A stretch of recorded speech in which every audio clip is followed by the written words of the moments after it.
The small town of Maplewood was known for its picturesque landscapes and serene suburban streets, where every house was a testament to the ideal of family living. My wife, Eleanor, and I had chosen this place to start anew, away from the chaos of the city.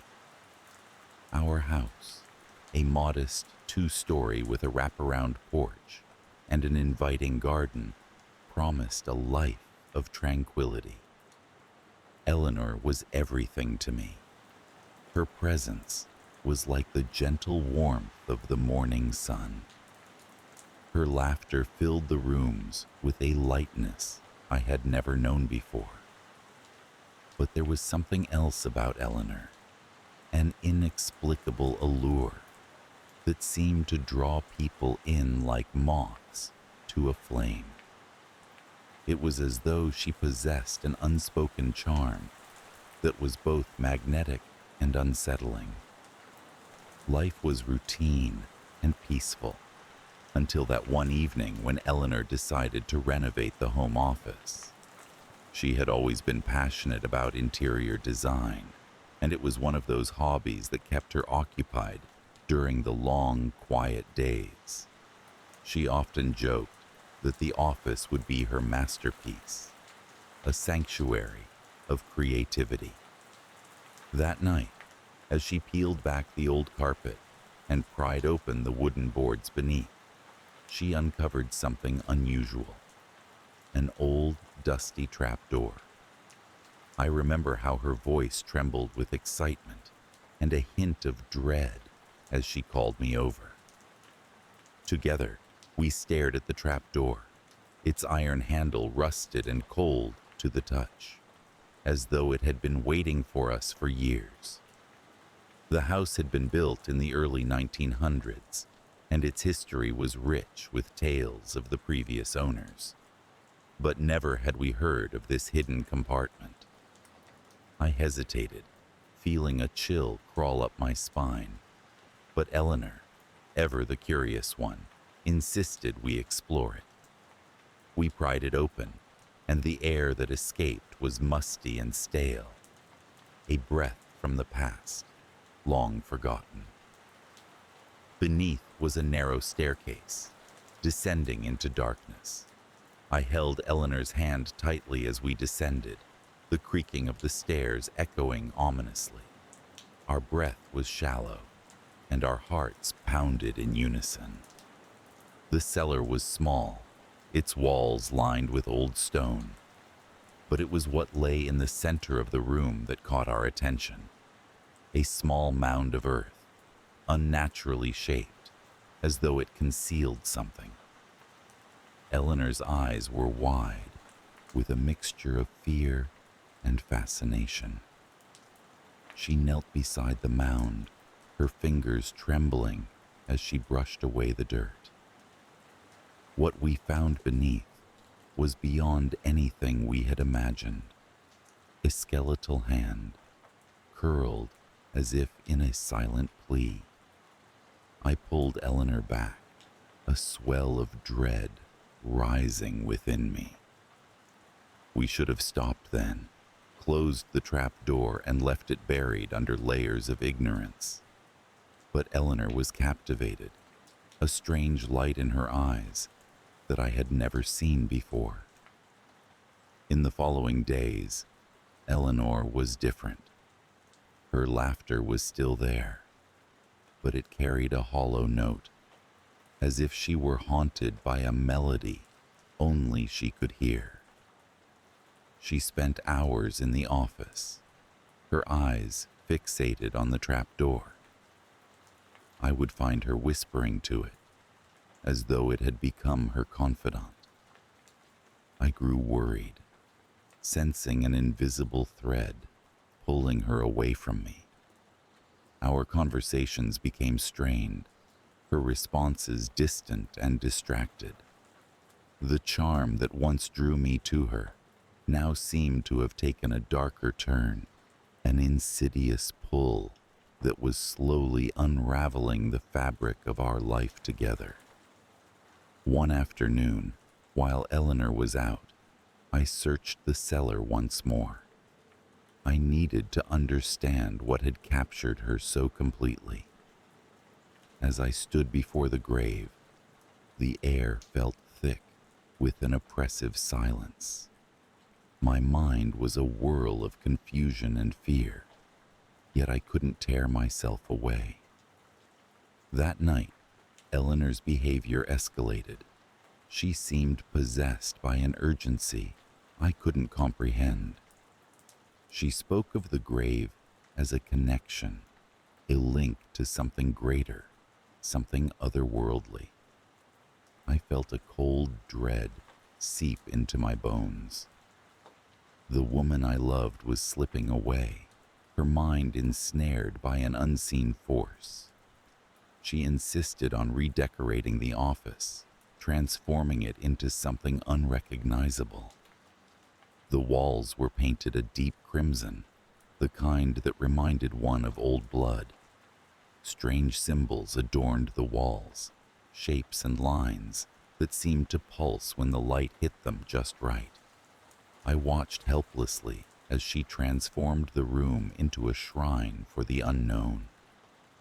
I tried to talk to her, to break the spell that had her bound, but she was beyond my reach.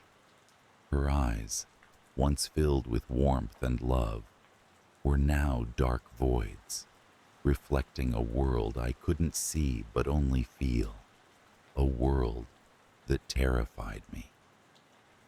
Desperate, I sought help from the town's historian, an elderly gentleman who had spent decades piecing together Maplewood's hidden past. His eyes widened with recognition when I described the trapdoor and the grave. He spoke of a legend, a woman accused of witchcraft in the early days of the town, said to lure men with her beauty and charm, leading them to their doom. Her spirit was believed to be bound to the earth beneath, waiting for someone to awaken her. His words chilled me to the core. I returned home to find Eleanor in the office, lost in her own world, the shadows around her thick and alive. I pleaded with her to leave the house, to break the connection, but she laughed, a sound that stabbed through me like a knife. The climax came that night. I awoke to the sound of whispers, the voice soft yet insistent, echoing through the walls. Eleanor was not in bed. I found her in the office, the trapdoor wide open, the air charged with an energy that felt ancient and malevolent. She stood by the grave, her eyes locked onto something I couldn't see. The room was filled with an oppressive presence, as though the very house was breathing, watching. I called out to her, but my voice was swallowed by the darkness. She stepped into the grave, and for a moment, she seemed to dissolve into the shadows, her form merging with the earth. Panic seized me, and I lunged forward, pulling her back with all my strength. She collapsed into my arms, her body cold and limp, her flesh pale as the moonlight that bathed the room.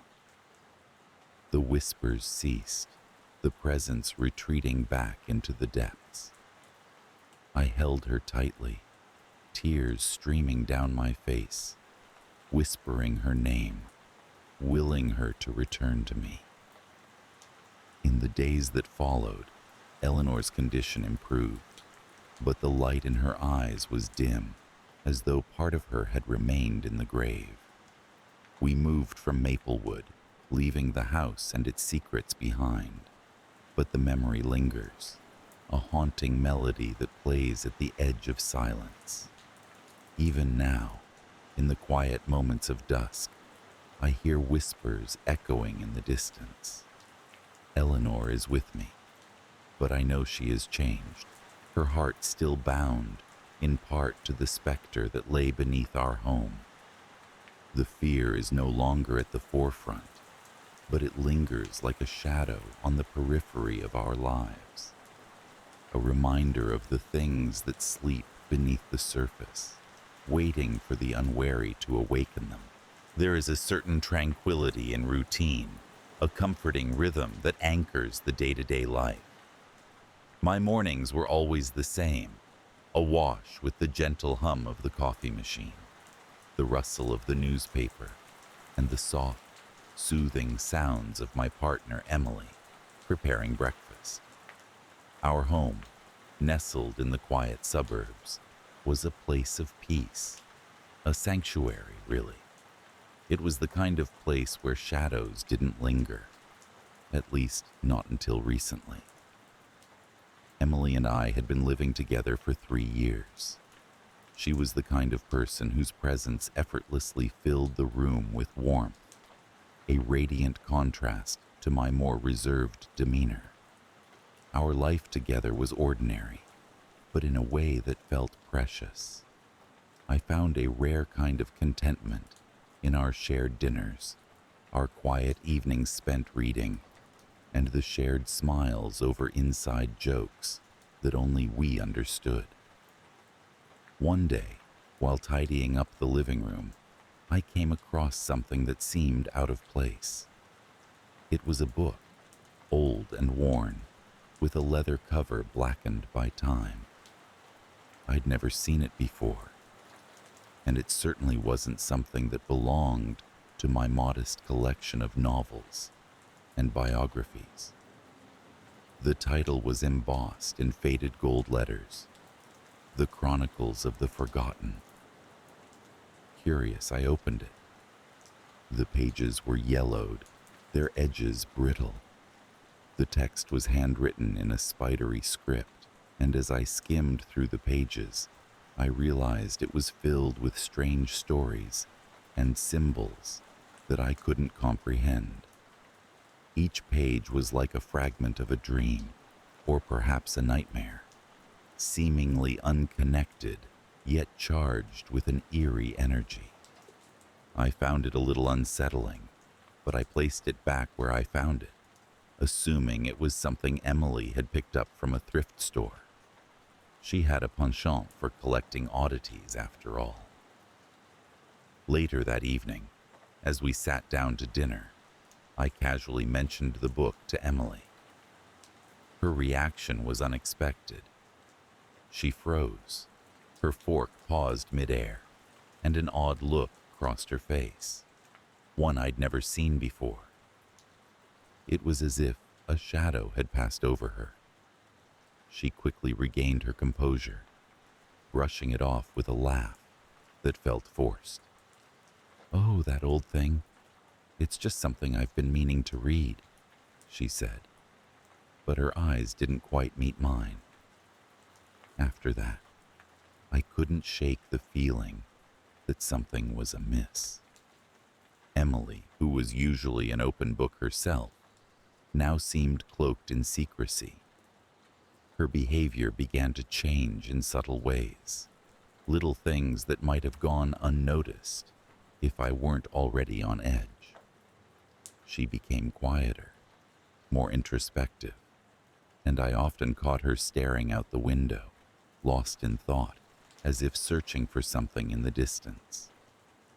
My unease grew over the next few days. I found myself drawn to the black book again and again, inexplicably compelled to pick it up and leaf through its pages. Each time, I hoped to find some sense or coherence in the cryptic stories, but they remained as elusive as ever, each tale more perplexing than the last. One night, as I lay in bed, unable to sleep, I heard a soft rustling sound coming from our living room. Quietly, I slipped out of bed and tiptoed across the creaky wooden floors. There, in the dim light of the lamp, I saw Emily sitting on the sofa, the black book open on her lap. Her eyes were glazed over, as if she were in a trance, and she was whispering under her breath. her lips moving in time with the flickering shadows. "Emily?" I called softly, but she didn't respond. A chill ran down my spine. It was as if she were in another world, entirely unreachable. It wasn't until I gently touched her shoulder that she blinked rapidly and looked up, confusion evident on her face. "Oh, I must have fallen asleep," she murmured, closing the book and placing it aside. Her smile was reassuring, but a part of me remained skeptical. I couldn't shake the feeling that the book was somehow changing her, altering the familiar rhythms of our life in imperceptible ways. As days turned into weeks, Emily's behavior became more erratic. There were moments when she seemed like her old self, lively and engaging, but these were interspersed with periods of distant silence or peculiar behaviors, like talking to herself in hushed tones or scribbling incomprehensible notes on scraps of paper. One afternoon, while Emily was out, I decided to examine the book more closely. I felt a strange sense of urgency, as if understanding the book was somehow crucial. As I flipped through the pages, my eyes settled on a particular passage that seemed to pulsate with a life of its own. The words twisted and writhed on the page, and as I read them aloud, a strange heaviness settled over the room. It was as if the very air had thickened, charged with an unseen presence.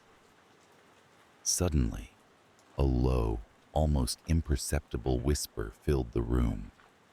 It was a soft chorus of voices, overlapping and indistinct, rising from the walls themselves. I stumbled back, dropping the book. The whispers faded as the book hit the floor, but the sense of being watched lingered.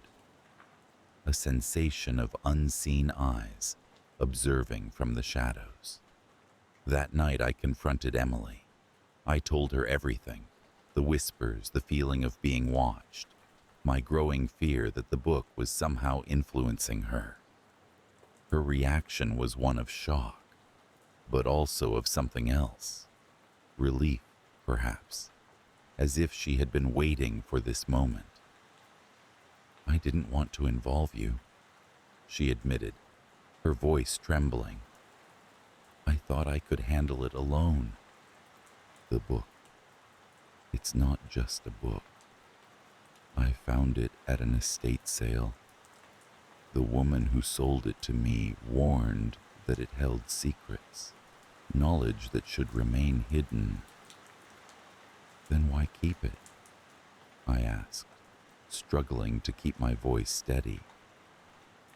"Because it called to me," she whispered. "It's hard to explain, but I felt chosen. It's like the book knew me, understood me in a way no one else could." I wanted to be angry, to be upset that she had kept such a thing in our home. But instead, all I felt was a deep, suffocating fear. The realization that the Emily I knew might be slipping away, replaced by something else, was a terrifying thought. We decided to get rid of the book. It seemed like the most logical solution, the only way to reclaim our lives from whatever shadow had crept in. Together, we wrapped it in cloth and drove to the outskirts of town, intending to bury it deep in the forest where it couldn't harm anyone else. As we dug a hole in the cold, hard earth, there was an odd sense of finality in the air, a feeling that this was the end of a chapter neither of us had meant to start. But as we placed the book into the ground, I couldn't shake the feeling that we weren't alone. The forest was silent, too silent, as if the trees themselves were holding their breath. Back home, we tried to return to normalcy, but a sense of unease lingered, a persistent whisper at the back of my mind. The house felt different, as if it had shifted in some fundamental way. I found myself jumping at shadows, startled by the creak of the floorboards or the distant call of an owl. Emily assured me that everything was fine, that the book was gone, and its influence had ended. For a while, I believed her. She seemed more like herself, the light returning to her eyes, her laughter once again filling our home. But then, on a particularly stormy night, I found an old familiar item on our coffee table, the black book, its leather cover gleaming in the dim light. Panic clawed at my chest. How was this possible? We had buried it, left it far behind. Yet here it was, as if mocking our attempts to rid ourselves of its presence. Emily entered the room, her eyes widening in horror as she saw what I held. "I don't understand," she stammered. "I thought—" We hadn't finished the sentence, but we both knew what it meant. The book was here to stay. In the days that followed, a sinister atmosphere settled over us. Emily and I began to argue more frequently, tension rising like steam between us. The whispers returned, louder and more insistent, echoing through the rooms at odd hours, a constant murmur that frayed my nerves. One evening, I caught Emily once again with the book, her fingers tracing the symbols with an almost reverent touch. I begged her to stop, but she looked up at me with eyes I barely recognized, eyes that seemed to see through me, beyond me. "It's too late for that," she said softly. "It's part of me now." Desperation clawed at me. I didn't know how to fight something I couldn't see, couldn't touch. The Emily I knew was slipping further away, and all I could do was watch helplessly.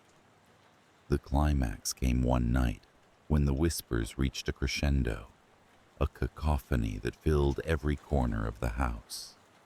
Emily stood in the center of the living room, the book open in her hands, her voice rising above the chorus.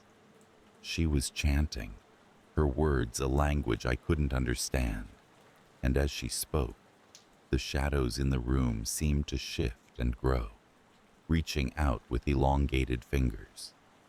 I reached for her, trying to pull her back, but an invisible barrier kept me at bay, a force that seemed to pulse with the rhythm of her words. Panic surged through me, every instinct screaming to do something, anything. But I was powerless, trapped in a nightmare of my own making. And then, as suddenly as it began, it stopped. The whispers fell silent, the shadows retreated, and Emily collapsed to the floor, the book slipping from her grasp. I rushed to her side, cradling her in my arms, relief flooding through me as her eyes fluttered open, clear and bright. The black book lay closed and dormant on the floor, its presence still palpable but somehow diminished. We knew then that it was over.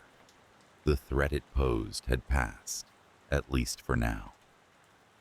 But the fear, the knowledge that something otherworldly had touched our lives, lingered like a shadow at the edge of our vision. We never spoke of that night again. Emily and I tried to rebuild, to restore what we had lost, but the scars remained, etched deep in the fabric of our lives. The black book was placed in a box and hidden away, a silent reminder of the darkness we had faced. And though we tried to forget, to move on, There were times when I would catch a glimpse of Emily, staring into the distance, a hint of longing in her eyes. At those times, I would wonder if the book truly was gone, or if its influence still whispered in the recesses of her mind. In the quiet moments, when the house was still and the shadows stretched long into the night, I found myself listening for whispers that weren't there, fearing the return of something I couldn't name. The lingering fear that the black book might never truly let go of its hold on us, a haunting presence in the corners of our lives, waiting patiently for the right moment to return. I was sitting in the living room of our 2-story Victorian house, the kind with a porch that seemed to embrace you, with its whitewashed railings and intricately carved pillars. The late afternoon sun filtered through the lace curtains, casting delicate patterns on the floor. It was a house that held memories in every creak of the floorboards and whispered to you in the rustle of the leaves against its windows. It felt safe, a sanctuary from the chaos outside its walls. My daughter, Emily, was playing by herself in the corner with her assortment of dolls. She was 5, with golden curls that seemed to have trapped sunlight within them. Her laughter, a sprinkle of bells, was a constant companion to my days. She had always been imaginative, concocting elaborate stories with her dolls as protagonists. Her innocence, painting the world with a palette I had long forgotten how to use. The afternoon passed in tranquility, as it often did, filled with the mundane yet comforting routines of life. Yet, an unfamiliar chill crept into the room, a shiver I couldn't quite shake, like the feeling of being watched by something unseen. I attributed it to a draft, perhaps a window left slightly ajar upstairs. As evening descended, I went about the usual rituals, preparing dinner, setting the table, and calling Emily away from her play. She came to the table reluctantly, her eyes holding a secretive glint. "Mommy, can I tell you a story?" she asked as she pushed her peas around her plate. "Of course, sweetheart," I replied, eager to hear the latest adventure she had concocted in her vivid imagination. Her story began innocently enough, about a girl who lived in a house much like ours. But then, her tone shifted, and her little brow furrowed with an intensity unusual for her age. "The girl had a friend," Emily said, her voice dropping to a whisper, "a friend that no one else could see." I felt a tickle of unease, a cold breeze passing over my skin. "An imaginary friend?" I offered, trying to keep my voice light. "No, Mommy," she insisted, her eyes wide and earnest. "He's real. He lives in the shadows and watches us." A frisson of something akin to dread prickled at the back of my neck. I had read about imaginary friends being a normal part of childhood, but the conviction in Emily's voice unsettled me. "What's his name?" I asked, attempting to steer the conversation back to more benign territory. "He doesn't have a name," Emily replied matter-of-factly. "He doesn't need one." I tried to laugh it off, attributing her eerie tale to an overactive imagination, perhaps too many ghost stories overheard. Yet, as I tucked her into bed that night, I couldn't shake the feeling that a heaviness had settled over our home, like a storm cloud that refused to pass. Days went by, and Emily's stories about her shadow friend grew more frequent and detailed. She spoke of him with a familiarity that made my skin crawl, describing how he would whisper secrets to her. Secrets about me and our home that she couldn't possibly know. I began to notice small things, things I had overlooked before. A door would creak open by itself. Footsteps would echo down the hallway when no one else was home, and lights would flicker inexplicably. I told myself it was an old house, prone to drafts and electrical quirks, but the rationalizations did little to quell the growing unease.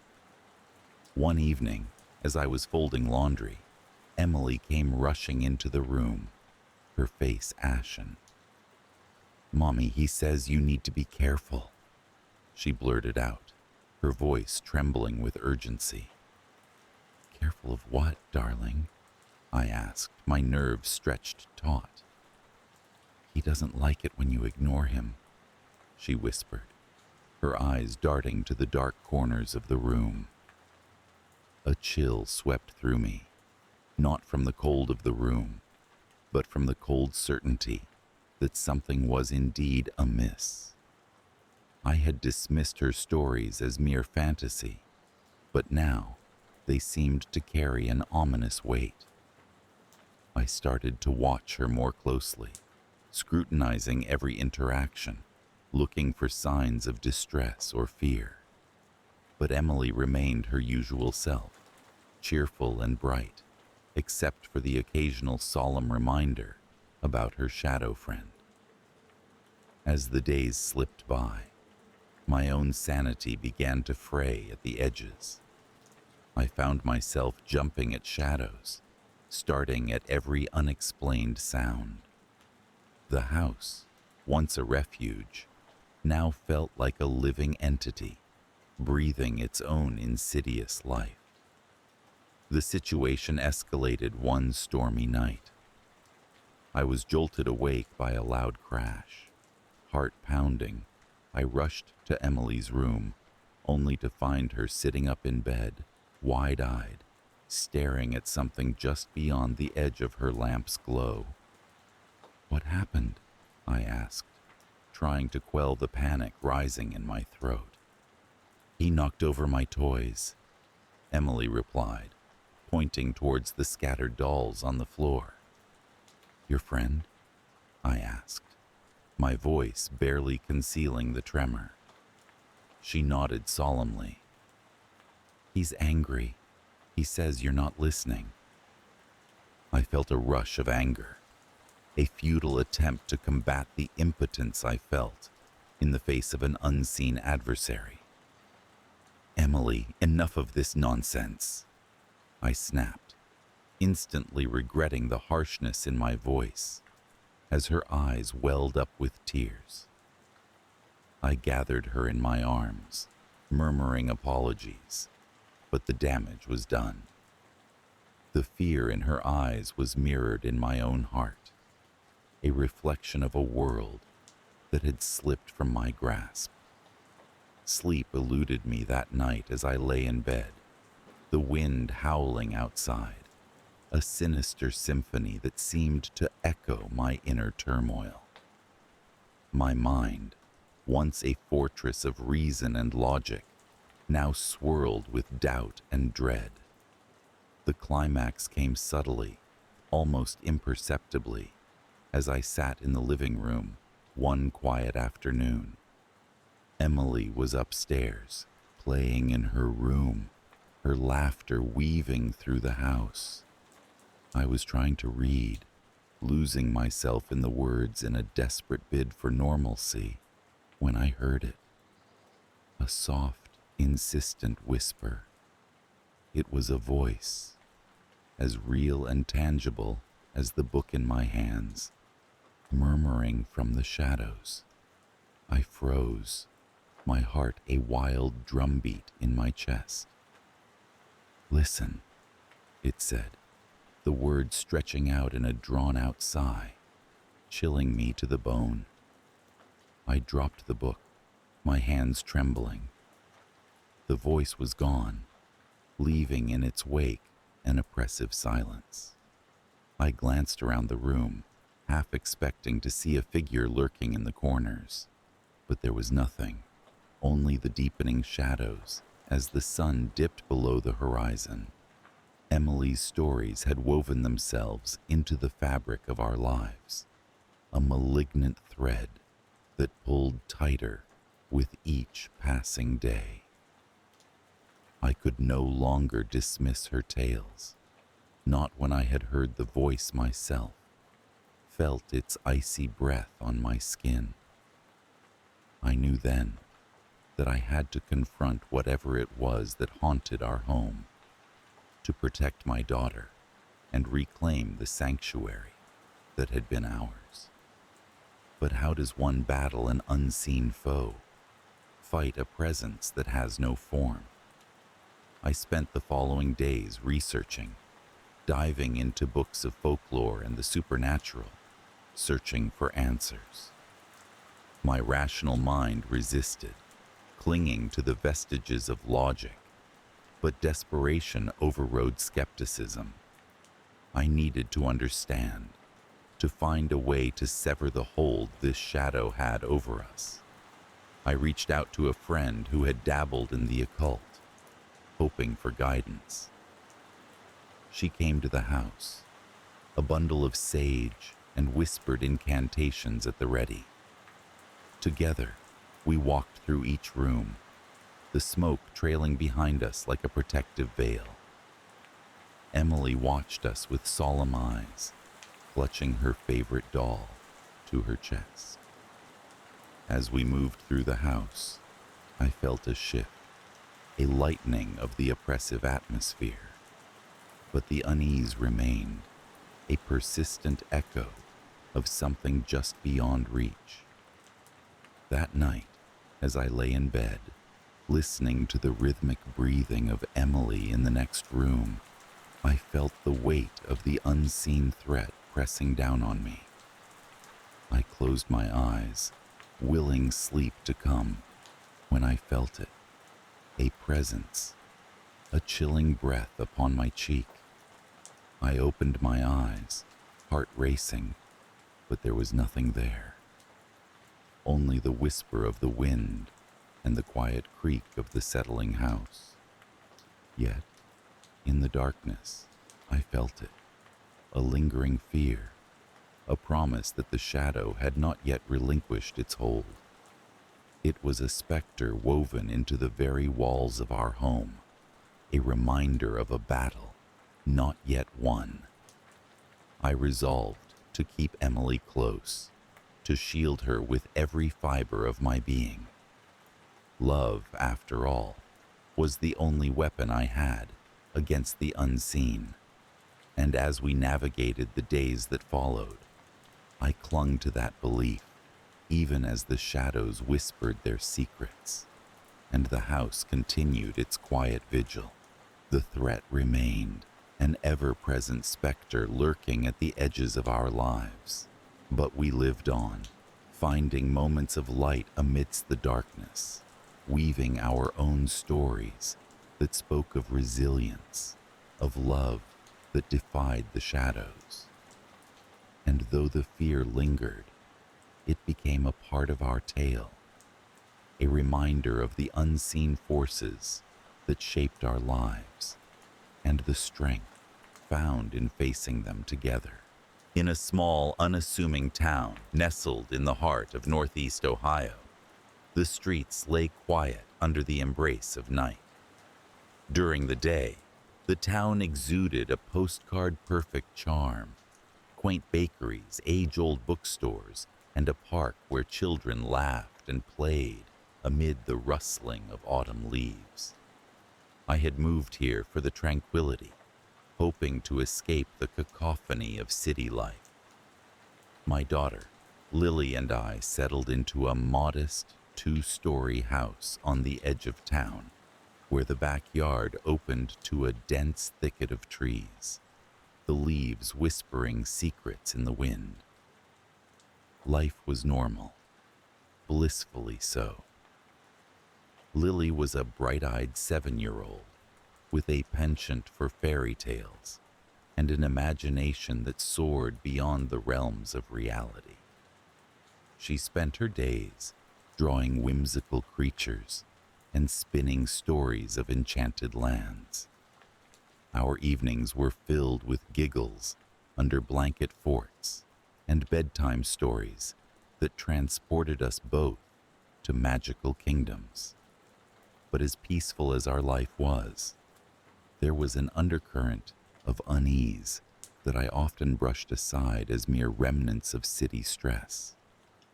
It started subtly, a misplaced toy, a creak in the floorboards, the soft murmur of what I assumed was the wind. Yet, these were easy to dismiss in the light of day, where reality seemed unbreakable and grounded. The first real disturbance came one evening after Lily had gone to bed. I was seated in the living room, a book in hand, the crackle of the fireplace keeping the chill at bay. A sudden thud from upstairs broke the stillness. My heart lurched, a primal parental instinct spurring me into motion. I found Lily wide awake, her eyes wide and fixated on the shadowy corners of her room. "Mommy, there's something under the bed," she whispered, her voice trembling. I smiled, though a shiver crawled up my spine. "It's just the wind, sweetheart. Nothing to be afraid of." I knelt beside her, peeking under the bed to reveal nothing but a few dust bunnies and a forgotten sock. "See? Nothing there." She nodded, but her eyes lingered on mine, searching for reassurance. I tucked her back under the covers, my fingers brushing her hair in soothing strokes until her breathing evened out, slipping into the rhythm of sleep. Yet, as I left her room, I couldn't shake the feeling that something indeed was amiss. The disturbances grew over the following weeks. Lily began speaking of a friend who visited her at night. Initially, I thought it was a byproduct of her vivid imagination. Children often invent invisible friends, especially when adjusting to a new environment. But as her stories grew more detailed, a chill settled in my bones. Her descriptions were unsettling. Her friend was a tall, thin figure with long fingers and eyes that glowed like embers in the dark. "He watches over me, Mommy," she'd say, with an innocence only a child can possess. I tried to assure myself it was just a phase, a combination of too many fairy tales, and perhaps the loneliness of a new setting. But as the nights passed, my own unease blossomed into a quiet terror. The thuds above my room grew more pronounced, and one night I awoke to the distinct sound of footsteps pacing back and forth just outside my door. I lay still, my heart a drumbeat in my chest, straining to catch any further sound. The footsteps paused, and then nothing. Desperation led me to consult the town's library, diving into local folklore and old wives' tales. I found stories of creatures that lurked in the shadows, the kind that preyed on loneliness and fear. But these were just stories, I told myself. Yet the librarian, an elderly woman with eyes that seemed to see into your soul, warned me quietly. "There are things in this town that defy explanation, dear. Sometimes it's best to acknowledge them." I returned home, the words of the librarian echoing in my mind. That night, as I put Lily to bed, she clutched my hand, her eyes wide with a seriousness that belied her age. "He says he's here to protect me," she murmured, her voice barely above a whisper. "Protect you from what, darling?" I asked, my voice steady though my heart raced. "From the bad things in the dark," she replied, her gaze shifting to the shadows in the corner of her room.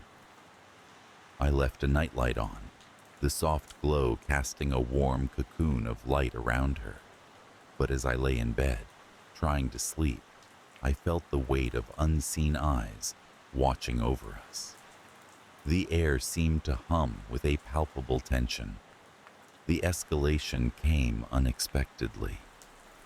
One night, I was jolted awake not by footsteps, but by a scream. A sound so primal and raw that it pierced the silence like a knife. I raced to Lily's room, my heart pounding, and found her sitting upright, her eyes wide and unseeing, as if she were staring through me. "Lily," I called, shaking her gently. She blinked, the fog of terror slowly lifting from her eyes. "He was here," she said, her voice barely a quiver. "He told me not to be afraid." I wrapped her in my arms, whispering soothing words that did little to quell the storm of fear. I turned on every light, banishing the shadows, and stayed with her until the first light of dawn crept through the curtains. Determined to confront whatever haunted our nights, I spoke with neighbors and learned of the house's peculiar history. Previous owners had left suddenly, whispering of strange occurrences and inexplicable presences. Some said the land itself was cursed. Others spoke of an ancient pact with beings beyond comprehension. Armed with this knowledge, I decided to seek help from a local psychic, hoping for answers or at least peace of mind. The woman, a middle-aged clairvoyant with an air of mystique, agreed to visit our home. She walked through the rooms, her brow furrowed in concentration, eventually stopping in Lily's room, her gaze fixating on the space beneath the bed. "There is a presence here," she said, her voice a low murmur. "Not malicious, but tethered. It seeks to protect your daughter. Something ominous lurks, something that it keeps at bay." Her words brought both relief and dread. Relief that my daughter was not in immediate danger. Dread for the unknown entity that hovered just out of sight. I thanked her, though her visit raised more questions than answers.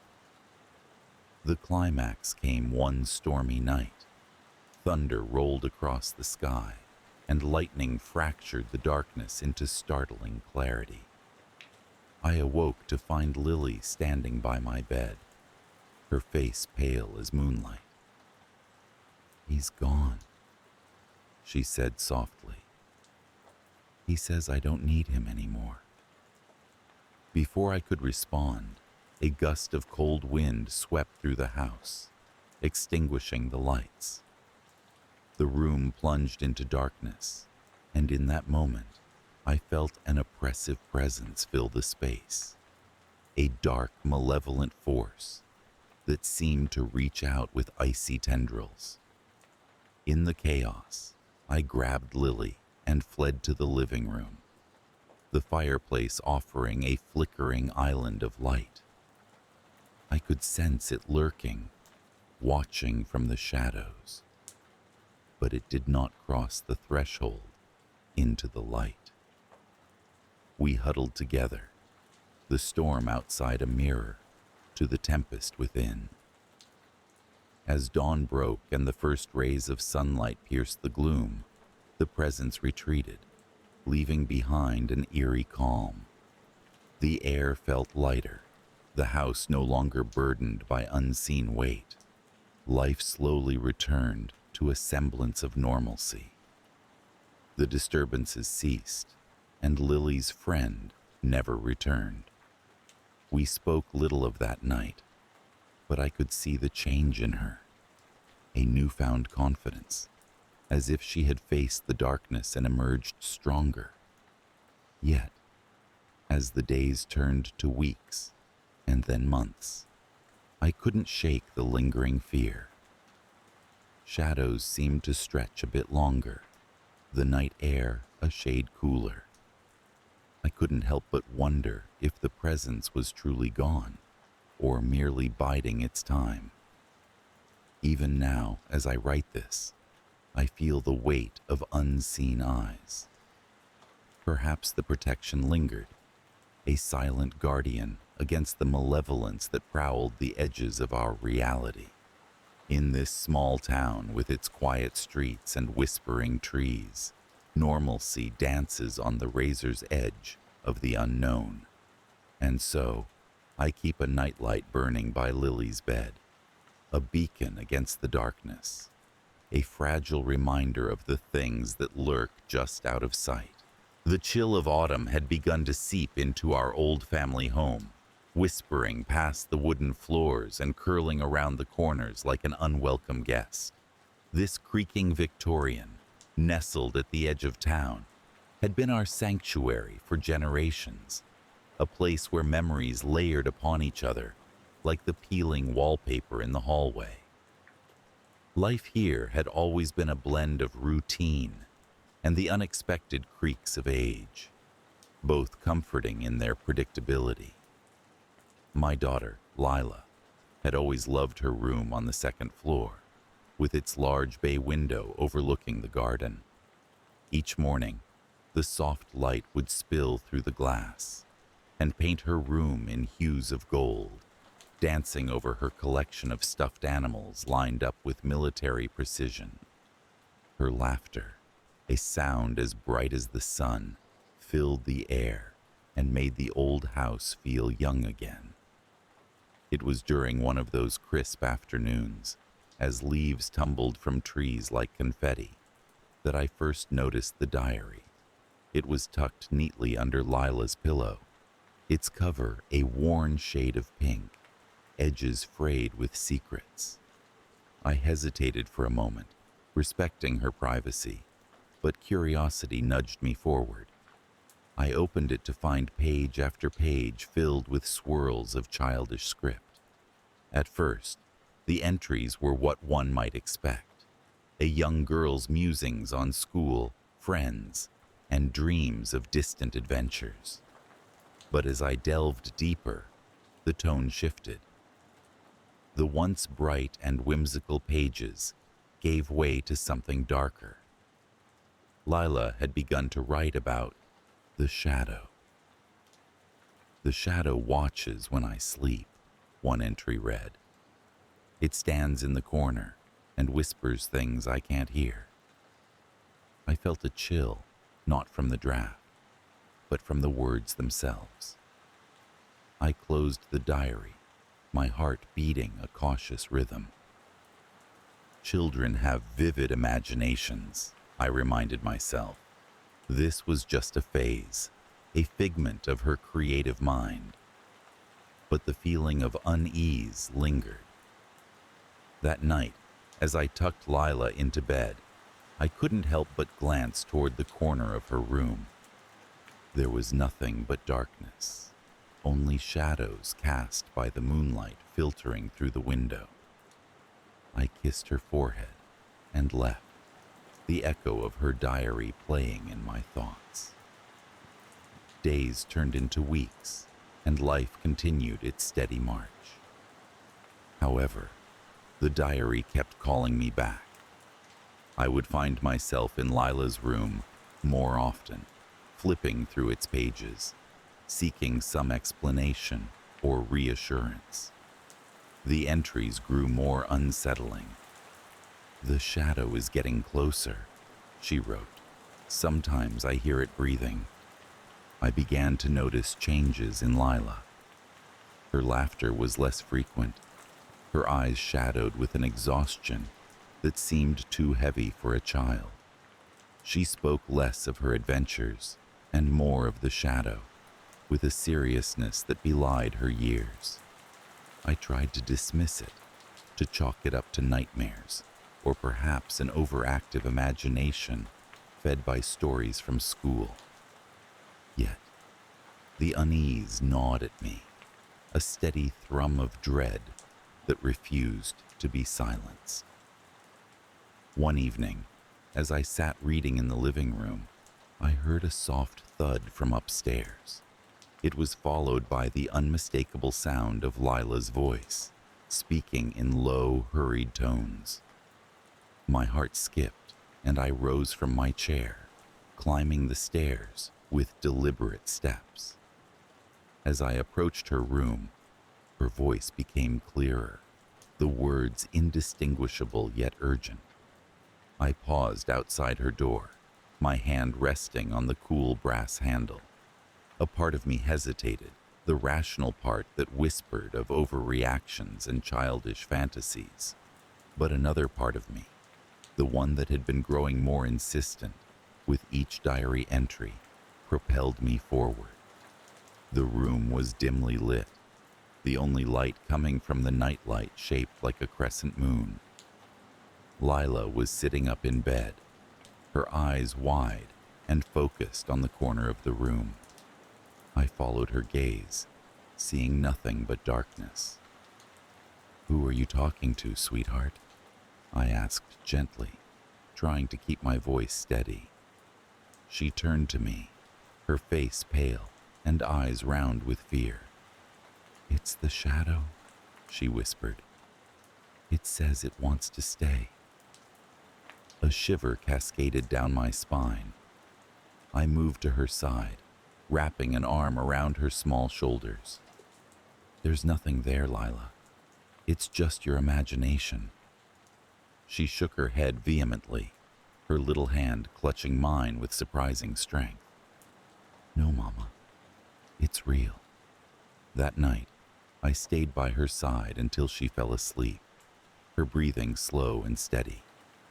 My thoughts were a tangled mess of concern and disbelief as I watched the moonlight crawl across the floor, painting the room in silvery hues. The disturbances became more frequent.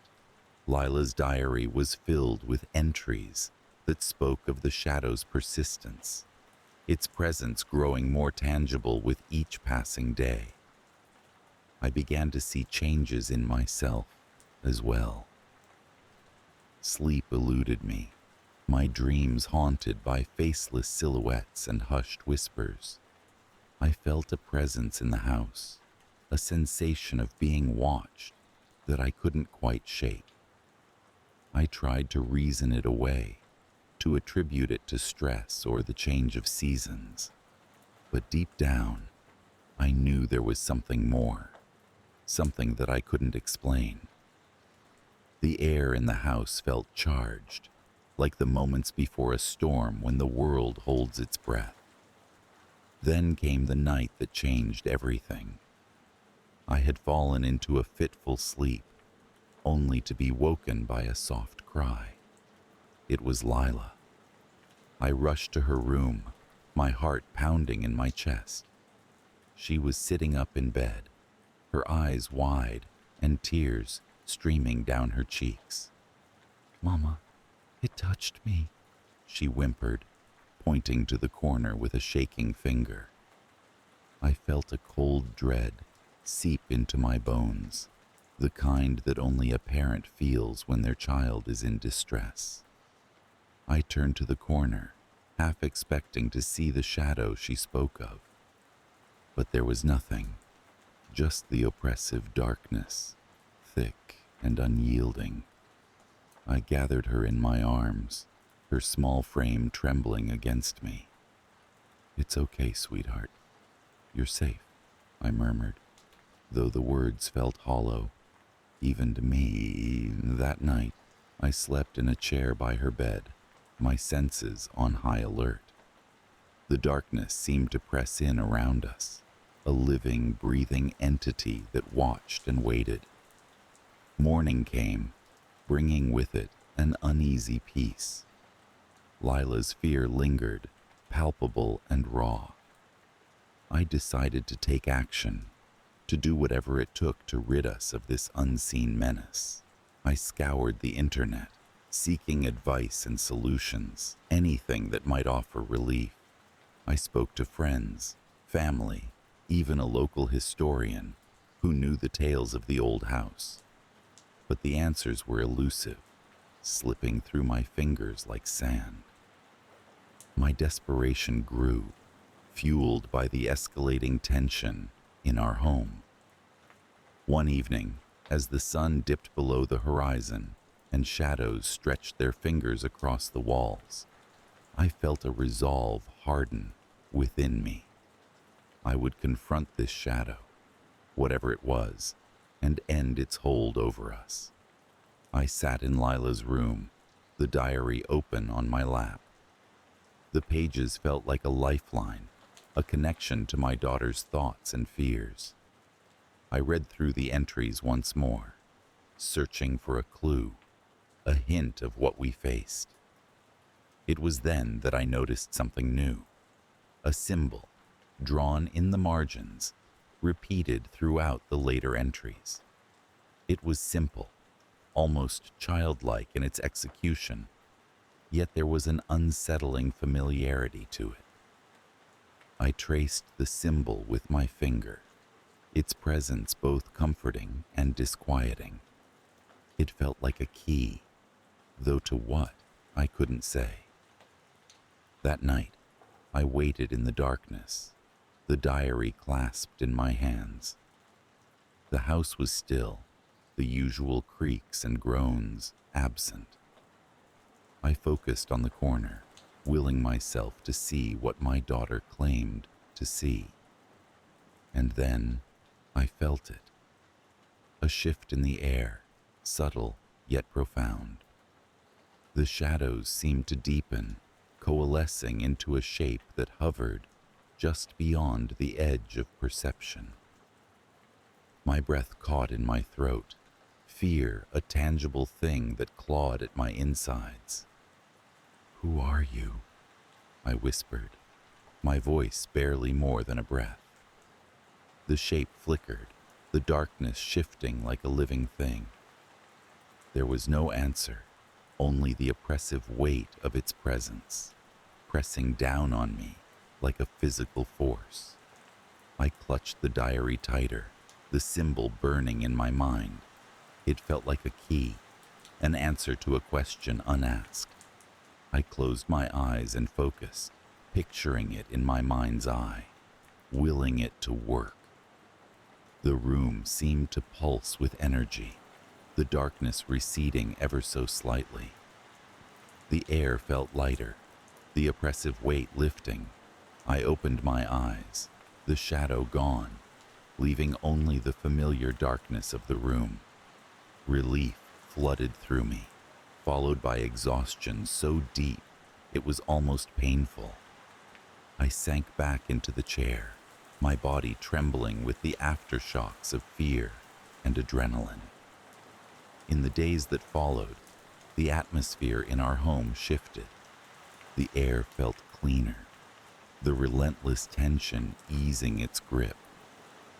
Lila's laughter returned, tentative at first, but growing stronger with each passing day.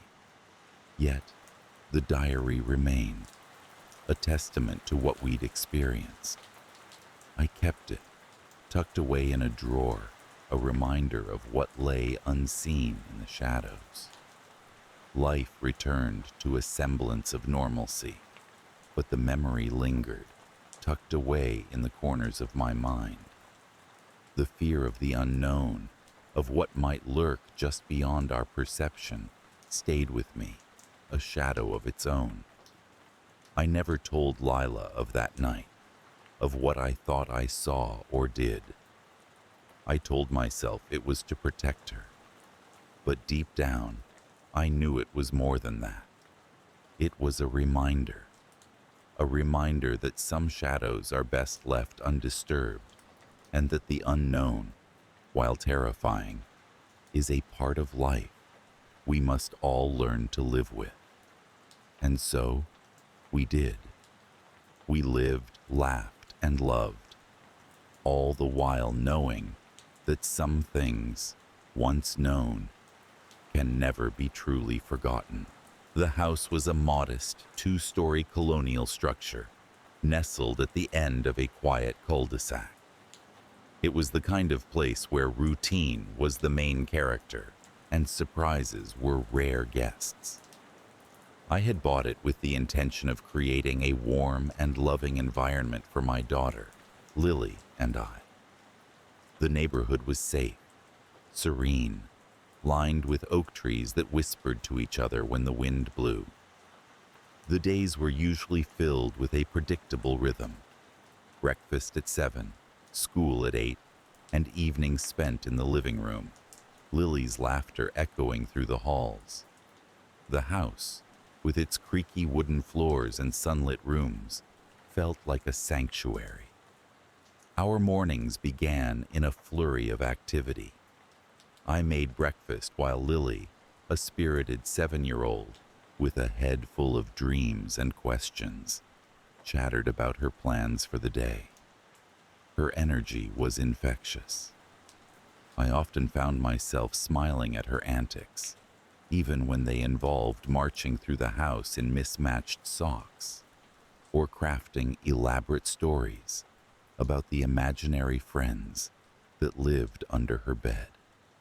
Everything had a comforting simplicity until that one peculiar morning when everything shifted. Lily was up earlier than usual, which was a surprise in itself. She was standing in the hallway, staring intently at the wall. Her small hand was pressed flat against the surface, her eyes filled with a kind of curiosity I hadn't seen before. I called her name, but she didn't respond immediately. It was as if she were listening to a whisper only she could hear. When she finally turned to face me, her expression was one of puzzlement, but she didn't seem frightened. "Daddy, there's something here," she said, her voice a hushed whisper, as though she was sharing a secret. "What do you mean, sweetheart?" I asked, walking over to her. The wall she was touching was ordinary, painted a soft eggshell white, adorned only by a family photo from a perfect summer day spent at the lake. "I don't know," she replied, her eyes wide with wonder. "It feels warm, like it's breathing." I chuckled softly, not wanting to dismiss her imagination outright, but also not believing that anything was truly amiss. "Maybe it's just the morning sun warming the wall," I suggested, ruffling her hair playfully. "Come on, let's get breakfast." She hesitated, an unusual pause for a child always eager to start her day. But then, with a fleeting glance at the wall, she followed me to the kitchen. I thought nothing of it at the time. Children have imaginations that run wild, and I assumed this was just another tale in her ever-expanding library of wonders. The next few days passed uneventfully, but I noticed Lily's growing fascination with that particular section of the hallway. She would linger there, fingers trailing over the wall, her face a mask of concentration. I would catch glimpses of her murmuring to it, her words too soft to discern. I told myself it was harmless, a child's innocent curiosity. But doubt began to creep into my mind when she started waking up in the middle of the night, wandering to the hallway with sleepy eyes and determined steps. It was on the 4th night of these strange occurrences that I heard her voice. clear and steady as I lay in bed. She was talking in her sleep, or at least that's what I told myself as I rose quietly to check on her. When I reached the hallway, I found her standing there, her hand once again pressed firmly against the wall. "Lily," I called softly. She turned to me, her eyes open but somehow not seeing. "It wants me to stay," she said, her voice an eerie monotone that sent a shiver down my spine. A chill ran through me, irrational fear clawing at the edges of my mind. I moved quickly to her side and gently pulled her hand away from the wall. Her skin was cold to the touch. "Let's go back to bed, honey," I urged, trying to keep my voice calm. She allowed me to guide her back to her room, but her gaze lingered over her shoulder, fixed on the wall as though it were a living entity. I watched her until she fell asleep, her breathing deep and even. But sleep did not come easily for me that night. The following day, I resolved to examine the wall. There had to be some logical explanation. Perhaps a draft, a crack in the plaster, something that might capture a child's imagination. I spent the afternoon tapping and prodding, even using a flashlight to inspect every inch of the surface. Yet, it revealed nothing. It was just a wall. As dusk settled in, painting the hallway in muted hues, Lily approached me again. This time, her demeanor was different, more urgent. "Daddy, it says I need to help it." I knelt down to meet her at eye level. "What does it say to you, Lily?" "It's lonely. It wants to be my friend," she explained, her voice small yet steady. A sense of unease coiled in my stomach. I tried to rationalize. Maybe she was lonely. Maybe this was her way of creating company. But something about her words, the conviction in her young voice, stirred a primal fear within me. That night, I decided to keep watch. I settled into an armchair in the living room, where I had a clear view of the hallway.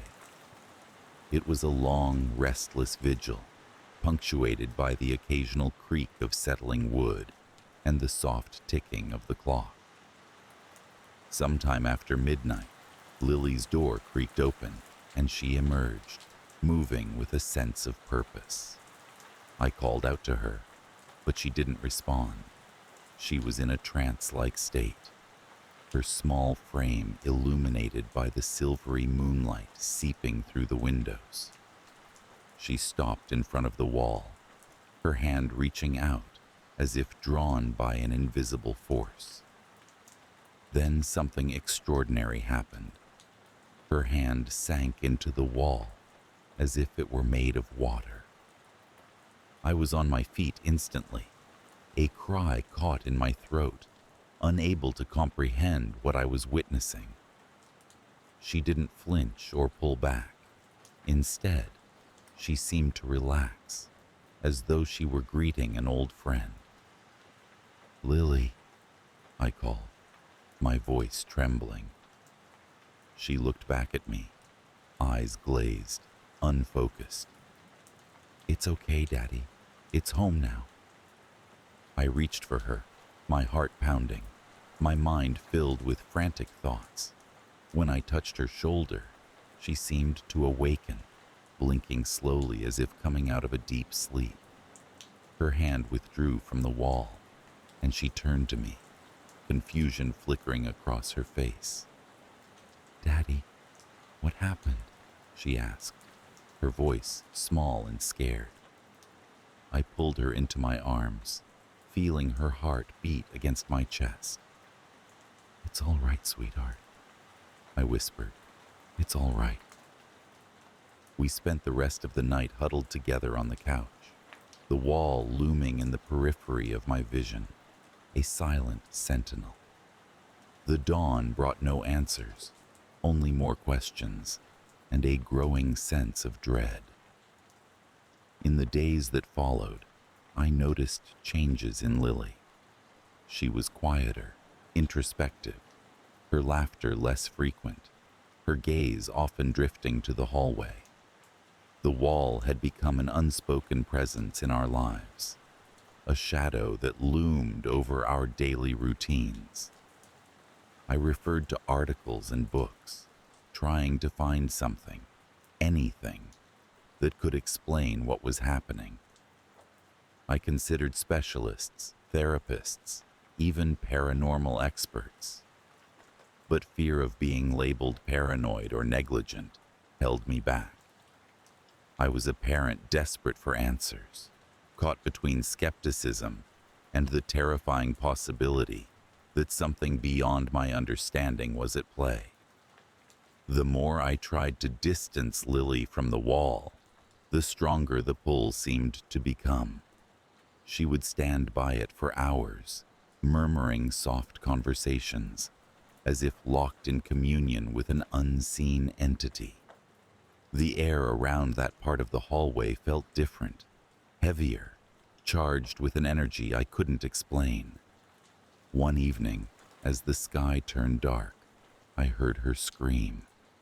It was a sound that ripped through the house, scattering my thoughts, sending me racing to her side.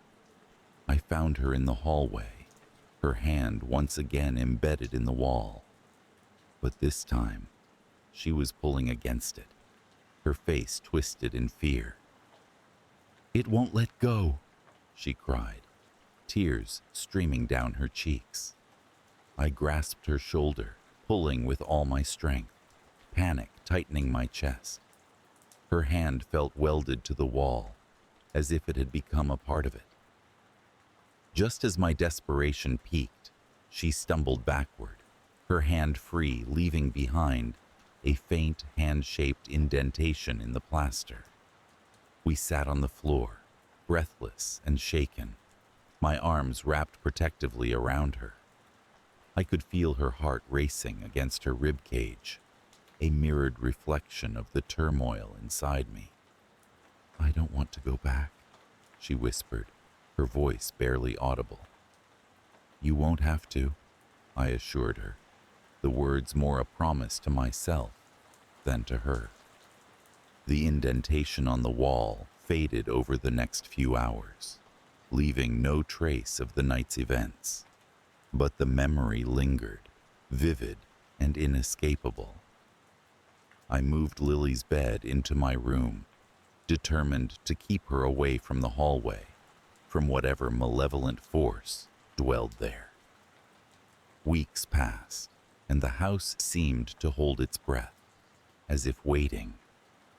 The wall remained a silent fixture, benign in appearance but fraught with an ominous presence. I avoided it, avoided looking at it, listening to it, fearing that it might call to Lily again. Slowly, the nightmares that haunted her began to fade. Her laughter returned, hesitant at first, but growing stronger with each passing day. She no longer spoke of the wall, and in time, I hoped she had forgotten about it. But I couldn't shake the feeling that it was merely dormant, waiting for an opportune moment to reawaken. Despite my efforts to maintain normalcy, a sense of unease lingered. I often found myself stopping in the hallway, my eyes drawn to that innocuous stretch of wall. I would reach out, hover my hand over the surface, feeling a chill that defied the warmth of the house.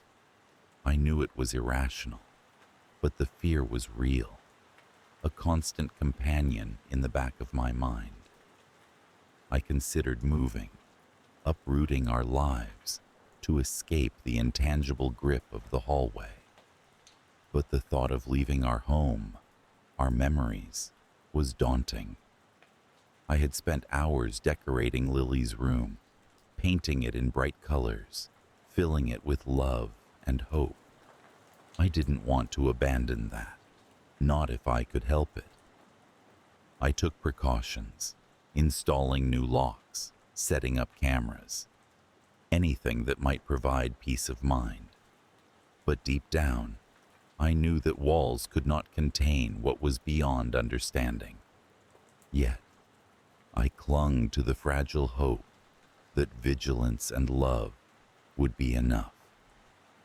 Lily continued to thrive, growing stronger, more vibrant. Her nightmares ceased, her laughter brightening our home once more. But I remained watchful, wary of the quiet that had settled over us. I couldn't shake the feeling that the wall was watching, waiting. Our lives moved forward, as lives tend to do, carrying with them the echoes of past fears. And though the wall remained silent, I knew that some doors, once opened, never fully close. The invisible threads of its presence were woven into the fabric of our existence, a reminder of the unknown forces that lurk just beyond the veil of the ordinary. One day, as I watched Lily play in the yard, her laughter ringing out in the crisp autumn air, I allowed myself to hope. Hope that we had overcome the darkness that once threatened to swallow us whole. Hope that the wall, and whatever lay beyond it, was truly behind us. But as dusk settled and the shadows lengthened, I caught a glimpse of her, standing by the wall, her hand hovering just above its surface. It was a fleeting moment, gone in the blink of an eye, but it was enough to send a chill through me. She turned to me, her eyes meeting mine, a silent understanding passing between us. Together, we stepped away, leaving the wall to its silent vigil, a part of our past that lingered in the quiet corners of our minds. And though I couldn't see it, I could feel its presence, a constant reminder that some mysteries are never fully solved. They simply become a part of who we are, etched into the walls of our memories, whispering their secrets in the language of shadows and dreams. The city, with its endless hum and never-ceasing pulse, had always been both a comfort and a cacophony for me. My apartment, perched several stories above the bustling streets, served as a sanctuary from the noise below. It was a typical urban dwelling, small but cozy, filled with the faint smell of old wood and coffee, with sunlight streaming in through the large bay windows to create patterns on the wooden floors. The walls bore an eclectic mix of art, souvenirs from my travels, and photographs capturing moments of laughter and companionship. It was home, in every sense of the word. But as life in a city goes, I often found myself isolated, despite the swirling mass of people just beyond my doors. The apartment was my fortress of solitude, a place where I could peel away the layers of the day and relax into the quietness I craved. I lived alone, and I valued my privacy, finding peace in the rhythm of my solitary routines. Each evening, after long hours at work, I would return to this haven, prepare a simple meal, and unwind to the melodies of some jazz vinyl spinning languidly on the turntable. It was during one of these evenings, as I was sorting through the mundane tasks of my return home, that I first noticed something odd with the refrigerator. It was an old model, a relic from the previous tenant, with its rounded edges and chrome handles. It hummed consistently, a background noise that I'd grown accustomed to over the years. However, that night, the hum was different, an almost imperceptible rhythm that seemed to mimic a heartbeat. I brushed it off as nothing more than imagination, a trick of my tired mind. Yet, as the days turned into weeks, the refrigerator's presence in my apartment seemed to grow more pronounced. Occasionally, I would hear clinks and clatters from within, like the sound of spoons shifting in a drawer. At first, I dismissed these as simple explanations, a shifting of ice trays, the settling of items, but the sounds persisted, leaving a tingling discomfort in their wake. One Saturday evening, when the city was shrouded in a rare stillness, I decided to appease my growing curiosity. I stood before the fridge, its door cool against my hand, and opened it slowly. Light poured out, casting a glow across the kitchen. Everything inside was in its place. Jars of condiments, leftover containers, a half-empty carton of milk. Nothing seemed out of the ordinary. Yet, the feeling of something being amiss lingered, a whisper of a thought I couldn't quite grasp. More curious incidents followed. Food would spoil inexplicably quickly, despite the fridge being at the correct temperature. A wave of cold air would occasionally spill from beneath the door, chilling the floor tiles. One night, I awoke from a restless sleep to the sound of the fridge door opening and closing repeatedly, a soft thud echoing through the apartment. I sat up in bed, heart pounding, but found nothing amiss when I investigated. The fridge was closed, silent, and the apartment was still. I began to keep a journal, noting each occurrence, trying to find some pattern or explanation. My rational mind sought answers in the mundane. Faulty mechanics, drafts in the building, but deep inside I sensed there was something more, something that defied logic. The disturbances seemed to align with particular moments, times when I felt most alone or vulnerable, as if the fridge was responding to my emotional state. As weeks passed, my sleep became more fitful, haunted by dreams, filled with whispers and shadows. The air around the fridge felt different, charged with an unfamiliar energy. I found myself avoiding the kitchen when I could, opting for takeouts and meals with friends, as if the simple act of avoiding the fridge could stave off whatever was happening. Yet, avoidance did nothing to quell the unease that hung over my apartment like an unseen weight.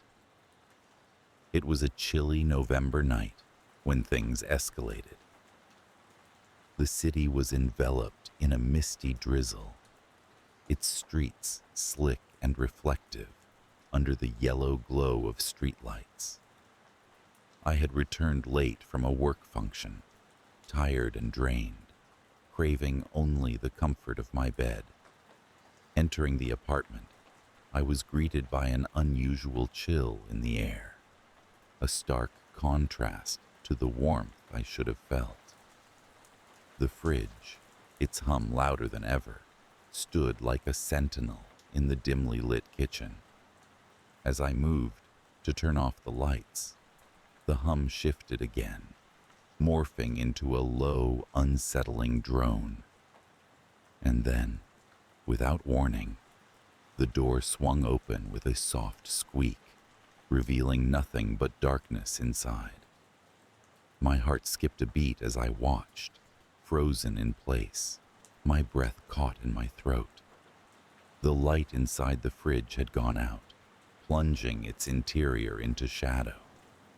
And then I saw it. A thin mist, swirling slowly outwards from the fridge, curling along the floor. It was cold, colder than any air I'd felt before, and it brought with it an indescribable sense of foreboding. The temperature in the room seemed to plummet, my breath visible in the dim light. I wanted to move, to close the door, to step away, but something held me in place, a force unseen but palpable. In that moment, the room began to change. Shadows danced along the walls, taking on forms that whispered of forgotten memories and fears. Voices, soft and indistinct, murmured from the darkness, growing louder, more insistent. They spoke in a language I couldn't comprehend, yet every word seemed to sear itself into my mind, a haunting melody of loss and longing. I don't know how long I stood there, caught between waking and dreaming, when the door finally creaked shut on its own, the mist dissipating into the ether. The room warmed slowly, the shadows retreating to their corners, the whispers fading into silence. The fridge, now closed and quiet, seemed innocuous once more, its mechanical hum returning to its usual cadence. Exhausted and shaken, I stumbled to bed, my mind a whirl of confusion and fear. Sleep, when it finally came, was fitful, punctuated by dreams of icy landscapes and echoing cries. Morning arrived with the sun casting weak light over the city, its attempted warmth doing little to dispel the chill that still clung to my bones. In the days that followed, I found myself obsessed with the fridge. I scoured the internet for stories, myths, anything that might explain what I had experienced. Tales of haunted objects, of spirits trapped in the mundane and the everyday, filled page after page, yet none seemed to fit my situation. I contacted the building's previous tenants, hoping for some insight, but most were unreachable, their lives having moved on from this place long ago. One evening, as I was sorting through old documents left behind in the apartment, previous leases, maintenance records, I stumbled upon a letter wedged between two sheets of paper. It was handwritten, the ink faded, dated several years back. It spoke of an old family heirloom, a fridge brought over from another land, passed down through generations. The letter's author warned of its peculiarities, its growing restlessness in the face of neglect. The words resonated with everything I had been experiencing, yet they offered no solution. How does one appease an object, a relic of another time? How do you reconcile with something that harbors a history you cannot see, a presence you cannot fully understand? I decided to confront the situation head on. One night, armed with nothing but my resolve, I approached the fridge and spoke aloud into the quiet apartment. I acknowledged whatever presence was there, expressed my respect for its history and my desire for peace. I left offerings of salt and olive oil, ancient symbols of preservation and life, hoping to honor whatever lay within the cold confines of the fridge. The disturbances lessened after that night. The fridge's hum returned to its familiar rhythm, and the ominous chill in the air faded. Yet the experience had marked me, leaving an indelible impression on my consciousness. The apartment no longer felt as it once did, a sanctuary untouched by the world outside. It had become a place of lingering shadows, of memories and histories intertwined with my own. Though I eventually grew accustomed to the quiet once more, the memory of the fridge remained. Occasionally, I'd catch a glimpse of mist curling from beneath its door, a soft whisper echoing faintly through the kitchen. Those moments were reminders of what had transpired, of the unseen world that occasionally brushed against our own. Life continued in its relentless flow, the city beyond my windows alive and unyielding. But the fridge, with its silent stories and whispers from another time, had become a part of my narrative. A quiet guardian of secrets, both known and unknowable. It was a testament to the eerie connection between the past and the present, a haunting reminder of the delicate balance between normalcy and the extraordinary. And so, I lived on, surrounded by the bustling vibrancy of city life, yet ever aware of the mysteries that lay just beyond the veil of the ordinary. In that small apartment, in the company of a humming fridge, I had touched upon the edges of something vast and timeless, a brush with the unknown that left me forever changed. I had never thought much about the apartment when I first moved in.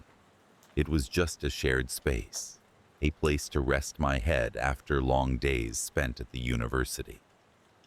The building was an old Victorian, with creaky floorboards and high ceilings that seemed to echo with the whispers of its past.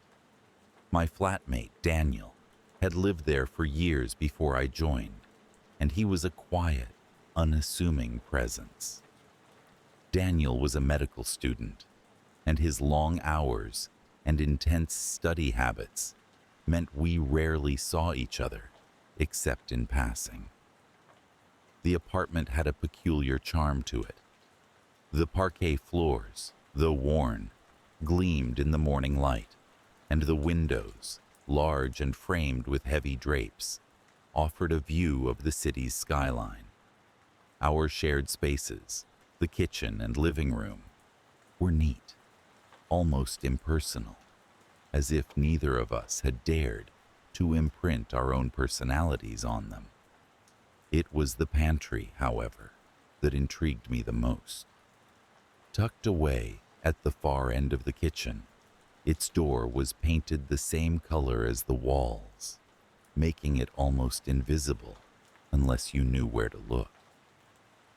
During my first weeks there, I spent most of my time getting used to the apartment's quirks, the way the faucet in the bathroom dripped at a steady rhythm, or how the pipes groaned late at night.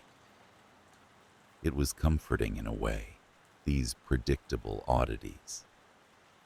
Life carried on in a gentle, undisturbed rhythm. It was a late autumn evening when I first noticed something odd about the pantry. I had been searching for the spice rack, rummaging through the shelves, when I heard a low, almost imperceptible hum. Pausing, I listened closely, but the sound disappeared as quickly as it had come. Dismissing it as the wind, or perhaps the refrigerator, I returned to my routine. Days passed with little incident. The semester was in full swing, and I found myself buried under books and assignments. The apartment remained my sanctuary, a quiet place amidst the chaos of collegiate life. Yet, the pantry continued to draw my attention, its presence increasingly unsettling. It was as if the very air around it was charged with an energy that made the hairs on my neck stand on end. One evening, as I sat at the kitchen table, sipping on a cup of chamomile tea, I caught a glimpse of movement from the corner of my eye. The pantry door, which had been firmly shut, was now slightly ajar. I felt an inexplicable chill as I rose to close it, the creaking hinge resonating in the stillness. I mentioned it to Daniel the next morning over breakfast, casually, as if it were nothing more than a curious observation. He looked up from his toast, his expression unreadable. "Old building," he replied with a shrug. "These things happen." His words were reasonable, yet I couldn't shake the feeling that there was something more. The first real disturbance occurred late one night. I had been working on a paper, the glow of the laptop screen casting long shadows in my room. The apartment was silent, except for the ticking of the wall clock and the distant hum of the city outside. It was then I heard it, soft, rhythmic thuds emanating from the pantry. It was a deliberate sound, neither random nor easily explained away. Heart pounding, I crept into the kitchen, the wooden floor cold beneath my feet. The pantry door was ajar again, the darkness within impenetrable. I hesitated, every instinct urging me to retreat, yet curiosity propelled me forward. As I reached for the light switch, the thuds ceased, leaving an oppressive silence in their wake. The next morning, I found myself unable to concentrate on anything other than the pantry. Daniel, seemingly oblivious, went about his routine with the same unflappable demeanor. Over time, I noticed other peculiarities. Small items from the kitchen would go missing, only to reappear days later in peculiar places. The salt shaker, for instance, turned up on top of the refrigerator, and a spoon I distinctly remembered washing was found in my bedroom. I became increasingly obsessed with the pantry, convinced there was something beyond the realm of natural explanation. I began to experiment, leaving small objects on the pantry shelf, marking their positions with chalk. But each time I returned, they were undisturbed, as if mocking my efforts to uncover the truth. My dreams, once a reflection of mundane concerns, transformed into vivid, unsettling visions.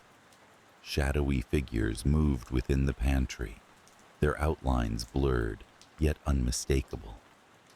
In these dreams, I stood at the threshold, unable to move or speak, a silent witness to their haunting dance.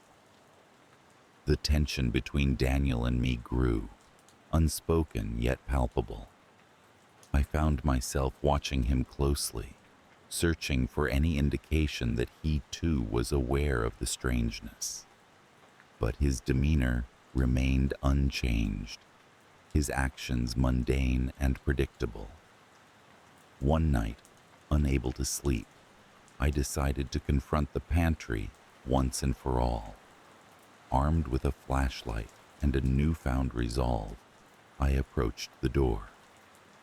The apartment was eerily quiet, the usual nocturnal noises conspicuously absent. As I reached for the handle, a strange calm washed over me, a sense of inevitability.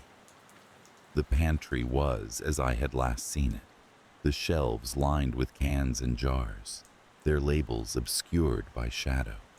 But as I stepped inside, I felt an inexplicable heaviness, as if the very air was pressing down upon me. The flashlight flickered, casting erratic beams that danced across the walls. And then I heard it, a whisper, soft and insistent, weaving its way through the silence. It was a language I couldn't comprehend, yet its meaning was unmistakable. I was not welcome. Fear gripped me, and I stumbled back, the flashlight clattering to the floor, its beam extinguished. In the darkness, I heard a gentle rustling, a sound like fabric brushing against the wall. My breath hitched, and I blinked rapidly, trying to adjust my eyes to the absence of light.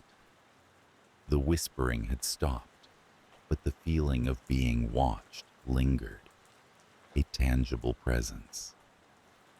I retreated to my room, heart racing, and spent the night wide awake, my mind a whirlwind of thoughts. The next morning, Daniel was gone, his room as neat as ever. I found a note on the kitchen table, written in his precise handwriting. Had to leave for a few days. Take care. Without Daniel's calming presence, the apartment felt different, more oppressive, as if the walls themselves were closing in.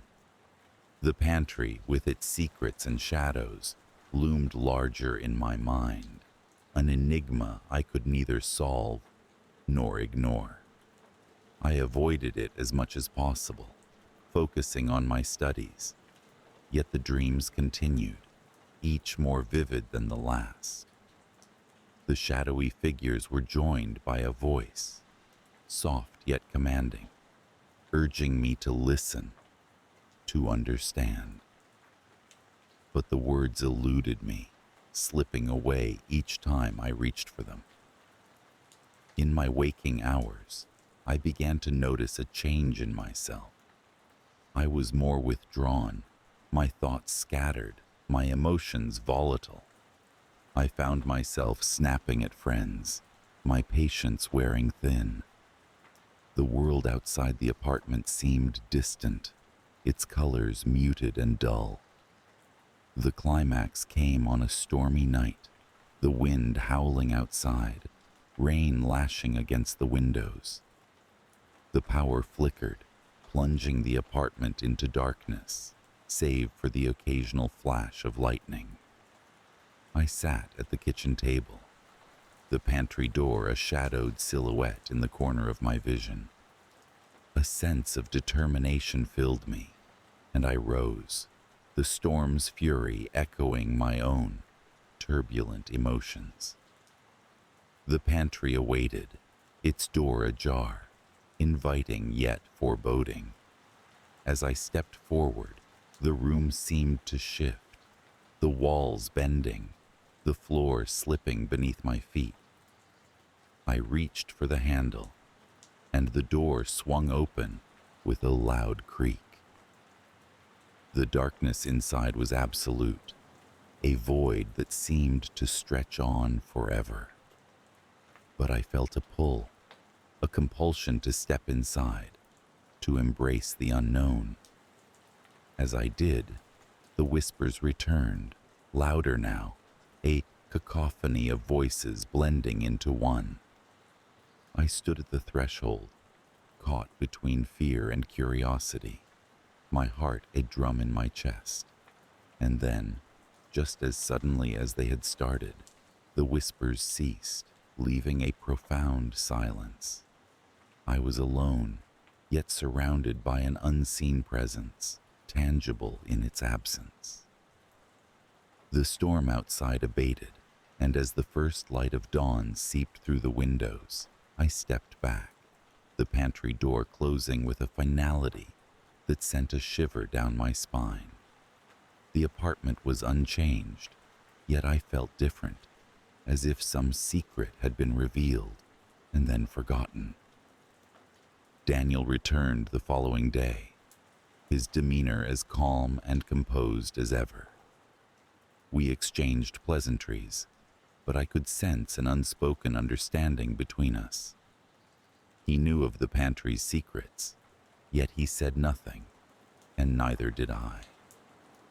The days turned into weeks, and life resumed its familiar rhythm. The pantry remained a source of mystery, its presence a constant yet silent companion. I no longer attempted to understand it, content to coexist with its enigma.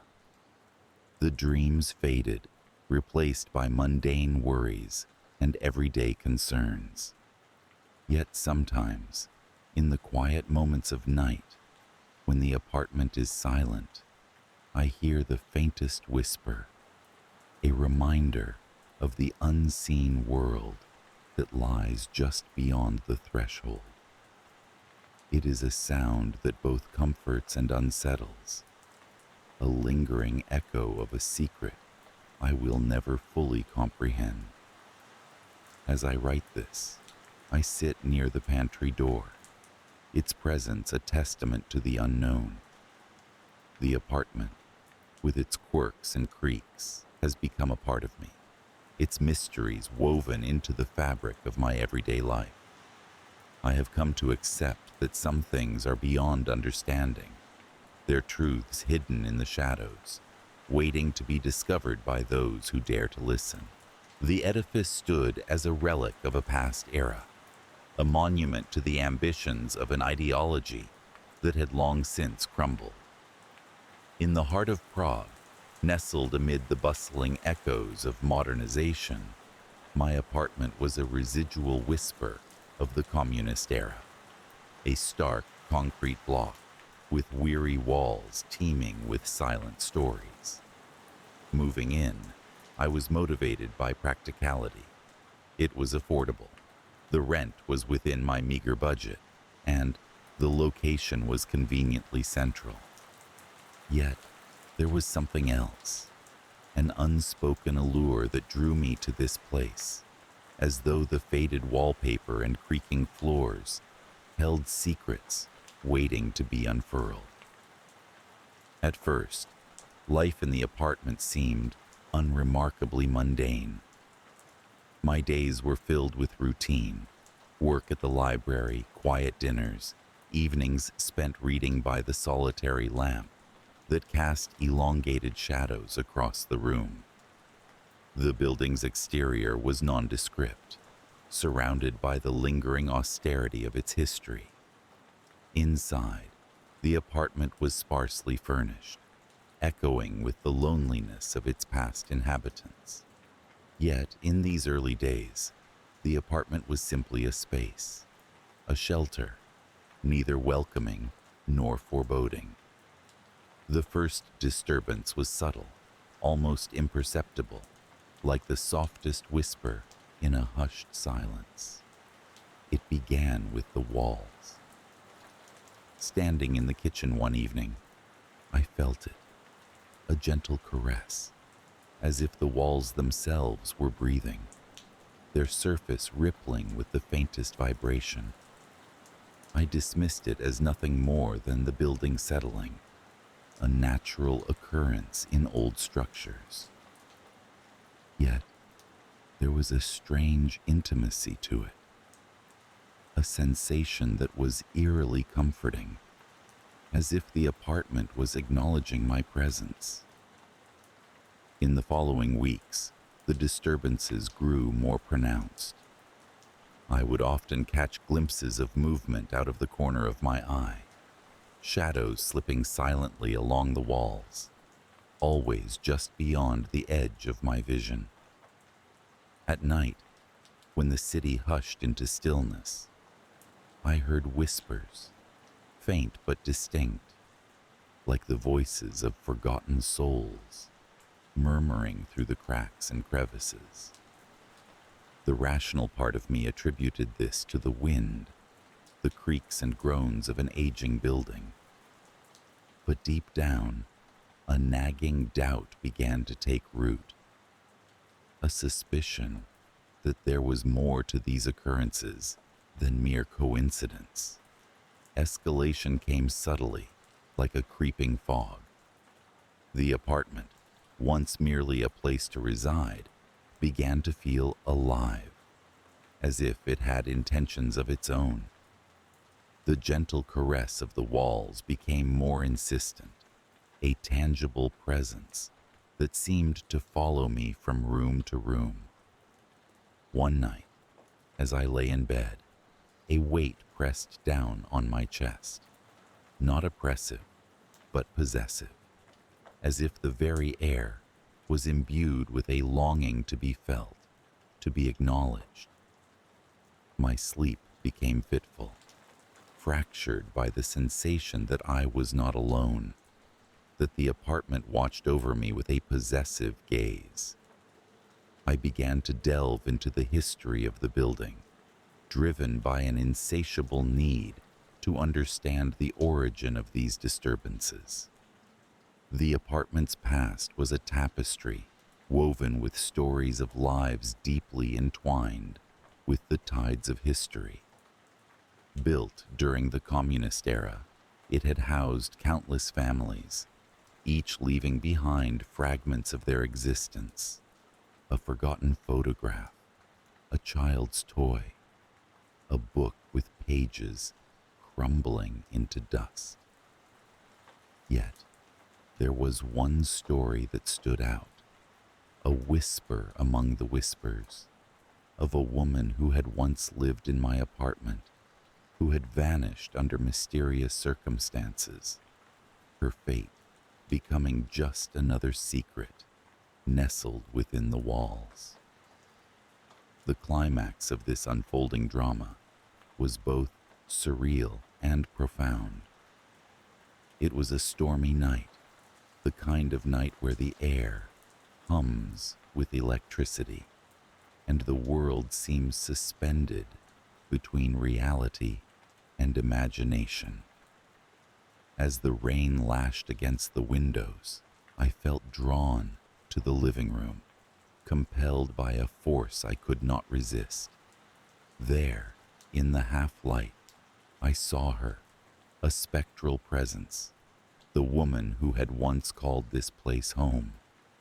She stood by the window, her form ethereal, her eyes filled with a longing so intense it pierced through the veil of time. She spoke without words, her presence a communication of emotion and memory. In that moment, the apartment's secret was laid bare. It was not merely haunted, it was alive, a vessel for the spirits of those who had once sought refuge within its walls. The woman's essence, her attachment to the physical space, was a testament to lives lived in hope, despair, love, and loss. Her caress, the gentle touch of the walls, was an attempt to connect, to bridge the chasm between the living and the departed. The storm raged on, yet amid the chaos, there was a sense of peace, an understanding that transcended the boundaries of life and death. The apartment, with its haunted whispers and spectral embraces, was a sanctuary for lost souls, a place where the past and present intertwined in a dance of shadows and light. As the woman's presence faded, I was left with a profound awareness of the apartment's true nature: a guardian, a keeper of secrets, a dwelling that cradled the echoes of history within its embrace. The lingering fear did not dissipate with the dawn. Instead, it settled into a quiet acceptance, a recognition of the apartment's duality. During the day, the apartment remained a space of normalcy, its walls still, its whispers muted. But as night descended, the familiar caress would return, a reminder of the spirits that roamed within. The woman's presence, though no longer visible, was a constant companion, her essence woven into the fabric of the building. I found solace in this haunting, an understanding that I was not alone, that the apartment, with its supernatural attachment, offered a connection to the past, a reminder of the transient nature of existence. The walls, once mere partitions of concrete and plaster, became companions, their touch a gentle lullaby that soothed me into sleep, their whispers a chorus of forgotten stories longing to be heard. In time, I learned to coexist with the apartment's haunting, embracing the eerie familiarity of its embrace. The fear, once sharp and unsettling, dulled into a quiet respect, a reverence for the spirits that lingered within. The apartment, with its caress of walls and spectral whispers, became more than a dwelling. It was a living tapestry, a testament to the enduring connection between the past and the present, a reminder that even in the depths of solitude we are never truly alone. The road to the farmstead was lined with tall, skeletal trees that seemed to bow under the weight of their own age. Their barren branches reached toward the sky like the bony fingers of an ancient giant. The gravel crunched beneath the tires of my car as I drove, each pebble a tiny reminder of my solitude in this vast rural landscape. I had come to this place seeking solace, a retreat from the relentless hum of the city and its ceaseless demands. The duplex stood at the far end of the property, its two halves joined together like a solemn handshake across time. It was an old structure, with a facade that bore the marks of many seasons past. The paint was peeling, exposing the faded wood beneath, and the windows were clouded with age, like eyes clouded by too many memories. Still, there was a charm to it, a whispered promise of peace and quiet that beckoned to my weary soul. I had rented one half of the duplex from an elderly villager named Mr. Harlan, who spoke with a slow drawl that seemed to echo the languid flow of time itself. He had assured me that the place was comfortable, though I could detect a hint of something unspoken in his eyes, a shadow that flickered briefly and then vanished. I dismissed it as nothing more than the quirks of small-town folk, always full of their old wives' tales and superstitions. As I unpacked my belongings and settled in, the tranquility of the farmstead wrapped around me like a soft, comforting blanket. The air was fresh and cool, carrying with it the scent of earth and the distant murmur of a creek. I spent my days exploring the surrounding fields and woods, allowing the peace of nature to seep into my bones. At night, I would sit on the porch, sipping tea as the stars blossomed in the velvet sky. For the first week, life in the duplex was blissfully uneventful. The silence was profound, broken only by the occasional rustle of leaves or the far-off call of an owl. It was just what I needed, a respite from the cacophony of life. But then, one night, the first disturbance occurred. I had retired early, feeling the pleasant weight of sleep pulling me under. Just as I was about to slip into slumber, a sound echoed through the house, a faint, rhythmic tapping, like the drumming of fingers on a wooden table. It was so soft at first that I thought I had imagined it. But then it grew louder, more insistent, as if demanding to be acknowledged. I sat up in bed, my heart suddenly alert.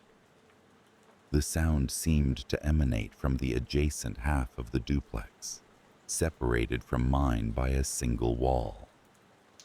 Remembering Mr. Harlan's assurance that no one else would be occupying the other side, I felt a chill creep up my spine. I got up and pressed my ear against the wall, but the tapping had ceased. In the morning, I dismissed the incident as a product of my imagination, perhaps the result of the house settling, or some nocturnal creature making its presence known.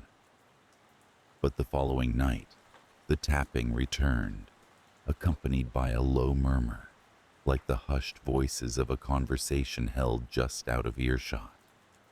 This time, The sound did not stop when I got out of bed to investigate. It continued, an eerie counterpoint to my growing unease. The days passed, each night bringing with it the now familiar sounds. I found myself growing more and more restless, the peace I had sought dissolving into a mist of anxiety.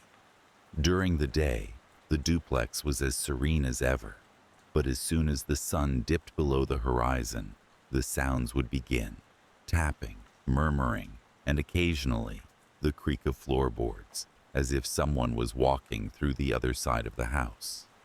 I began to avoid the evenings, spending more time outside, reluctant to return to the thickening atmosphere of the duplex.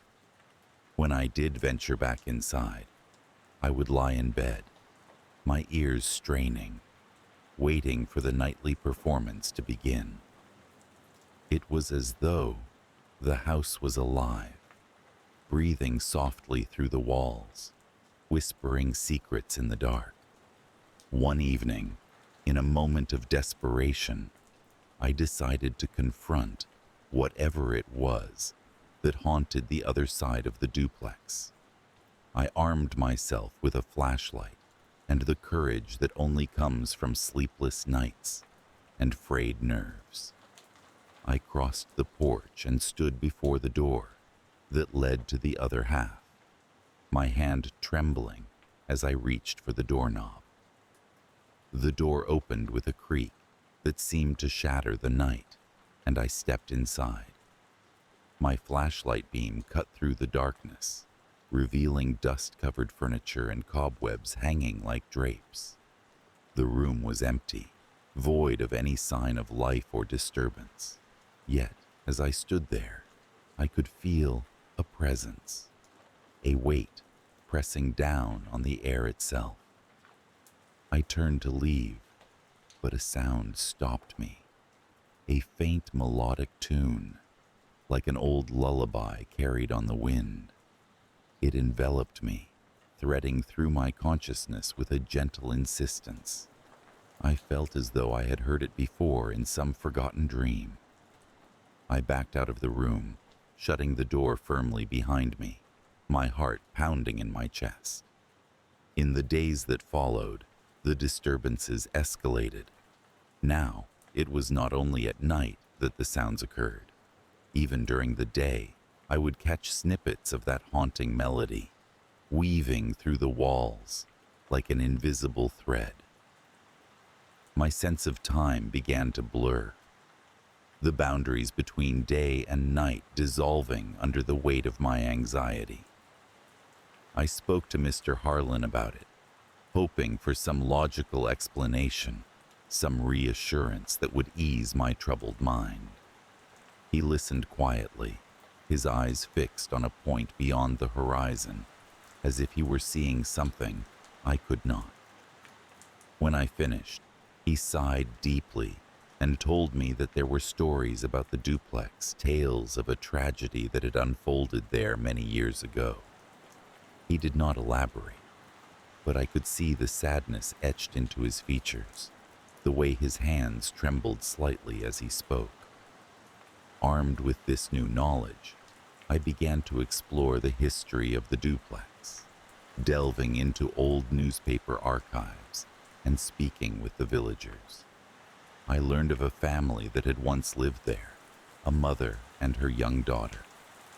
The details were murky, but it was said that the child had disappeared one stormy night, never to be seen again. Some claimed that the mother had gone mad with grief, her sanity unraveling like a frayed tapestry, until she too vanished from the village. The echoes of their story seemed to linger in the very walls of the duplex, a haunting refrain that repeated itself night after night. The tapping, I realized, was the child's playful drumming, the murmurs her mother's soft, soothing voice. The lullaby, a remnant of their shared past, a memory etched into the fabric of the house itself. The knowledge did little to quell my fear. If anything, it intensified it. For now I understood that the duplex was not just a house, but a repository of sorrow and loss, a monument to lives unfinished and stories untold. The sounds were not just sounds, they were cries for remembrance, echoes of a past that refused to be forgotten. One night, as I lay in bed, the tapping more insistent than ever, I made a decision. I would leave the duplex, return to the city and its comforting noise, its anonymity.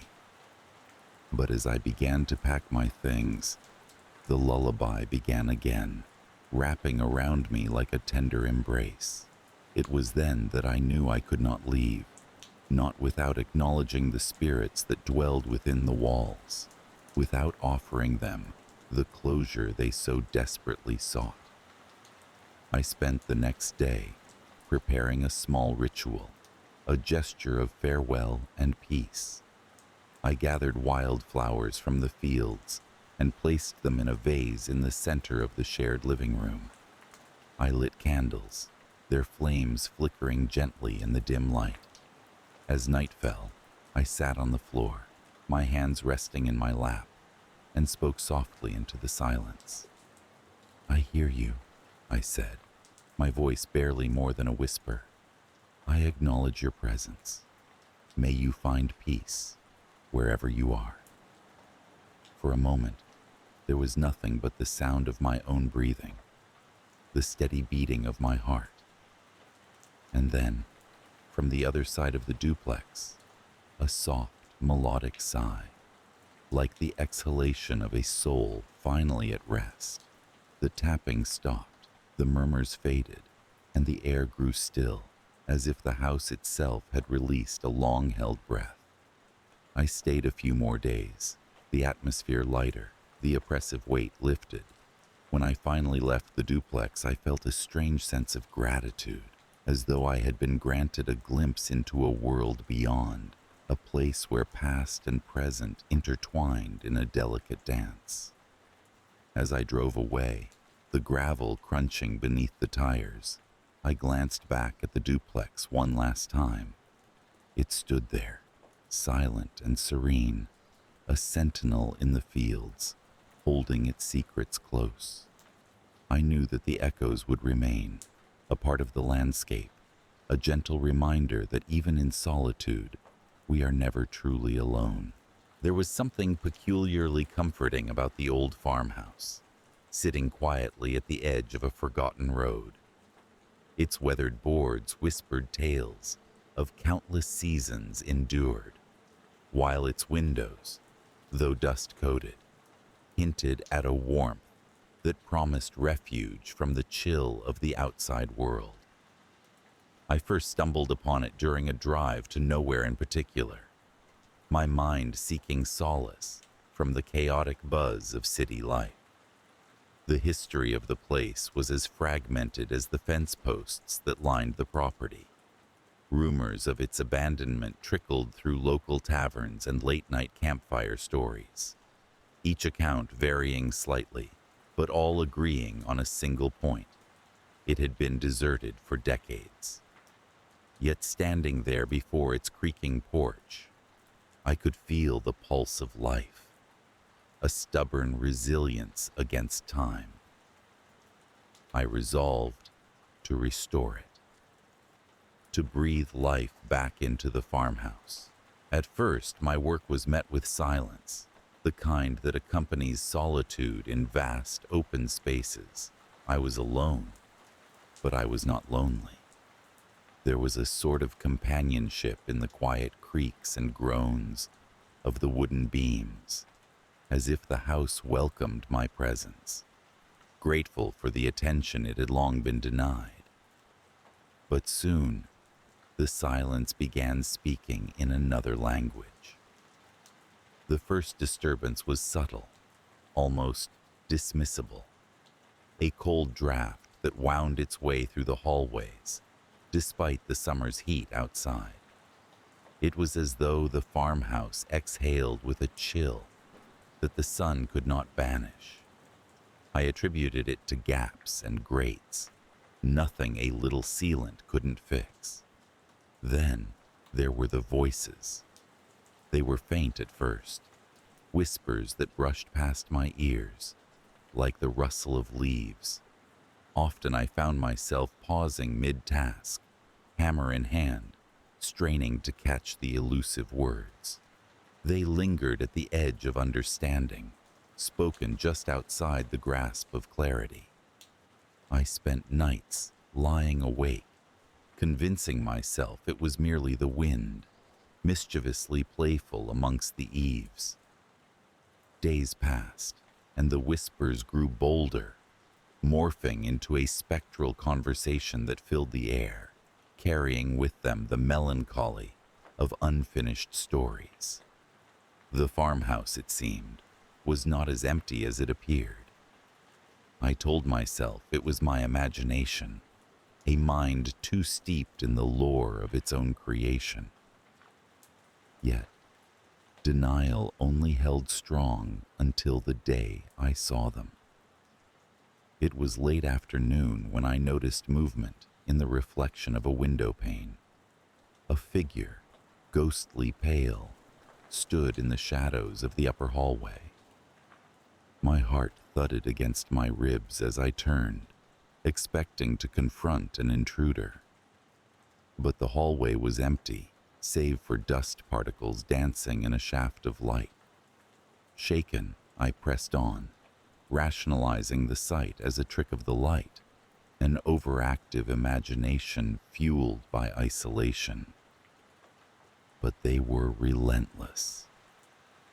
Night after night I glimpsed them, translucent forms drifting through rooms, their eyes hollow wells of despair. There was no malice in their presence, only an overwhelming aura of sorrow. Each spirit seemed trapped in a loop, bound to the farmhouse by a tether of unfulfilled yearning. As weeks passed, the hauntings escalated. The farmhouse became a theater of eerie displays, doors creaking open of their own volition, candles flickering to life in rooms I had left dark. I could feel their stories pressing upon me, a silent plea for acknowledgement. They were souls unresting, their lives cut short by untold tragedies, their voices silenced, yet desperate to be heard. The climax came on a night when the air was thick with anticipation. I had taken to sitting in the great room, a journal in hand, hoping to capture the essence of their stories, to offer them a voice in this world. As the clock ticked towards midnight, a sudden stillness enveloped the farmhouse, an oppressive quiet that heralded their arrival. They gathered around me, dozens of ethereal figures, their presence a tapestry of sorrow, woven with threads of despair and longing. The room chilled, a coldness that seeped into my bones. I could see their faces clearly now, etched with an anguish that transcended words. It was as if they were trying to speak, yet their voices were swallowed by the void that separated our worlds. In that moment, I understood. The farmhouse was a sanctuary, a vessel for their stories, and I, unwittingly, had become their chronicler. My presence had stirred them from slumber, their unrest awakened by my intrusion. They needed to be heard, their tales to be remembered, their existence validated. With trembling hands, I began to write, coaxing their stories from the shadows. Each word felt like a key, unlocking the chains that bound them to this realm. I wrote of heartbreaks and hopes, dreams that had crumbled under the weight of time, loves lost and found too late. The room pulsed with their energy, a crescendo of emotions that swept through me with each stroke of the pen. As the last word left the page, a hush descended. The spirits stood in silence, their forms fading into the obscurity of night. A sense of peace settled over the farmhouse, a gentle sigh of gratitude that echoed in the rafters. They had been heard, their stories finally given voice. With their departure, the oppressive air lifted, leaving behind an emptiness that was both solemn and serene. Yet, the fear lingered, a thread woven into the fabric of my days. The farmhouse, though now still, bore the heavy imprint of their existence.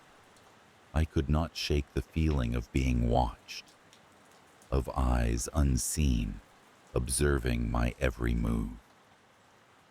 The stories I had captured became a part of me, their weight a constant companion, reminding me of the fragile boundary between the living and the dead. I continued to live there, my life intertwined with theirs, bound by the tales that had unfolded within those walls. The farmhouse remained, a monument to the lives of those who had come before, their voices forever echoing in the quiet spaces of my mind. There is a chill that accompanies the dusk now, a whispering breeze that curls around the porch as daylight fades. I often sit there, listening to the symphony of silence, feeling the presence of those who once were. Though the spirits have found their peace, the memory of their unrest lingers, a gentle reminder of the stories yet untold in the quiet places of the world. There's a certain stillness that accompanies abandoned places, an echo of life that once thrived, now reduced to silence and dust. The farmhouse stood at the end of a narrow, winding path, its windows staring like vacant eyes upon the world. I had come here in search of solitude, a place to contemplate the chaos of my life, a place where the past and present might find a home within my troubled mind. The farmhouse seemed perfect, too perfect perhaps, with its peeling paint and sagging timbers that whispered secrets of years gone by. As I crossed the threshold of the dilapidated old building, the air was thick with dust and the faint smell of decay. The floorboards creaked underfoot, each step a hollow sound in the otherwise oppressive silence. It was a large house, larger than it appeared from the outside, with rooms that seemed to unfold endlessly. I wandered through it, feeling an odd sense of belonging, as if the house was welcoming me into its forgotten folds. The rooms were bare, stripped of any furnishings, save for the occasional relic. A broken chair here, a cracked mirror there. Yet, they felt alive in a way I couldn't quite comprehend, as though they were waiting for something, someone to breathe life back into them. It was a comforting feeling, an invitation to make the farmhouse my own little sanctuary, away from the world. But my peace was short-lived. On the second night, I awoke to a chill that seemed to emanate from within the bones of the house itself. It seeped into my skin, a creeping cold that left me shivering beneath my thin blanket. I tried to dismiss it as just the night air, seeping through the broken windows, but a part of me, the part that wanted to believe in the rational, sensed there was more to it. I heard it then, a faint sound, distant yet distinct. It was a soft whisper, a murmuring that skittered along the periphery of my consciousness. I strained to catch the words, but they remained elusive, a gentle rustle that could have been the wind through the trees. But I knew better. The sound was coming from within the house. I lay there, still and tense, listening to the soft symphony of whispers that seemed to rise and fall with the rhythm of the night. The next day, I decided to explore the farmhouse further. There was an attic, accessible by a rickety old ladder that groaned ominously as I climbed it. The attic was dimly lit, a single narrow window casting a pale, ghostly light. It was cluttered with forgotten belongings, old trunks, dusty books, and yellowed papers strewn about like the remnants of someone's life, abruptly abandoned. As I sifted through the detritus, I stumbled upon a leather-bound journal, its cover cracked with age. It belonged to a woman named Eleanor, who had once lived in the farmhouse. Her entries were mundane at first, detailing the daily toil of farm life. But as I read on, a darker narrative began to unfold. Eleanor wrote of strange occurrences, of shadows that danced just out of sight, of whispers that filled the night air. She spoke of an unease that settled over the household, a presence that could neither be seen nor explained. Her last entries were frantic, scribbled hastily across the pages. "They are here," she wrote. "They will not leave. Their whispers grow louder. They want something from me, but I do not know what it is." The final entry was smeared and almost illegible, as if she had been interrupted abruptly. I closed the journal, a sense of foreboding settling over me. It seemed I was not alone in my experiences. Whatever haunted Eleanor all those years ago had lingered, waiting patiently through the years. I tried to push the thought away, rationalize it as nothing more than the power of suggestion. But deep down, I knew I had awakened something within the farmhouse. The whispers grew more pronounced with each passing night, no longer a distant murmur, but a chorus that filled the rooms. I would lie awake, heart pounding, as they swirled around me, taunting, teasing. They spoke of things I could not comprehend, of sorrow and longing, of things lost and never found. It was as though the spirits themselves were reaching out, desperate for a voice, for acknowledgement. I began to feel their presence more acutely. Shadows that shouldn't have been there would flicker at the edge of my vision, only to vanish when I turned to look. Cold spots would appear randomly, pockets of icy air that sank into my bones. I felt eyes upon me, watching, waiting. It was on one such night, when the whispers were at their loudest, that I saw her. A figure, pale and translucent, stood at the foot of my bed. She was beautiful and yet terrible, her eyes filled with a sorrow that transcended time. She opened her mouth, and though no words came, I understood her plea. She wanted freedom, release from this earthly prison. I was frozen, unable to move or speak, as she reached out a hand, her touch like ice against my skin. It was a gesture of desperation, of pleading. She needed something from me, something I wasn't sure I could give.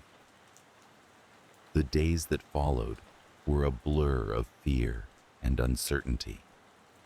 I wandered the farmhouse, trying to piece together the stories of those who had come before me. There were more journals, more tales of haunting and despair, of families driven away by the relentless spirits that refused to rest. I realized then that the farmhouse was a vessel, a place where the dead lingered, unable to move on. They were trapped, bound by unfinished business, their voices echoing through the ages. And now, I was part of their story, their latest chapter. The climax came on a stormy night. Thunder rattled the windows, lightning illuminating the old house in brief, blinding flashes. The whispers became a cacophony, a deafening roar that filled the air, drowning out the storm. I was drawn to the attic once more, compelled by a force I couldn't resist. The spirits were there, a congregation of lost souls, their outlines shimmering in the darkness. They surrounded me, their faces twisted in anguish, their eyes begging for release. I could feel their despair, their longing, and in that moment, I understood what needed to be done. With trembling hands, I took Eleanor's journal and began to read aloud, my voice echoing through the attic. I spoke her words, her fears, her pain. As I did, the spirits grew calmer, their forms flickering like candle flames in the wind. They listened, and I felt a shift, as if a great weight were being lifted. The storm outside raged on, but within the attic, a peace settled. The spirits began to fade, their whispers growing softer until at last, there was only silence. I stood there, alone once more, the journal clutched to my chest, tears streaming down my face. I left the farmhouse the next day, my heart heavy yet lightened by the knowledge that I had helped those who had come before me. But the experience left a mark, a lingering fear that haunted my dreams. I would wake in the night, expecting to hear the whispers, to see the shadows, to feel the cold touch of a ghostly hand. Though I had left the farmhouse behind, a part of it remained with me, a reminder of the spirit's relentless search for peace. Perhaps one day they would find it, or perhaps the farmhouse would continue to stand, a beacon for restless souls, waiting for someone else to hear their whispers. The first time I saw the farmhouse, it was bathed in the golden light of a late summer afternoon. It stood at the end of a long gravel road, framed by fields that stretched out like a worn quilt toward a distant tree line. To the untrained eye, it was just another abandoned structure forgotten by time. But to me, it was an opportunity. I had been searching for solitude, a retreat from the cacophony of city life, and this place promised the silence I craved. Tall grass swayed gently in the breeze, whispering secrets as I approached.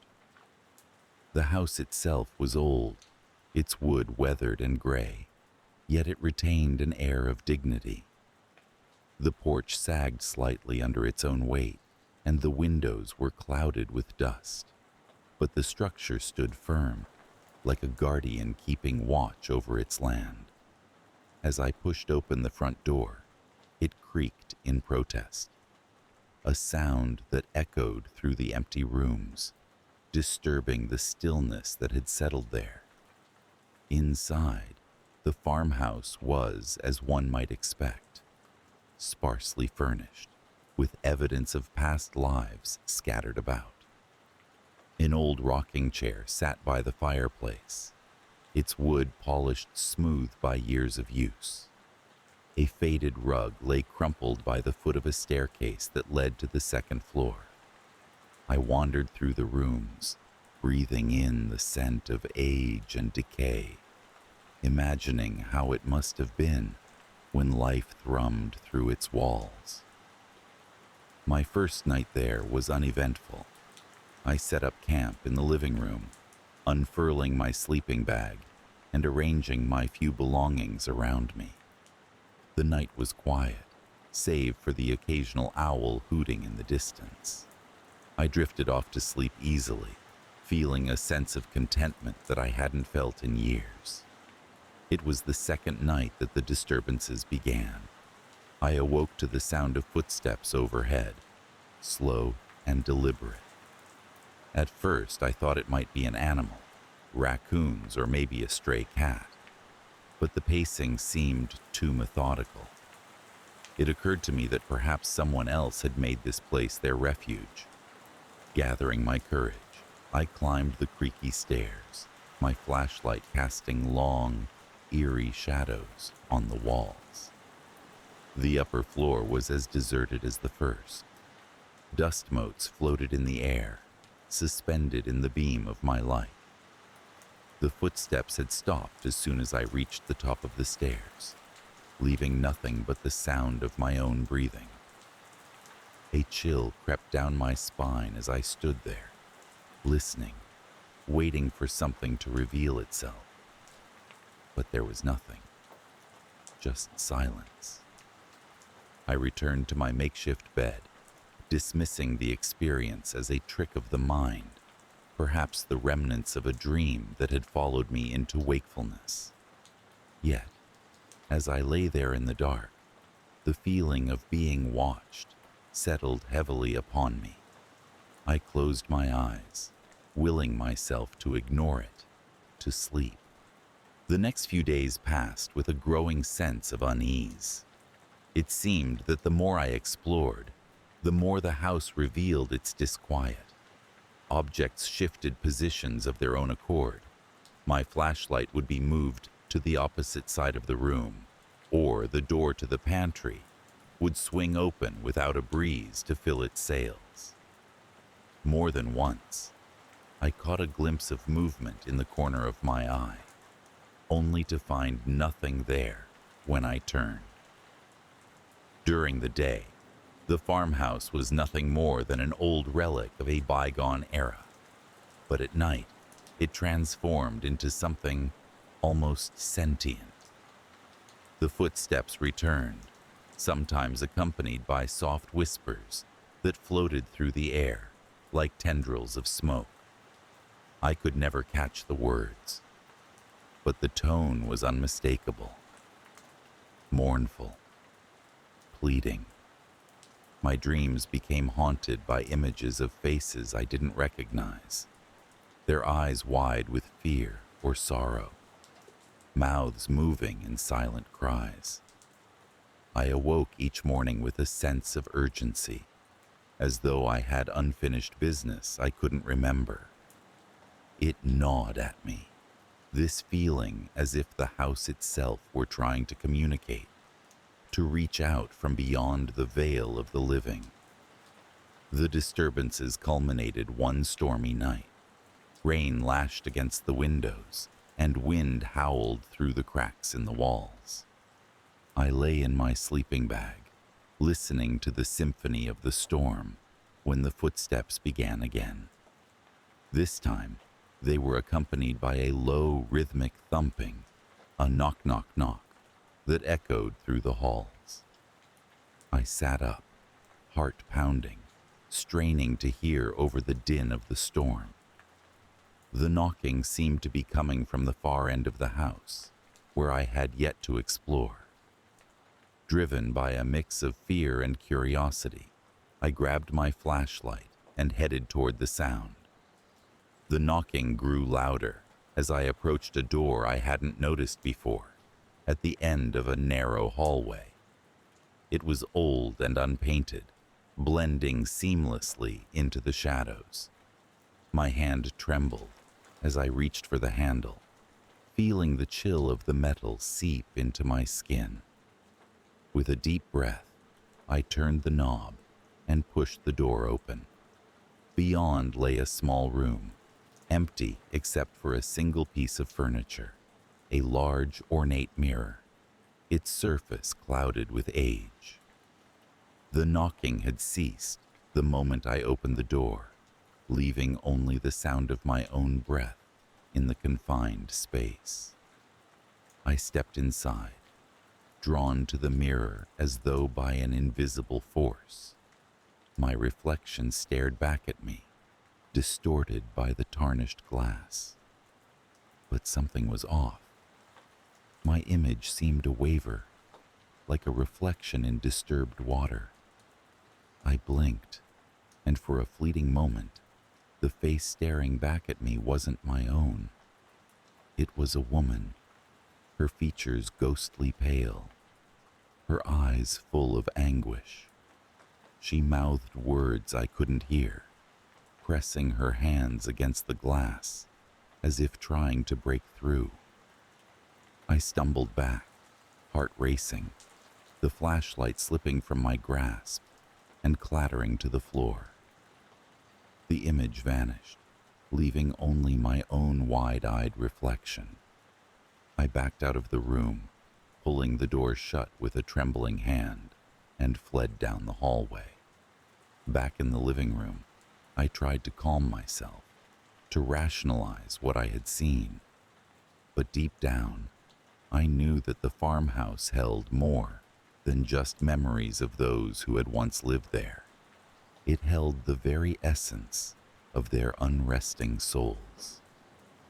I began to research the history of the place, hoping to find some explanation for the phenomena. The local library held old records and newspapers, and I spent hours poring over them. It was there that I uncovered the tragic history of the farmhouse. Decades ago, it had been home to a family, parents and their young daughter.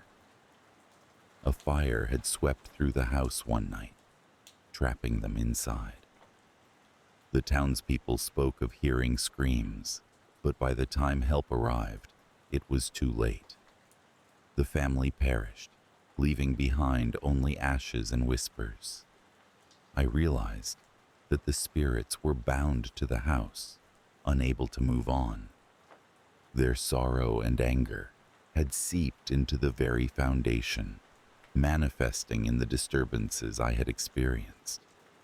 They were trapped, just as they had been in life, and they were reaching out for help. With this revelation, the activity in the house grew more intense. The footsteps followed me now, no matter where I went.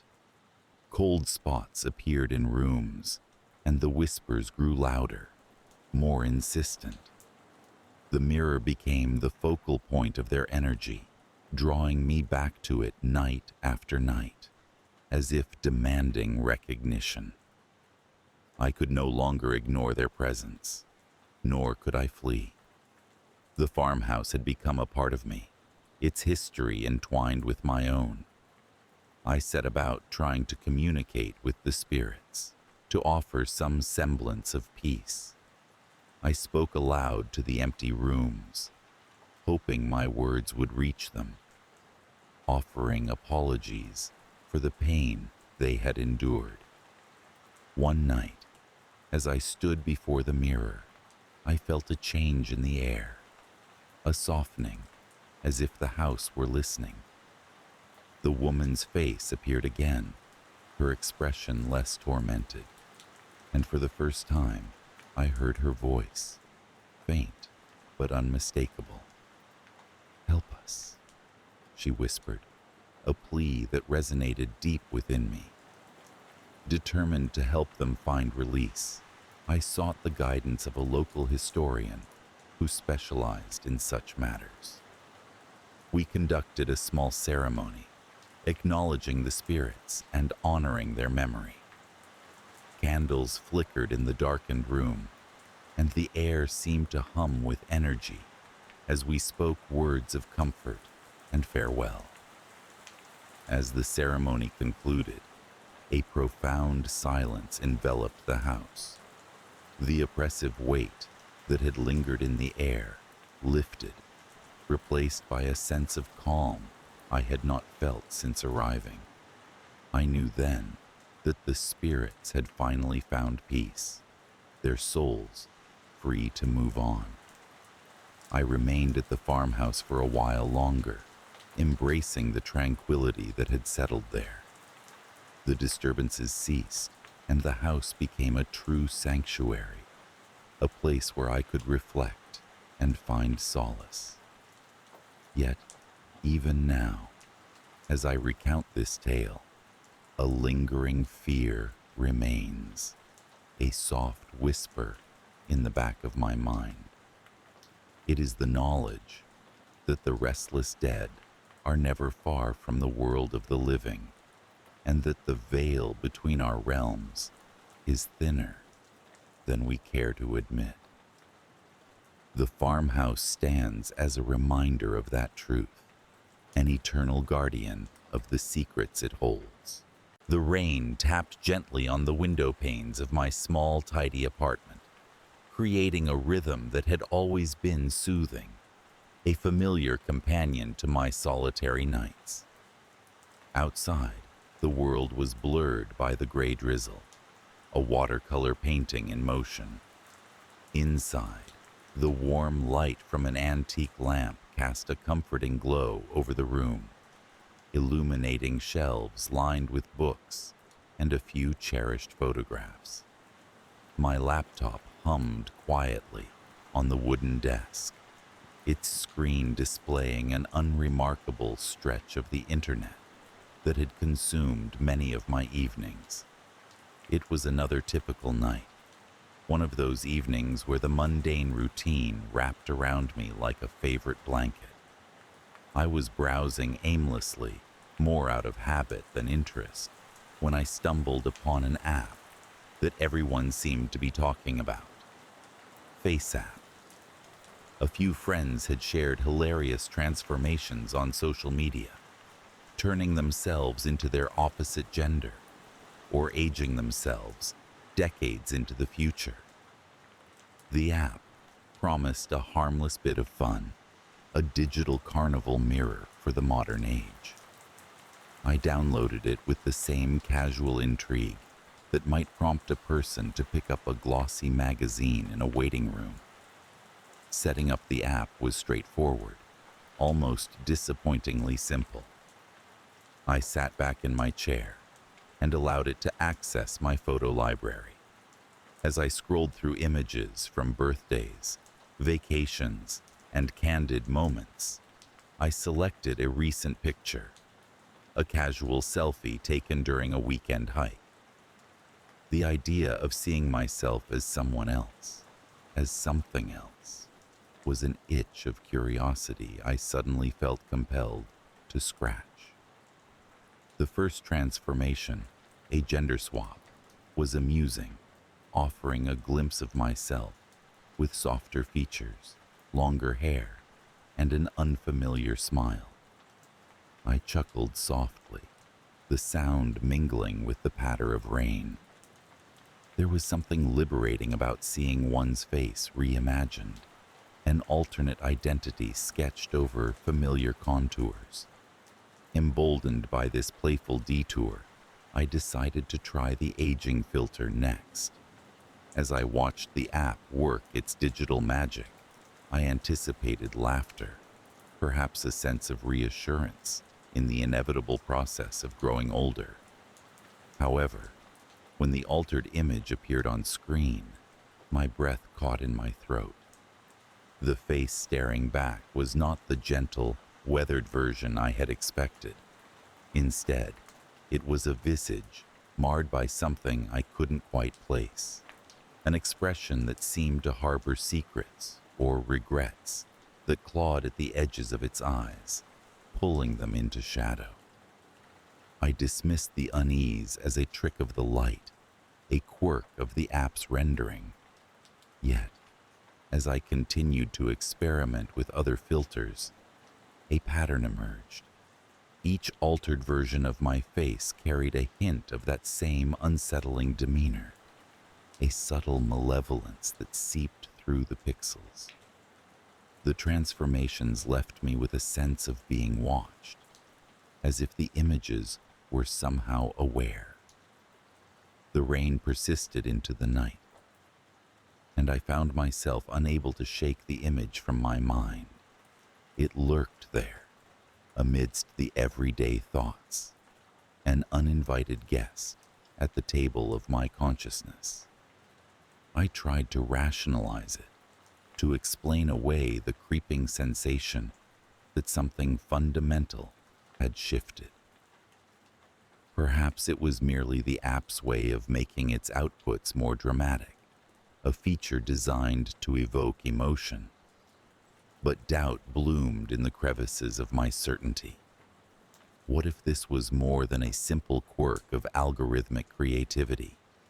What if the technology had glimpsed something within me that I was too blind to see myself? As days passed, I became more engrossed in these speculative thoughts. I revisited the app, experimenting with various photos, trying to replicate the results.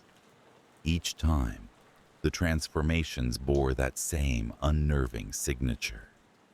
It was as if the app was peeling back layers, exposing raw nerves and hidden truths beneath the surface of my skin. The unease gnawed at me, an itch that wouldn't be scratched. The images were no longer mere curiosities. They had become stark reminders that something was amiss. In the quiet of the night, with only the rain and the hum of my laptop for company, I began to investigate more deeply, scouring forums and user reviews for similar experiences. Buried amidst the enthusiastic endorsements and casual complaints, I found a thread that mirrored my own growing suspicion. A handful of users spoke of experiences eerily akin to mine. They described transformations that transcended mere visual alteration, hinting instead at darker revelations and unexpected insights into their own lives. One post in particular stood out, a detailed account of a man who claimed the app had revealed a family secret long buried, its shadow manifest in the altered images.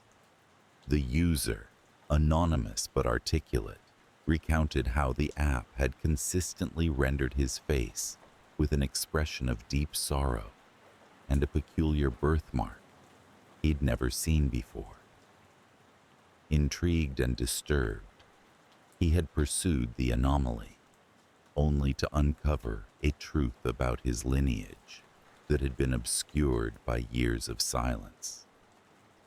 The post concluded with a warning, urging others to approach the app with caution, for it could reveal more than just playful distortions. The seed of doubt sown, I found myself drawn deeper into this digital abyss. Every night, as the rain continued its melancholic serenade, I revisited the app, pushing its filters to their limits, seeking answers within the distorted echoes of my own reflection. Sleep became a distant memory, my thoughts tethered to the images that seemed to pulse with a life of their own. Then, one evening, while experimenting with a particularly vivid filter that promised to reveal one's deepest fear, the app froze. My breath hitched in my throat, the screen flickering before settling on an image that chilled me to the bone. It was my face, yet not my face. The eyes were hollow, dark voids that stared back with an intensity that pierced through the screen. My skin appeared cracked, like parched earth, and my mouth twisted into a smile that spoke of madness, a grin that suggested secrets too terrible to bear. A shiver ran down my spine, and in that moment, I felt an overwhelming urge to delete the app, to banish it from my life and reclaim my peace of mind. But before I could act, the power flickered. The room plunged into darkness, the only sound the increasingly torrential rain drumming against the windows with newfound ferocity. In the pitch black of my apartment, I sat frozen. The image burned into my memory. I could feel its presence, as if it had stepped out of the screen and into the shadows around me.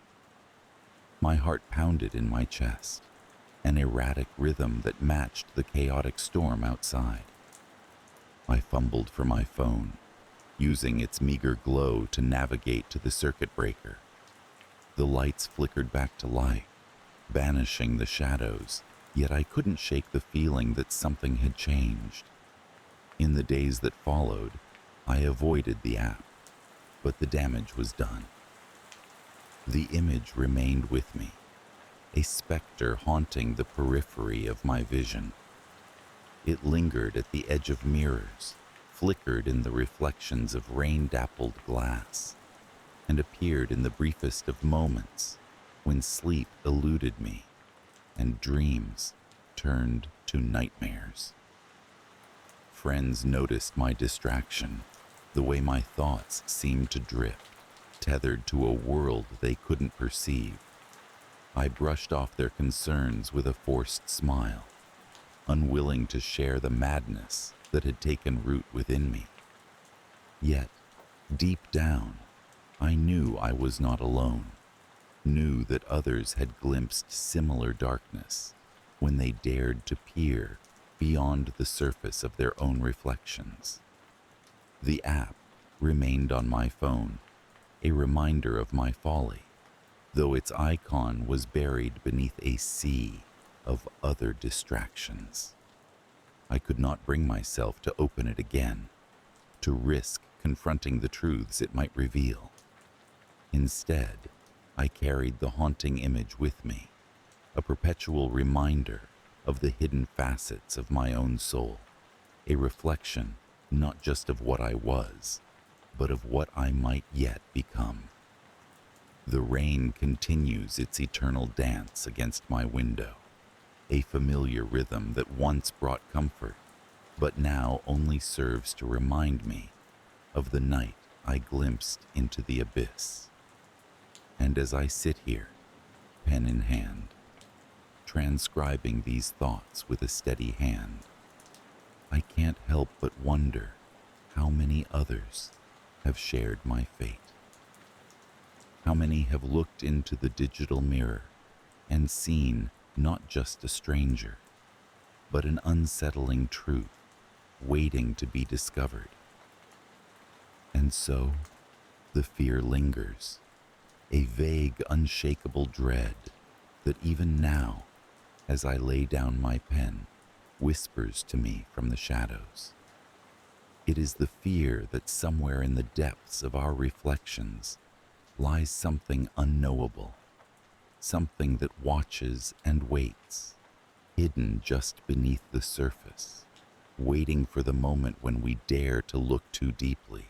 It began on a quiet Thursday evening, one of those deceptively ordinary nights when the world seems perfectly aligned, each second ticking by methodically as the hands of the clock shuffled through time's inconspicuous march. The dull hum of my computer provided the soundtrack to my routine, a comforting reminder of the modern world's omnipresence. The glow from the screen cast a soft light across the room, illuminating the familiar clutter of books and scattered papers, remnants of a day spent buried in work. I had been sifting through emails, responding to a few, ignoring many, when a notification blinked into existence at the corner of my screen. It was from an unknown sender, a bland subject line that read, "Webcam software upgrade." Computer updates were usually a burden, an unwelcome necessity. But something about this notification piqued my curiosity. Perhaps it was the monotony of the day, or the subtle urge to distract myself from fatigue. Without much thought, I clicked on the attachment. The program installed swiftly, a smooth, automatic process. I remembered feeling a strange sense of satisfaction as the installation completed, as if completing a mundane task perfectly. The webcam flickered to life, its small blue light beaming to indicate its watchful gaze. My reflection appeared on the screen, a mirrored image that moved with me in real time. I chuckled to myself, amused by the notion of watching myself watch myself. For a while, I toyed with the settings, adjusting brightness, contrast, and all the trivial options available. It was an innocuous diversion, a pleasant distraction from the realities of an overworked day.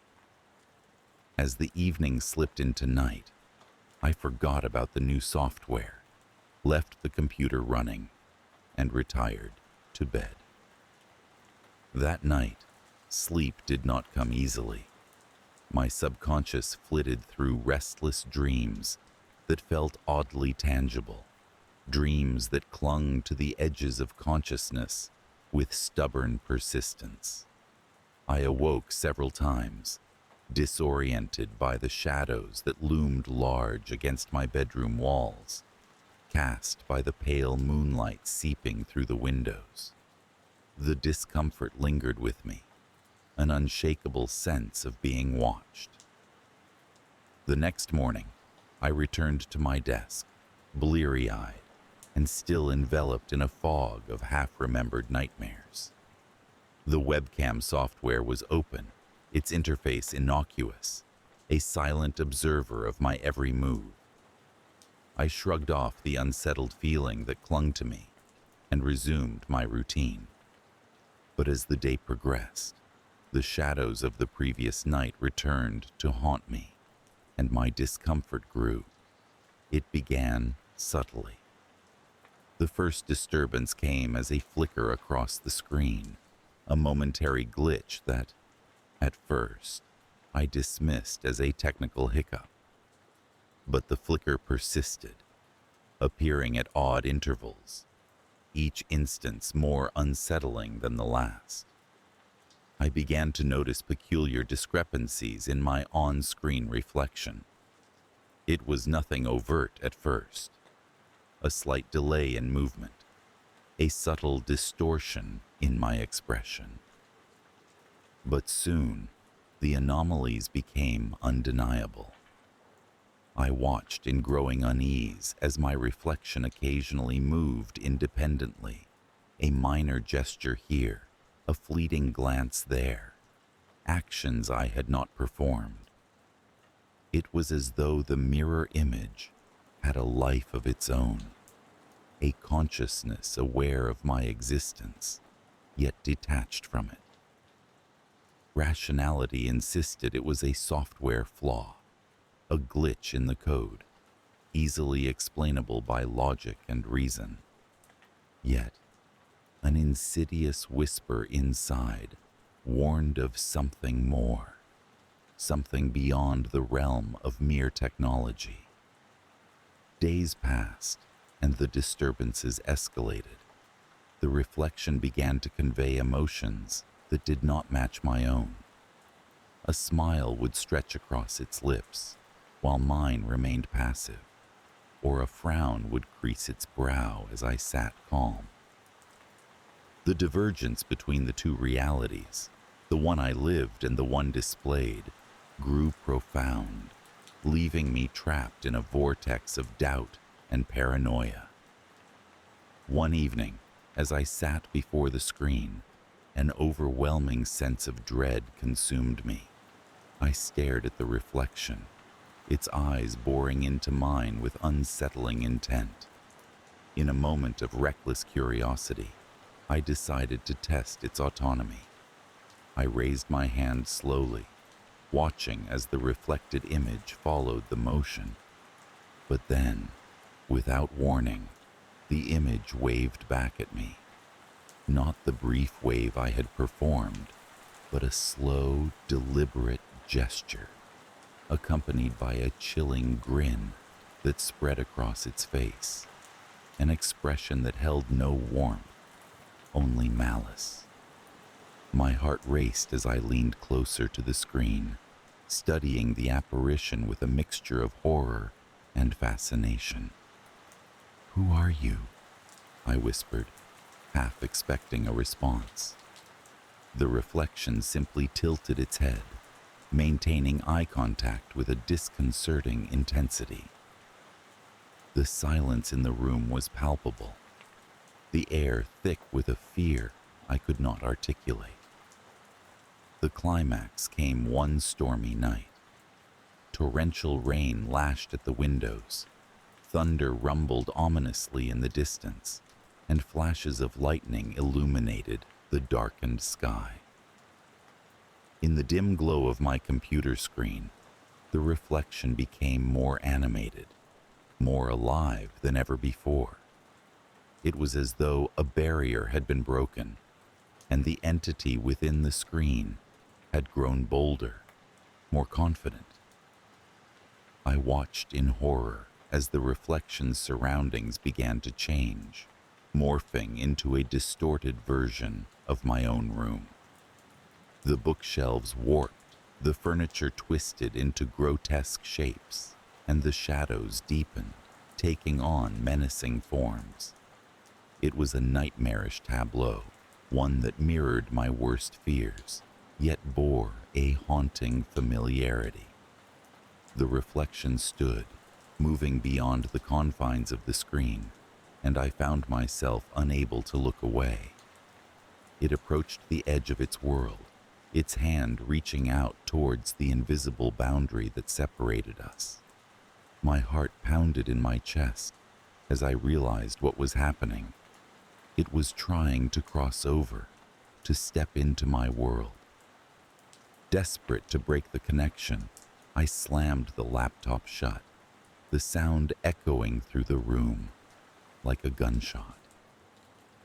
The silence that followed was deafening, a void filled with the pounding of my heart and the rush of blood in my ears. I sat there, trembling, struggling to comprehend the reality of what I had witnessed. In the days that followed, I could not bring myself to turn on the computer.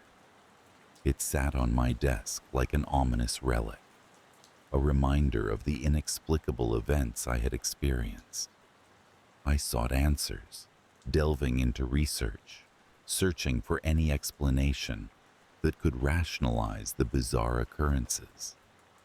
But the more I read, the deeper I fell into the labyrinth of supernatural speculation and digital lore, each theory more terrifying than the last. I learned of tales where technology served as a conduit for entities from beyond, where the digital realm acted as a bridge between worlds. But these were just stories, I told myself, myth and fantasy.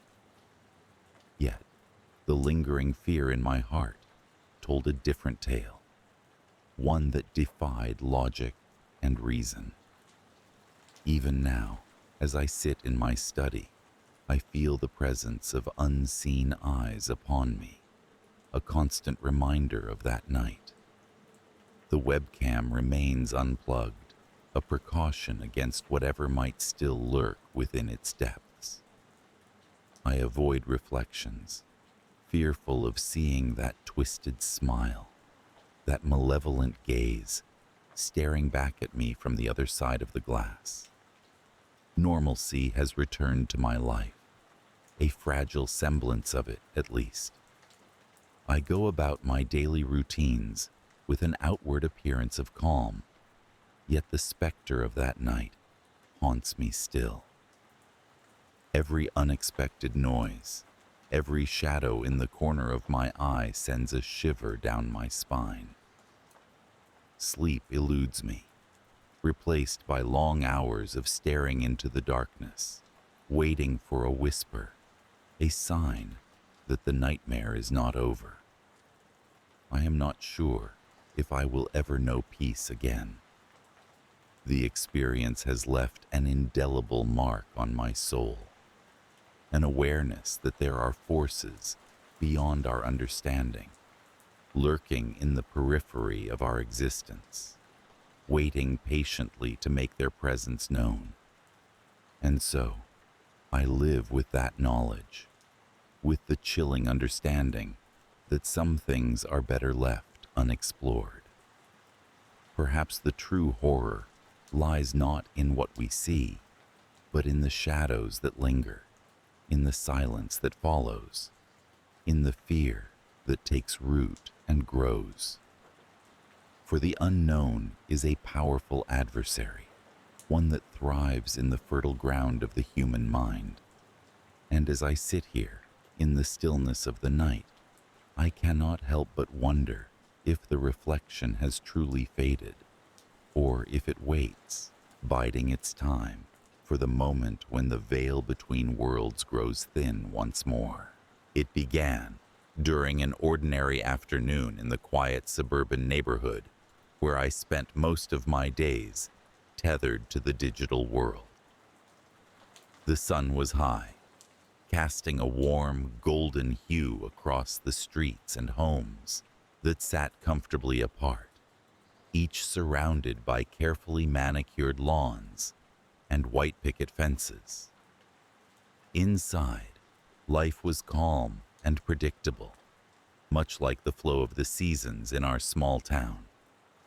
I spent my time exploring the endless landscapes of the internet, a habit formed out of both curiosity and the comfort of solitude. It was an escape, a place where I could be anyone, talk to anyone, or simply observe without being seen. This was my world, a virtual expanse where I could slip away from the mundanities of real life. It was during one of these aimless digital wanderings that I first encountered Darren. His profile appeared innocuously enough in a forum dedicated to urban legends and the supernatural, an area of intrigue that had always piqued my interest. Darren was just a username, but his posts had a certain pull to them, a kind of magnetic allure that was hard to ignore. His messages spoke of things unseen, whispers in the dark, and shadows that danced just beyond the edge of perception. He wrote with a familiarity of fear, as though these supernatural elements were as real to him as the screen before me. At first, our interactions were simple exchanges, comments on threads, shared links to strange articles, and discussions about the validity of ghostly encounters. But as weeks passed, Darren and I began to communicate more directly, exchanging private messages that slowly transformed into long conversations. He was articulate, with an eerie depth to his knowledge about the paranormal, and yet there was a softness to his words, a sense of understanding that seemed to resonate with the unspoken parts of my own mind. Then came the first disturbance. It was subtle, a mere glitch in the tapestry of my digital experience. One evening, while scrolling through a conversation thread, a message appeared from Darren, cryptic and out of place. "Have you ever felt the shadows move, even when there's no one there?" I stared at the screen, a chill tracing its way down my spine. A part of me wanted to brush it off as just another probing question from a fellow enthusiast. But something about the timing, the cadence of his message, felt different. I responded cautiously, asking for clarification. hoping to steer our chat back toward the realm of theory and away from whatever unsettling place he seemed to be leading us. His reply came swiftly, almost as if he had been waiting for my response. Sometimes they whisper, names you know, faces you recognize, but only if you listen closely. The unease settled over me like a fog, thick and cloying. Despite the warmth of the room, a shiver claimed my skin, and I found myself glancing over my shoulder, half expecting to find some unseen presence there in the dim light. But of course, there was nothing, just the familiar clutter of my life and the soft hum of the computer. I convinced myself it was nothing, an overactive imagination fed by too many late nights in front of the screen. Yet, the feeling lingered, a persistent itch in the back of my mind. Darren's conversations took on a new tone, a darker edge that seemed to blur the line between the digital and the physical. He spoke of doors left ajar, lights flickering without cause, and the sensation of being watched when alone. The escalation came unexpectedly, on a night when the world outside seemed swallowed by silence. I had settled into my usual spot, the glow of the monitor casting long shadows across the room. Darren's message appeared with a suddenness that startled me, breaking the quiet with an urgency I couldn't ignore. "Have you noticed the mirrors?" he asked, his words hanging heavy in the air. Mirrors. I hadn't, not until that moment, but his question planted seeds of doubt that took root quickly. The mirrors in my home, once innocuous and part of the everyday tableau, seemed now to possess an eerie potential, a gateway to some other realm where shadows could slip through unnoticed.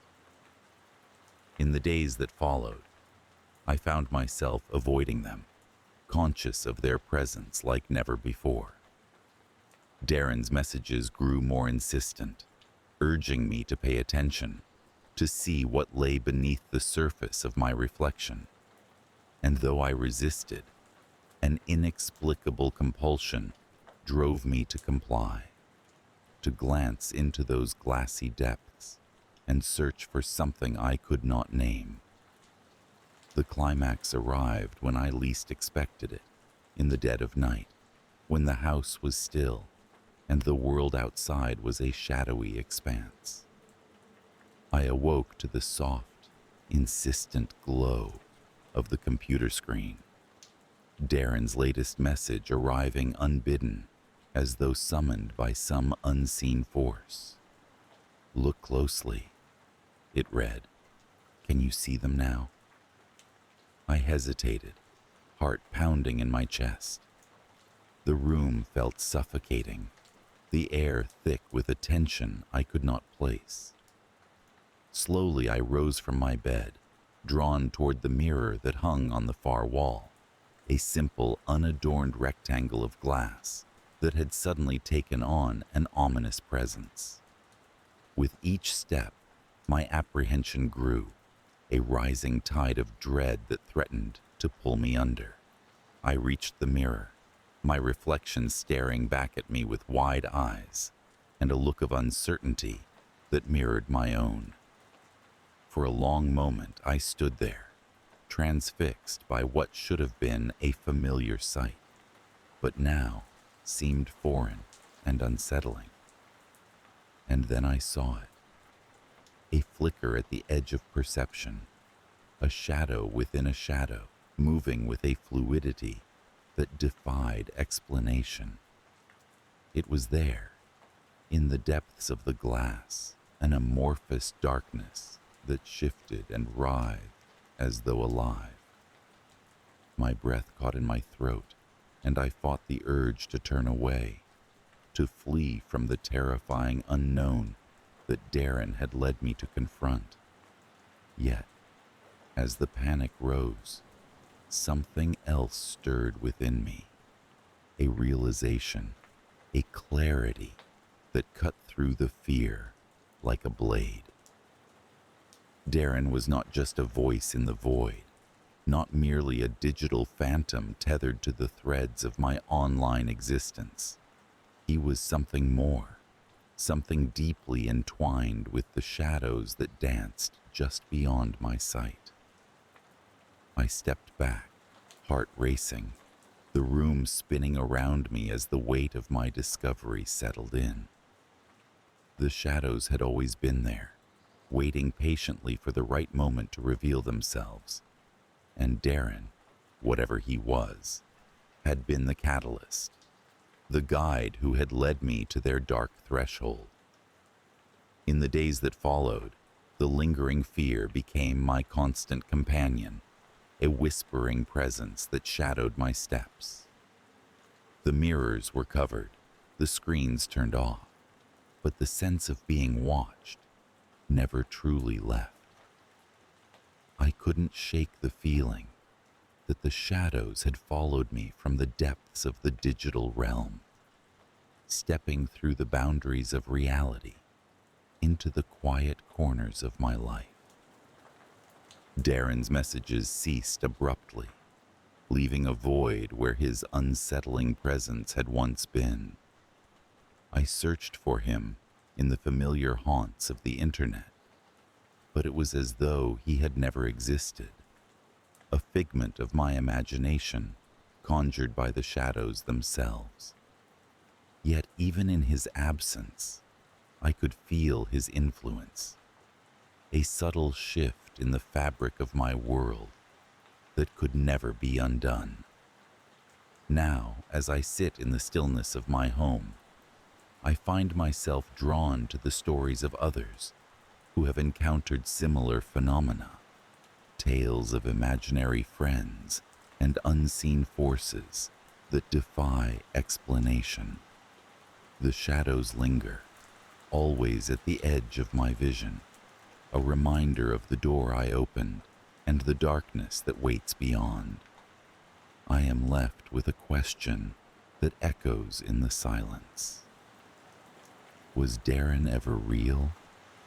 Or was he merely the voice of the shadows, guiding me toward a truth I was never meant to understand? The answer remains elusive, hidden within the folds of my mind and the dim recesses of the mirror's reflection. A secret known only to the darkness itself. Jack's house was the sort of place that seemed to belong to another world, one where secrets could comfortably nestle within its nooks and crannies. The house stood atop a gentle hill, a sprawling estate with manicured gardens and a wrought iron gate that creaked as if it had tales of its own to tell. It wasn't the kind of place you'd expect to be associated with sugar daddies. Those were more often found in sleek city apartments or seaside villas. But Jack was anything but typical. I met Jack through a friend, or rather an acquaintance, at one of those awkward social gatherings where people pretend at sophistication. He was older, charming in the way a well-worn book is charming, with a wisdom that seemed to gleam from his eyes. Our arrangement was simple. He provided financial security, and I offered companionship. It was transactional, devoid of romance, yet underlined by a strange camaraderie that I hadn't anticipated. The tranquility of our arrangement was disturbed one overcast afternoon when Jack asked me for a favor. His voice was calm, its usual reassuring timbre undercut by an edge I hadn't heard before. "There's something I need you to do for me," he said, eyes fixed on the view beyond the French windows. "I need you to stay at the house while I'm away." It seemed simple enough. I often stayed over, but something about his request felt different, urgent, almost desperate. I nodded, not thinking much of it at the time. But as the days wore on, and Jack's absence stretched longer than he had promised, the house began to change. The first disturbance was subtle, like the whisper of leaves on a windless day. I started noticing movements from the corner of my eye, fleeting shapes that vanished when I turned to look. Shadows elongated in unnatural ways, stretching across the rooms in the twilight hours when the sun dipped below the horizon and the first stars began to appear. The security system, which Jack had demonstrated with pride, occasionally beeped as if sensing invisible intruders. Each time, I scanned the monitors, but they showed only empty rooms and static serenity. Isolation settled into my bones as I roamed the corridors of the house. Jack had left no contact number, no means of reaching him, and the silence of the estate became a companion.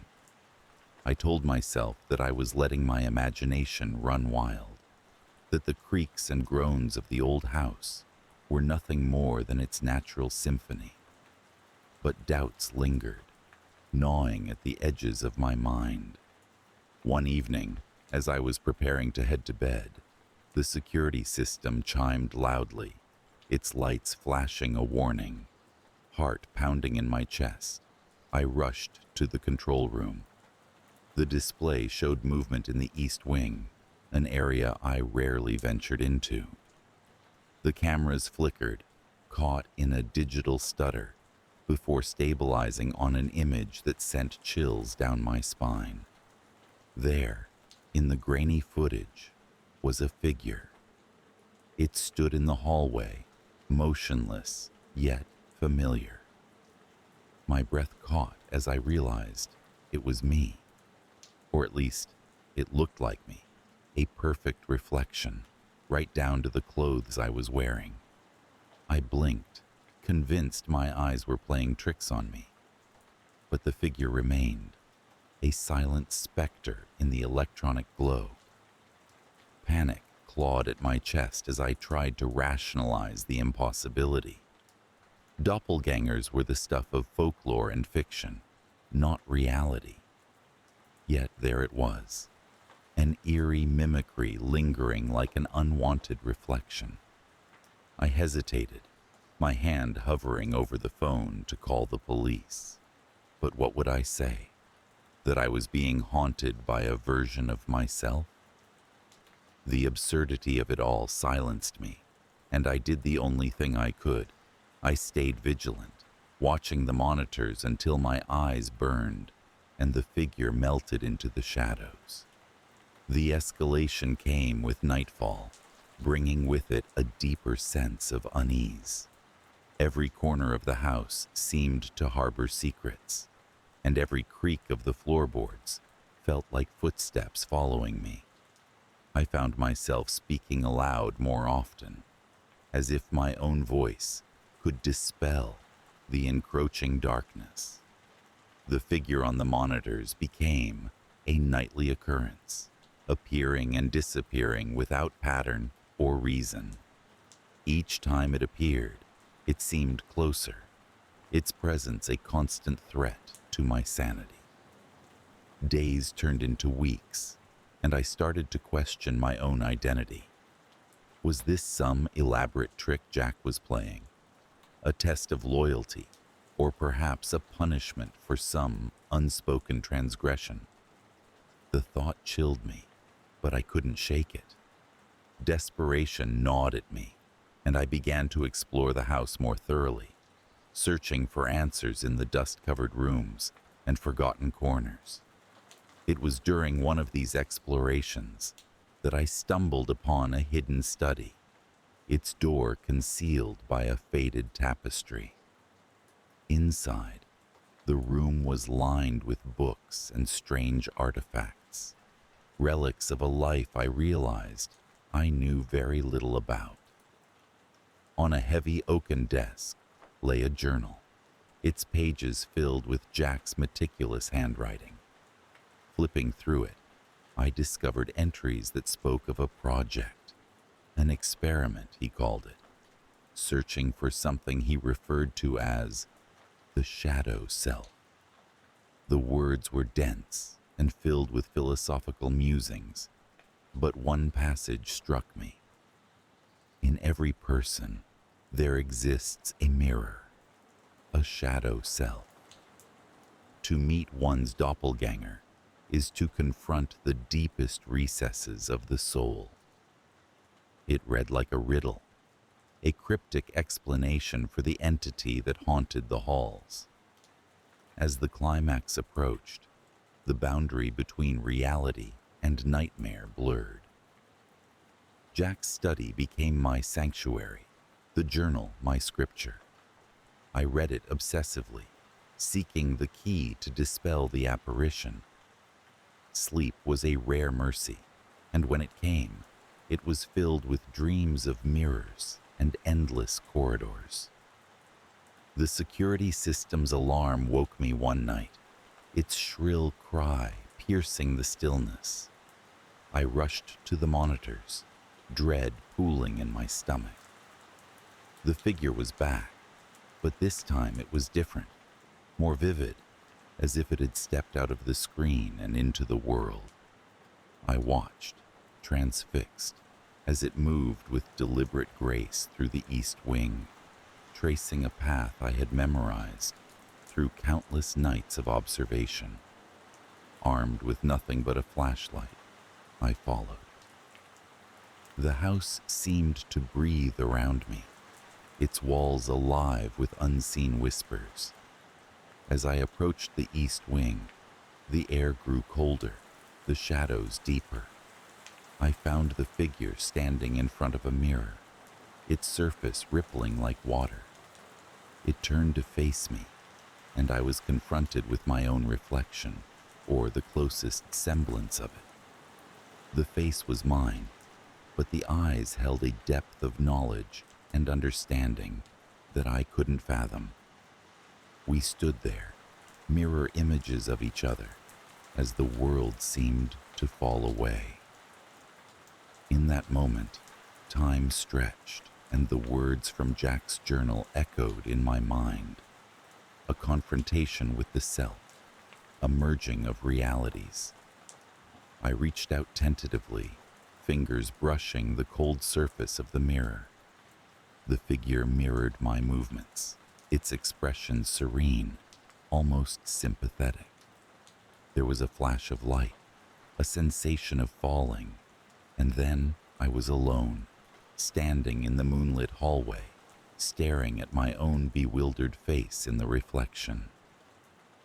The next morning, I found a note on the study desk in Jack's handwriting, apologizing for the ordeal and assuring me it was necessary, though it left more questions than answers. True to his promise, he returned shortly thereafter, acting as though nothing had happened.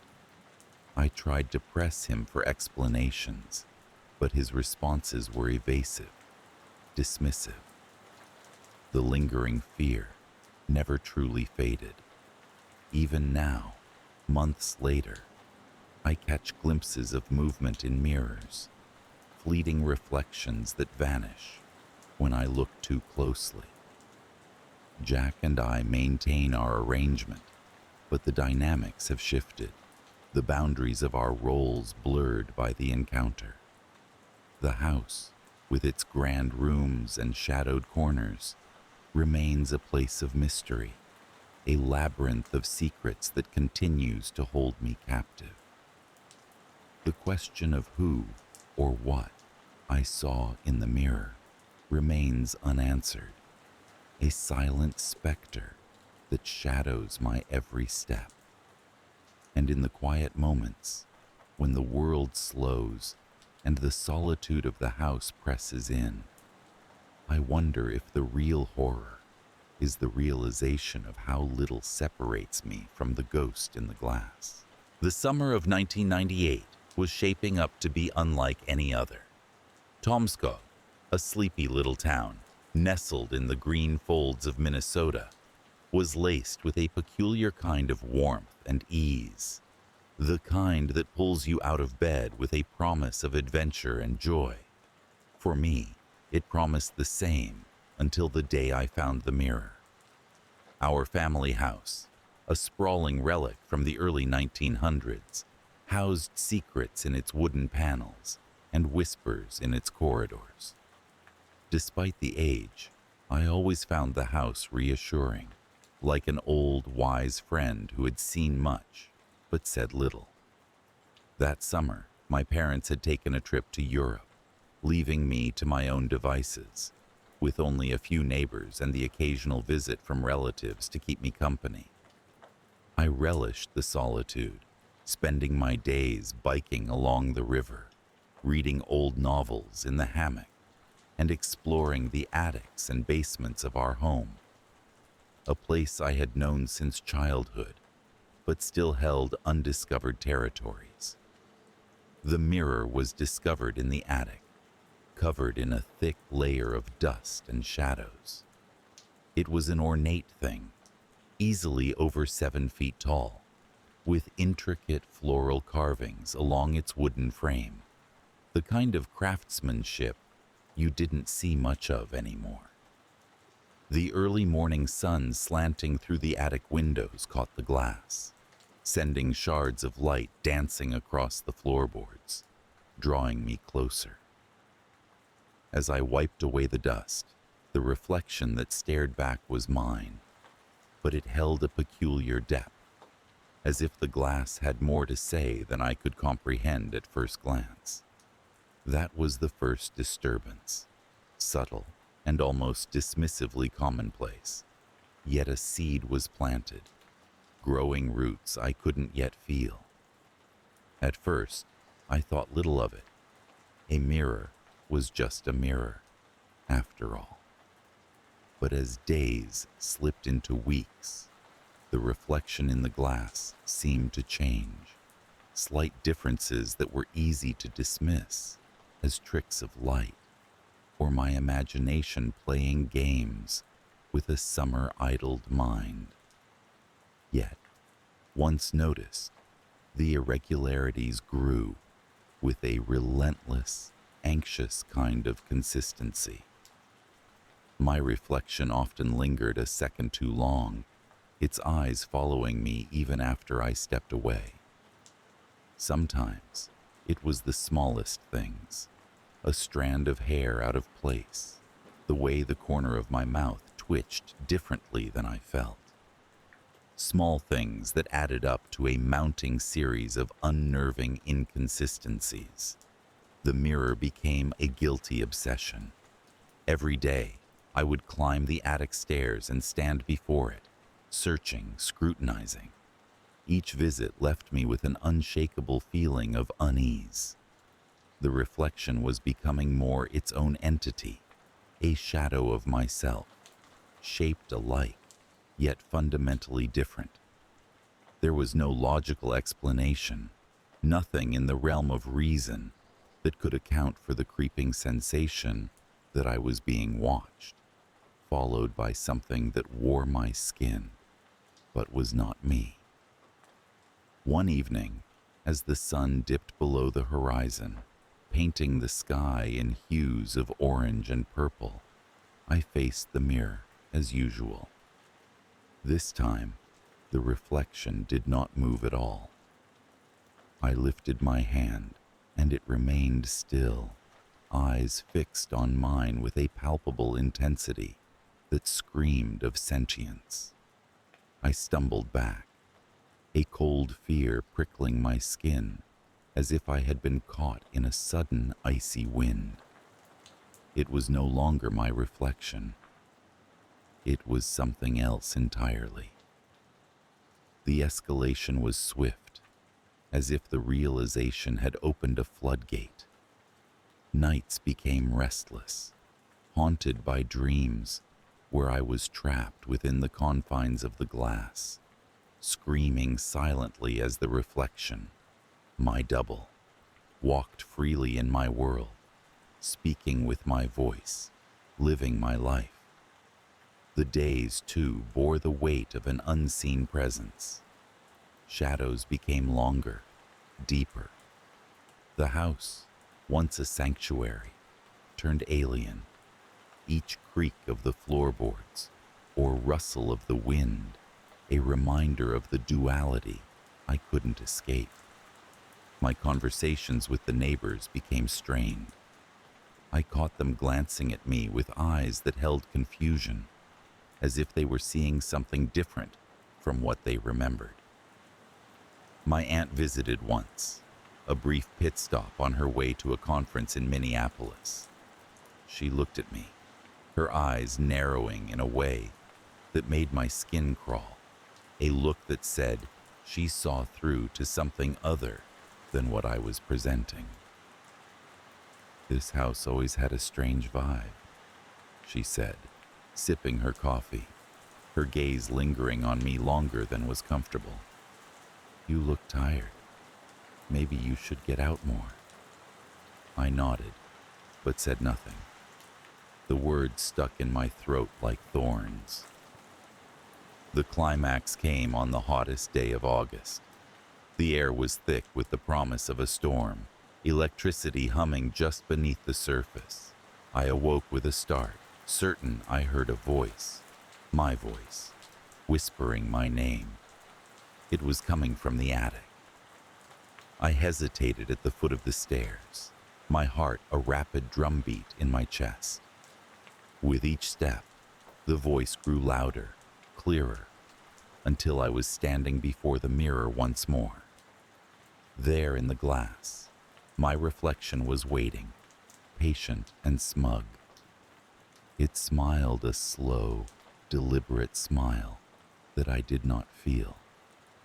Then it spoke. The voice was mine, yet not mine, a distorted echo that sent shivers up my spine. "It's time," it said, the words wrapping around me with a chilling finality. I shook my head, stepping back.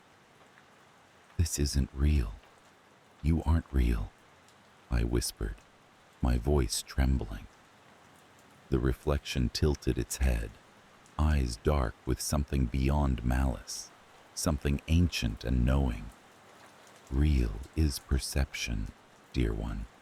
You see what you want to see." I turned to flee, but the door slammed shut behind me, the handle cold and unyielding under my grip. Panic surged through me, a desperate, wild thing. I pounded on the door, screamed for help, but the house swallowed the sound, leaving me alone with my silent tormentor. Hours, or perhaps mere minutes, passed as I struggled against the inevitable. At some point, exhaustion overtook me, and I sank to the floor, the wooden boards hard and unforgiving against my skin. The reflection watched, ever vigilant, a puppet master pulling invisible strings. Eventually I slept, a fitful, restless slumber where dreams and reality blurred until they were indistinguishable. When I awoke, the storm had broken, rain lashing against the attic windows, the air heavy with the scent of ozone. I was alone, the door ajar, the mirror still and silent, ordinary in its deceitful simplicity. The lingering fear did not dissipate with the morning light, though the reflection behaved normally once more. The damage was done. A fissure had formed in my perception of reality that could not be mended. I avoided the attic, the mirror, like a disease, an infection waiting to spread. Life resumed its normal cadence with the return of my parents. They noticed the changes in me, the quietness, the haunted look in my eyes, but attributed it to the solitude of the summer. I let them believe it, unable to articulate the horror that had become my companion. Yet, there were signs that it was not over. The neighbors continued to look at me with that same confusion, that same unsettling recognition of something other. My reflection would sometimes catch me off guard, its eyes meeting mine with an understanding that was too knowing, too aware. I moved out of the house the following summer, leaving Tomskog and its mirrored secrets behind. But the fear, once awakened, had taken root. In every reflective surface, I catch glimpses, fleeting, peripheral, that remind me of the summer without a face, a shadow that lingers just out of sight, watching, waiting. The mirror remains in the attic, covered now, but still there, biding its time. I sometimes think of it, wonder if it calls to another, whispers their name in the twilight hours. I wonder if they will listen. It was a quiet Sunday morning in the suburb of Willow Creek, where the gentle hum of everyday life masked the peculiarities that sometimes lurked behind closed doors. The sun filtered softly through the lace curtains of our modest home, casting delicate patterns on the hardwood floor. The house was as it always had been, comfortably cluttered with the remnants of family life.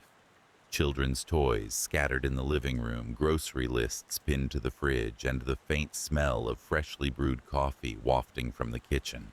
The breakfast table was set with care, a routine that my wife Claire had maintained for years. Our two children, Lily and Ben, still in their pajamas, were engaged in a lively debate over who would win in a battle between a dinosaur and a robot. I watched them with the kind of indulgent smile that only a father could muster so early in the day, feeling the warmth of normalcy cocoon us. But then, an unsettling shift began to weave its way into our lives, subtle enough at first to be dismissed as quirks of imagination. It started with the mirror in the hall, a tall, elegant piece framed in dark wood that had stood there since before we moved in. Claire had an affinity for old things, and this mirror was no exception. On more than one occasion, I found myself catching a glimpse of something in it, a fleeting reflection that didn't quite match the movement of the room. It was as if the mirror harbored a secret, one that it was reluctant to share. One morning, as I was leaving for work, I noticed something peculiar. As I adjusted my tie in front of the hall mirror, I saw Claire passing by in the reflection. Nothing unusual, except when I turned to greet her, she wasn't there. I shook it off, attributing it to early morning grogginess. Yet, the sensation of being watched lingered, like an itch that refused to be scratched. The days rolled on, but the disturbances grew harder to ignore. Claire began to mention similar experiences, albeit with a hint of jest to mask the underlying unease. She would laugh off the odd reflection that seemed to move independently in the mirror, or the sensation of someone standing just behind her. As for the children, they were blissfully unaware, engrossed in their world of homework, cartoons, and sibling rivalries. The escalation came subtly, like a storm cloud creeping over a sunny horizon. I found myself increasingly drawn to the mirror, an inexplicable urge that defied reason. It was as if the mirror and I were engaged in a silent dialogue, one that I couldn't understand, but felt compelled to pursue. Claire noticed my growing preoccupation and teased me about being vain, but there was no humor in her eyes. Then, one evening, as the children were tucked into bed and the house had settled into its nocturnal calm, I heard faint whispers emanating from the hall. They were so soft, They seemed almost imaginary. I followed the sound to the mirror, where the air was cooler and tinged with a scent I couldn't quite place.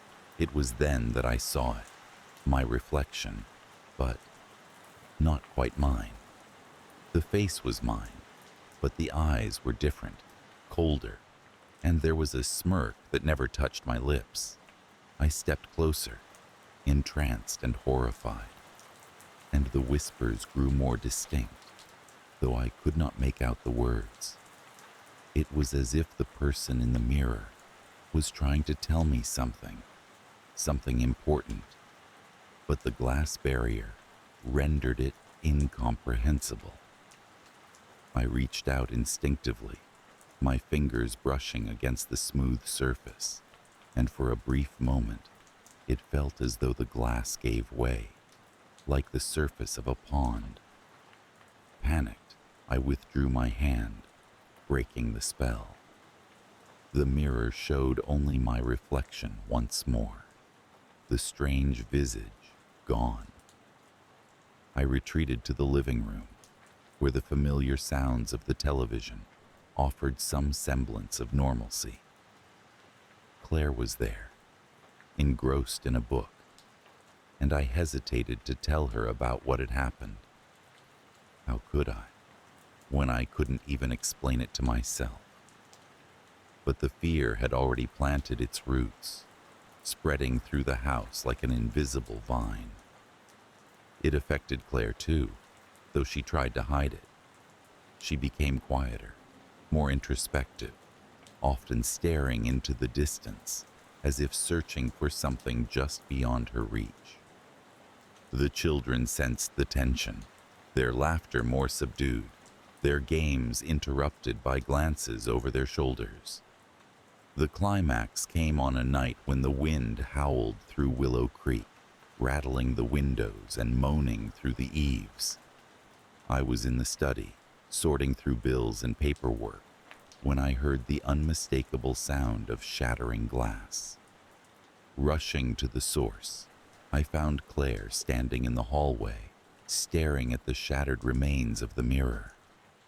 Her face was pale, her hands trembling, and in her eyes, I saw a reflection of my own fear. "The mirror," she whispered. "It showed another me." We stood there in silence, the air heavy with the weight of our shared dread. The broken mirror lay in pieces, each shard reflecting fragmented images of us and the world around us.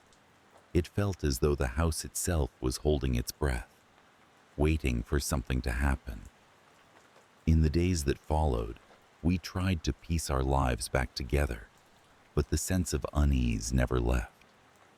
A new mirror replaced the old one, but it didn't carry the same weight, the same history. Yet, every now and then, in the corner of my eye, I could still see something, a flicker, a shadow, a face that wasn't quite mine. The fear lingered, a quiet specter in our lives. It haunted the corners of our minds, whispering in the silence, watching through the glass. And though we never spoke of it, the presence remained, a silent observer in our suburban home, leaving us to wonder if we were ever truly alone. The day began like any other in our suburban neighborhood, a place where the most thrilling event was typically the stop of the ice cream truck. I lived on Maple Street, a name so typically American, it seemed almost a parody of itself. Rows of similarly designed houses lined the street, each with well-maintained lawns and flower beds that gave the neighborhood a postcard-perfect look. It was a place where everyone knew each other, and yet, somehow, we all managed to keep our lives private. My neighbor, Mr. Wallace, was a peculiar man. He lived alone in a house that always seemed a little too dark, with curtains perpetually drawn. Despite his reclusive nature, he was polite enough, offering a nod or a wave when I crossed paths with him. The rumors about him were as abundant as the hedges that lined our properties. Some said he was an artist. Others believed he was an eccentric old man who had little regard for the mundane world around him. Yet, what I knew of him was limited to the occasional sighting when he stepped out to get his mail or tend to the garden. One morning, as I was heading out for my routine jog, I noticed something unusual on the sidewalk in front of Mr. Wallace's house.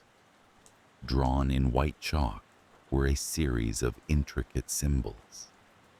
At first glance, they reminded me of mandalas, with their circular patterns and looping designs. But as I looked closer, I noticed that they were far more complex, interspersed with geometric shapes and lines of text in a language I didn't recognize. Curiosity piqued. I paused for a moment, taking in the sight. The air around me felt different, as if the temperature had subtly shifted. There was an unsettling quiet, a pause in the usual chorus of morning birds and distant traffic. I shook off the feeling and continued with my jog, dismissing the symbols as a quirky art project by Mr. Wallace. Days passed, and the symbols remained. Despite the occasional rain, they seemed untouched by the elements, as crisp and clear as the day they were first drawn. My curiosity grew, mingling with a sense of unease that I couldn't quite place. I began to notice odd occurrences in the neighborhood, shadows that lingered too long, whispers that seemed to follow me on my walks, though no one was around. Each night I struggled to fall asleep, my mind racing with irrational fears. One afternoon, returning from work, I spotted Mr. Wallace inspecting his chalk drawings. He knelt by the sidewalk, adding new details to the existing symbols. I decided to approach him, driven by a need to understand. "Good afternoon, Mr. Wallace," I greeted, trying to sound casual. "That's quite the art project you have here. What do these symbols mean?" Mr. Wallace looked up, his eyes holding a depth that seemed to penetrate beyond the surface. "They're not just art," he replied, his voice calm, but laced with a seriousness that made my skin prickle. "They're protective sigils." "Protective?" I echoed, not quite understanding. He nodded. "They keep things out, things that don't belong in our world." I chuckled nervously, hoping he might elaborate. But he returned to his work without further explanation. The conversation left me unsettled, yet I couldn't bring myself to dismiss his words entirely. As the weeks unfolded, the disturbances escalated.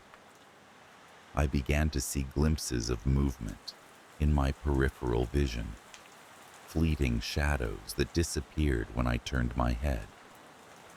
Mirrors became a source of dread. Reflections seemed to hold something more, as though an unseen presence lingered just beyond the glass. Each time I passed a reflective surface, I felt an inexplicable urge to look away, fearing what I might see. One night, as I lay in bed, I awoke to a low hum resonating through the house. It was a sound that felt both foreign and familiar, vibrating through my bones. I got up, heart pounding, and followed the noise to the bathroom. The mirror above the sink was the source, its surface shimmering with a faint light. I stood frozen, compelled to reach out and touch it. As my fingers brushed against the mirror, the glass rippled like water. A sudden force pulled me forward, and I stumbled through, finding myself in a world that mirrored my own, yet felt profoundly wrong. The air was thick, heavy with an unnatural stillness. Colors around me were muted, as though the life had been drained from them. I turned to see my reflection, but it wasn't mine. It was Mr. Wallace's. He stood where I should have been, watching me with an expression of urgency. "You shouldn't be here," his reflection said, though his lips didn't move. His voice echoed in my mind. "Where am I?" I asked, my voice barely a whisper. "The mirror dimension," he replied, "a place that should remain untouched by the living." Panic surged through me as I realized I was trapped. How do I get back? "Focus," Mr. Wallace instructed. "You must find the same spot in your reality and touch it. Hurry, before it notices you." "Before what notices me?" I questioned, my voice trembling. But his reflection faded, leaving me alone. I had no choice but to venture deeper into the mirror world. The landscape around me was eerily similar to my neighborhood, yet everything was wrong, twisted. Houses loomed at odd angles, and sidewalks wove in impossible patterns. It was as if I had stepped into a distorted painting, where nothing adhered to the rules of physics. As I navigated the surreal landscape, I felt a presence closing in. Shadows coalesced in the corners of my vision, whispering secrets that chilled my soul. I quickened my pace, searching desperately for anything familiar. The path seemed endless, each turn leading me deeper into the macabre version of my world. Finally, I spotted the unmistakable chalk symbols on a path ahead. Relief washed over me as I rushed forward, reaching for the spot where the symbols were drawn. But before I could touch it, the ground beneath me shifted, and I was pulled back, away from my escape. I spun around to face the presence that had been stalking me. It was a creature of shadows, a monstrous form that seemed to defy comprehension. Its eyes were empty voids, yet I felt its gaze pierce through me. I backed away, terror constricting my throat, and in that moment, Mr. Wallace's words echoed in my mind. Focus. Desperation lending me strength, I shut out the creature's presence and concentrated on the chalk symbols. I forced myself to remember each detail, the complex patterns and lines, willing the image to anchor me to my reality. The ground beneath me trembled, and I lunged forward, my hand meeting the cold surface of the sidewalk. Suddenly, I was back on Maple Street. I stumbled, breathless and disoriented, collapsing onto the pavement. The night air was crisp and real, a stark contrast to the oppressive atmosphere of the mirror dimension. I glanced around, half expecting the shadows to follow, but the street was empty, silent. Mr. Wallace appeared by my side, helping me to my feet. His expression was one of understanding, mixed with a hint of sadness. "You saw it, didn't you?" he asked softly. I nodded, unable to find words to express the ordeal. "You must be careful," he continued. "Some things are better left unseen. These symbols, they keep the balance, but curiosity is a powerful force." I wanted to argue, to demand answers, but a part of me understood the futility. There were dimensions to our world that defied logic, and now I was acutely aware of them. In the days that followed, I avoided mirrors, wary of their deceptive allure. The symbols on the sidewalk remained, now a constant reminder of the thin veil separating our reality from something far more sinister. Whenever I saw Mr. Wallace, we exchanged a nod, a silent acknowledgement of shared knowledge. Though life returned to its routine, a lingering fear hovered at the edges of my consciousness. I had glimpsed the shadows that lurked beyond, felt their gaze upon me, and knew that they were ever watchful, waiting for the unwary to stumble into their grasp. Every so often, when the night was particularly quiet, I found myself looking out the window, half expecting to see the reflection staring back at me, reminding me that some doors, once opened, can never be truly closed. The mirror world existed just beyond our sight, a parallel realm filled with dangers we could scarcely fathom, and I had been one of the few to trespass its boundaries. I often wondered what became of the shadow creature, whether it still lurked in the mirror dimension, waiting for another opportunity to break through. The thought kept me vigilant, always mindful of the reflections around me. And so, life continued on Maple Street with its manicured lawns and quiet homes. To the world, nothing had changed, but for me, everything was different. I carried the weight of my experience silently, bearing the knowledge of a hidden world that lay just out of reach, forever haunted by the reflection that wasn't mine. The morning sun filtered gently through my bedroom curtains, casting a soft glow across the walls as I lay in bed, savoring the last few moments of tranquility before the day would inevitably intrude with its demands. It was a typical morning in our quiet suburban neighborhood, the kind where the only sounds were the distant hum of a lawnmower and the chirping of birds heralding the start of a new day.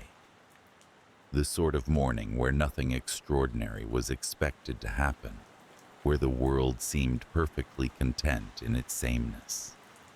I pulled myself from the comfort of the sheets and shuffled towards the kitchen, my mind already wandering to the tasks that awaited me.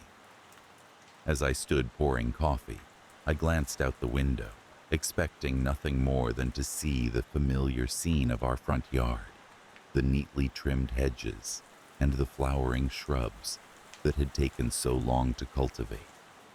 Instead, my eyes widened and my heart skipped a beat. There, in the middle of my lawn, was a coffin. A pristine, polished oak coffin resting solemnly on the grass, as if it had always belonged there. I blinked, convinced I was caught in some strange morning dream, a trick of the mind not yet shaken awake. But the coffin remained, unmoving and undeniable. The neighborhood was still and serene, as if unaware or deliberately ignoring this bizarre intrusion. I set my coffee down, my fingers trembling slightly, and moved towards the front door, an inexplicable pull drawing me outside. As I stepped onto the porch, the crisp morning air brushed against my skin, grounding me into the reality of it. The coffin was indeed there, uncompromising in its presence. To my surprise, as I scanned the street, I noticed that every lawn bore the same wooden sepulchre. Each house in our sleepy suburb had been graced with this unsettling gift overnight, as though an orchestrated act by some unknown entity. A few neighbors had emerged from their homes, standing in silent confusion, mirroring my own bewilderment. We exchanged glances, a silent acknowledgement of the strangeness, but no words were spoken. What could we say? There was an unspoken understanding that this was beyond the realm of our understanding, a breach of normalcy that left us collectively breathless. I approached the coffin cautiously, each step measured and deliberate. It was simple and elegant, its surface smooth and reflective. A strange urge to touch it overcame me, and without realizing, my fingertips brushed against the cool wood. A shiver ran through me, not of cold, but of something deeper, a whisper of something ancient and forgotten. Throughout the day, the coffins remained. No one dared move them, and gradually, life attempted to resume its routine. Children played cautiously on the sidewalks, their laughter subdued and wary, while adults went about their chores with an air of distracted unease. The coffins became a part of the landscape, a haunting addition to our daily lives that could not be ignored, but could not be understood either. As dusk settled, casting long shadows that seemed to stretch and reach for the coffins, I found myself drawn back to the window, unable to look away. My mind raced with questions that had no answers. Who had placed them here? For what purpose? And why did they fill me with such a profound sense of dread? That night, sleep was elusive. I lay awake, listening to the creaks of the house settling, every sound amplified in the darkness. Images of the coffins danced in my mind, intrusive and relentless. When I finally succumbed to sleep, my dreams were plagued by a suffocating presence, a weight pressing down on my chest, making it difficult to breathe. I awoke in a panic, gasping for air, the memory of the dream lingering like a shadow at the edge of my consciousness. The following days blurred together, a haze of normalcy tainted by the ever-present coffins. I started to notice changes, subtle at first, but undeniable. People were quieter, their faces drawn and tired. Conversations were muted, as if even speaking of the coffins would give them more power than they already possessed. My neighbor, Mrs. Henderson, known for her vibrant garden and even more vibrant personality, no longer tended to her roses. Instead, she sat on her porch, staring at the coffin with an intensity that unsettled me. A week passed, and the atmosphere shifted further. There was a heaviness in the air, a palpable tension that thickened with each passing day. I began to hear whispers, soft and indistinct, whenever I was near the coffin. It was as if it was trying to communicate, a language not meant for human ears, threading its way into my mind, sowing seeds of unease. I confided in a few neighbors, hoping to find solace in shared experience, only to discover they too heard the whispers. Yet, no one could decipher their meaning. The coffins had become a part of us, their silent presence demanding attention, even as we tried to ignore them. One evening, as the sun dipped below the horizon, casting an eerie glow over the neighborhood, I found myself outside again, unable to resist the pull. The whispers were louder then, almost insistent. I felt drawn to the coffin, irrationally compelled to open it, to uncover whatever secret it held within. I wasn't alone. Around me, others stood near their coffins, the same haunted look in their eyes. Slowly, I reached for the lid, my heart pounding in my chest, every instinct screaming at me to stop, yet unable to resist. As my fingers brushed the edge, a chill shot through my arm, and the whispers crescendoed, a cacophony of voices urging me on. With a final resolute breath, I lifted the lid. Inside was nothing. A void, an emptiness so profound it seemed to pull at the fabric of existence. Yet, as I gazed into it, I felt a part of myself slipping away, drawn into the abyss. I saw fragments of memories, of moments that were mine yet distant, like echoes of a life I had lived but forgotten. The whispers grew softer, coaxing me into the void, promising answers, understanding, a release from the mundane constraints of this world. I pulled back abruptly, the lid snapping shut with a finality that echoed in the silence. Around me, others had done the same, the spell broken, leaving us standing in the night, breathless and shaken. We had glimpsed something beyond comprehension, something that changed us irrevocably. In the following days, the coffins remained, but their power seemed diminished. The whispers faded, leaving an emptiness in their wake. Yet the sense of intrusion, of something otherworldly brushing against the edges of our reality, lingered. We returned to our routines, our lives, but with a heightened awareness of the fragility of the normalcy we had once taken for granted.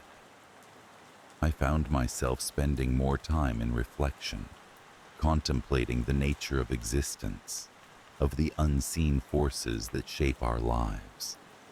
The coffins had opened a door, one that could not be closed, and though we had not stepped through it, we had seen the other side. The neighborhood gradually returned to its former self, the lawns manicured once more, the children playing with renewed vigor. But beneath the surface, a shared understanding connected us, an acknowledgement of the thin veil between worlds. Even now, as I sit on my porch, gazing at the coffin that remains on my lawn, I feel its presence, a silent sentinel watching over us. It serves as a reminder, not of fear, but of the mysteries that lie beyond our comprehension, of the delicate balance we walk each day.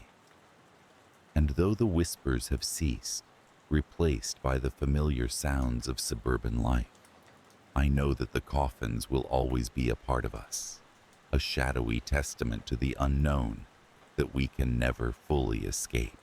The cemetery at the outskirts of our town never used to trouble me. It was a place of solace, a quiet sanctuary nestled among the rolling hills, where the wind carried whispers of peace. The gate, wrought iron and stoic, stood like a sentinel at the entrance, creaking gently as it swung in the breeze. The cobblestone path that snaked between the tombstones led to the heart of the cemetery, where the oldest graves lay under the protective shade of grand oaks.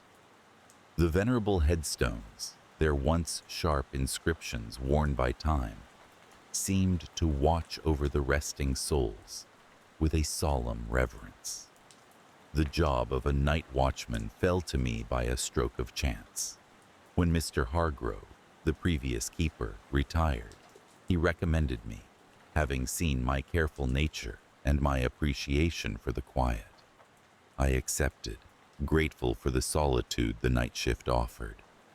My duties were simple: ensure the gates were secure, the grounds were undisturbed, and the silence of the night remained unbroken. I welcomed the isolation, the time to think and let my mind wander through the corridors of my own thoughts. The first few weeks passed without incident.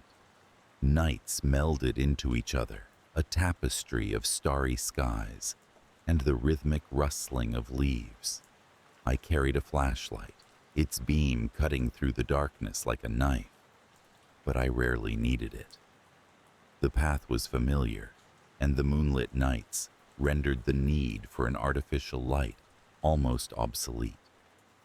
The tranquility was intoxicating, and I often found myself lost in the ambiance, the stillness wrapping around me like a comforting shroud.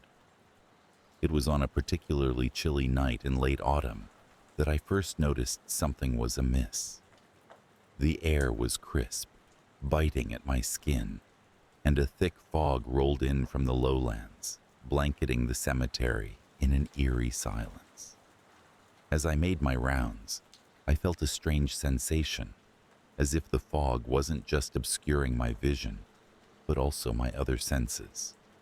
The usual symphony of nocturnal creatures was conspicuously absent, replaced by an oppressive stillness that seemed to emanate from the very ground itself. It was unsettling, but I dismissed it as a quirk of the weather, a natural phenomenon not worth my concern.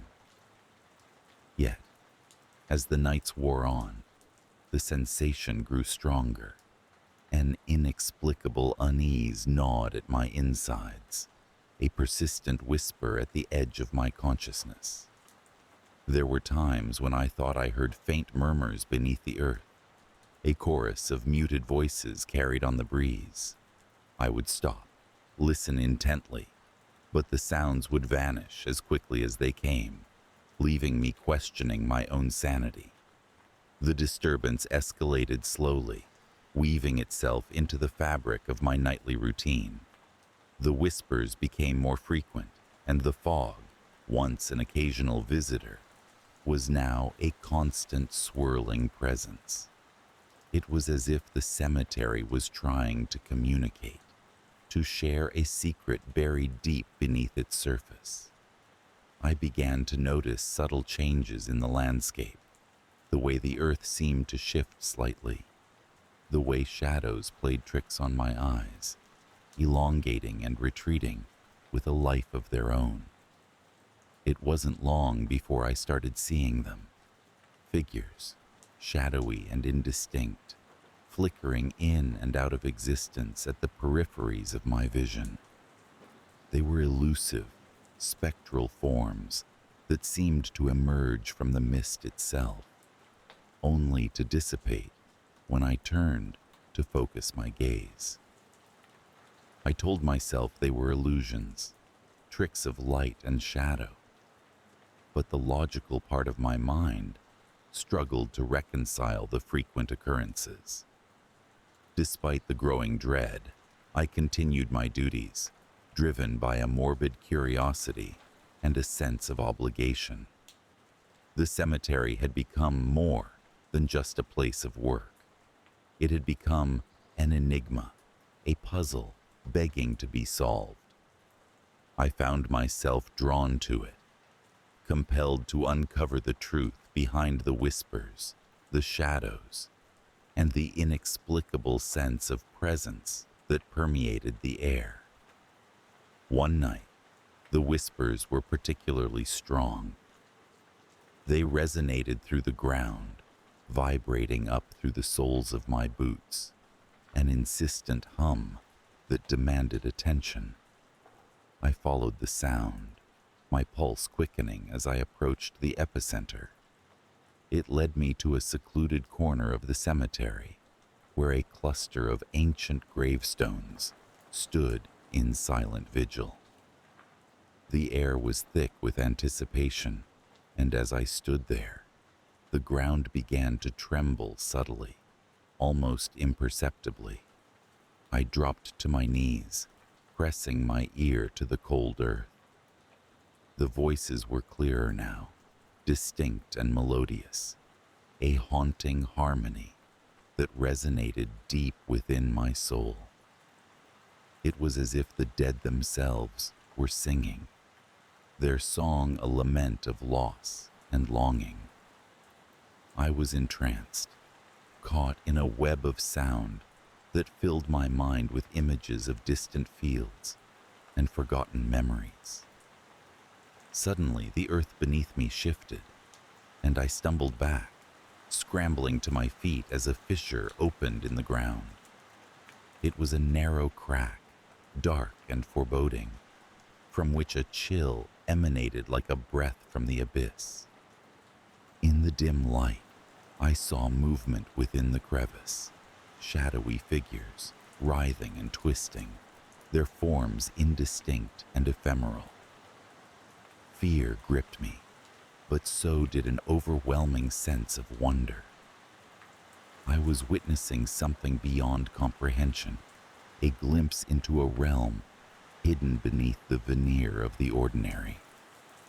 The figures began to climb, their movements fluid and graceful, as if defying the very laws of nature. They rose from the depths, emerging into the night air, their forms solidifying into creatures of ethereal beauty and terror. There were 3 of them, their bodies wreathed in a luminescent glow that cast a strange light upon the tombstones. They were tall and slender, their skin a translucent veil through which the darkness pulsed with an inner light. Their eyes, deep and sorrowful, locked onto mine, and I felt a jolt of recognition, as if they were ancient souls reaching out across time. For a moment, we stood there, suspended in time, the world around us fading into insignificance.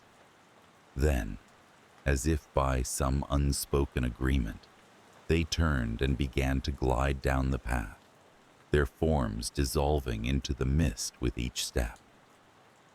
Compelled by an irresistible force, I followed, my heart hammering in my chest as I trailed them through the winding paths of the cemetery.